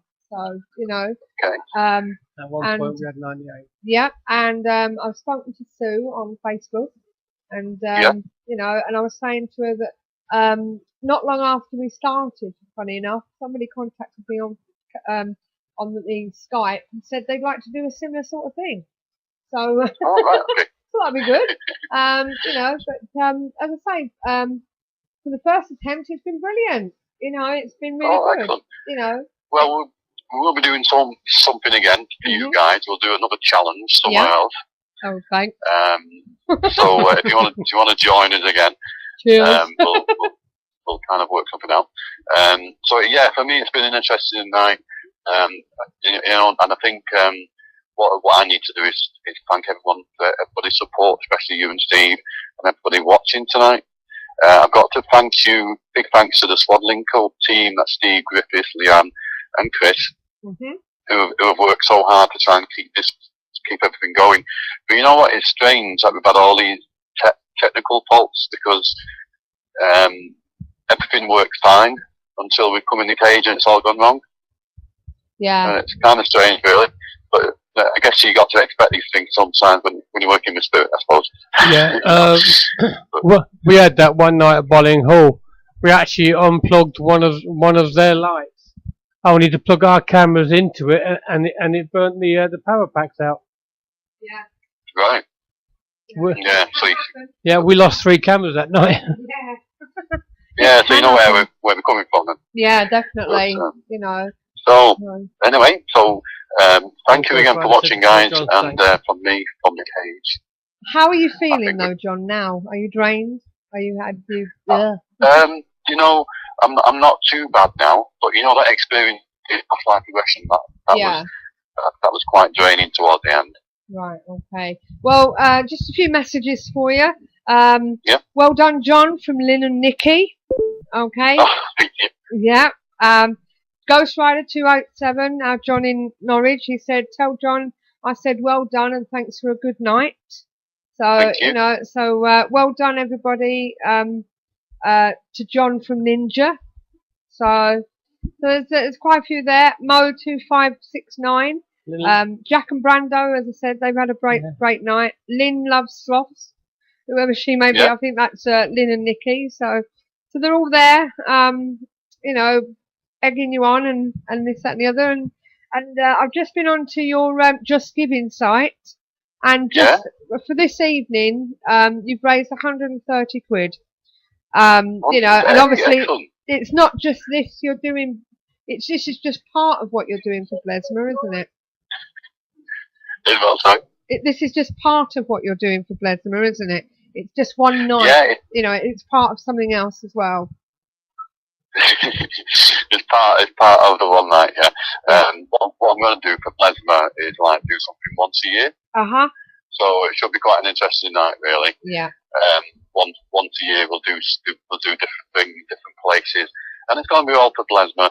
And hopefully next time we can make it a bit more different. We'll do a different challenge. Yes. Okay. Yeah. So that'd be great. But there's been many people that have said that they were seeing lots of stuff, you know, and you know, they were seeing faces and shadows behind you, you know, and all this, that, and the other. And there were quite a few things being seen, you know, and one here, John connected with telling us about that he connected with the picture and asked loads of questions, and the picture was rocking back and forward for a yes answer. Really? Somebody saw that? That was what was being told about what happened. Was it last night or Friday night when it was rocking to and fro? Yeah. Friday night. Yeah. Yeah. So you know, but there were a lot of people saying about, you know, that you might be getting headaches or, you know, and there was people, you know, people in the room that wasn't alive, so to speak, you know, and they were seeing shadows and stuff like that. It's quite interesting. Yeah. You know, so obviously I think some of it might have been because of the pixelation on some of it, but there were a lot seeing the same thing, so, you know, maybe it wasn't. So, but some of them could see that the eyes move even, you know, change on the picture. I thought I saw something about that somewhere, yeah. So there must be something happening there.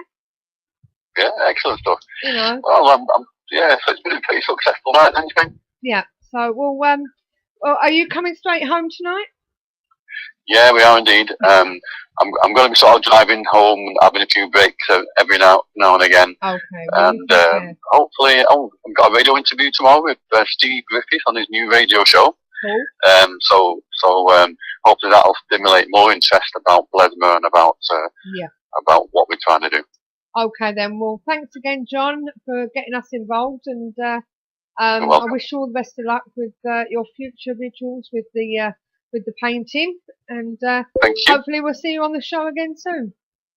You will. Thanks very much, guys. Okay. Take care. See you And later. it's been brilliant. Thank you very much. Cheers. Bye. Bye-bye.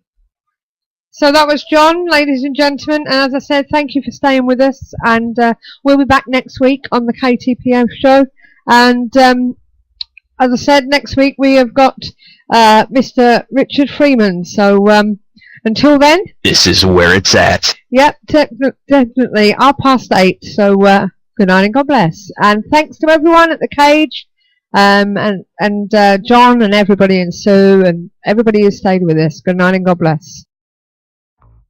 I'll tell you what, come and visit the ghost store. We don't sell ghosts, but what we do sell is quite cool and groovy. Ooh. All the latest things in the ghost hunting world, and some of the traditional stuff too, which shouldn't be forgotten. So next time you put all that effort into a ghost hunt, go prepared. Not with pairs, not with like pre-paired. That doesn't mean like some kind of egg and flour fight. Go with your stuff, that one bit of evidence, that one little thing, that one little moment in time. The moment you see something, the moment you feel something. See, feel, hear, detect. We've all heard the story of the fish that got away from the bloke sitting on the side of the lake. And we all go, yeah, probably wasn't that big. The fish, that is. I don't think that's funny. Those are the bits that really matter. And if you can capture them in some way, then that makes it all the more compelling. But if you could show your audience something, if you could show them what you meant, show them that piece of evidence, show them that static, show them that temperature, play them that EVP, then how compelling does that make your case? For any help you need, equipment that you want, contact the Paranormal Intelligence Gathering Services Ghost Store. So visit www.the-pigs.co.uk/ghost store.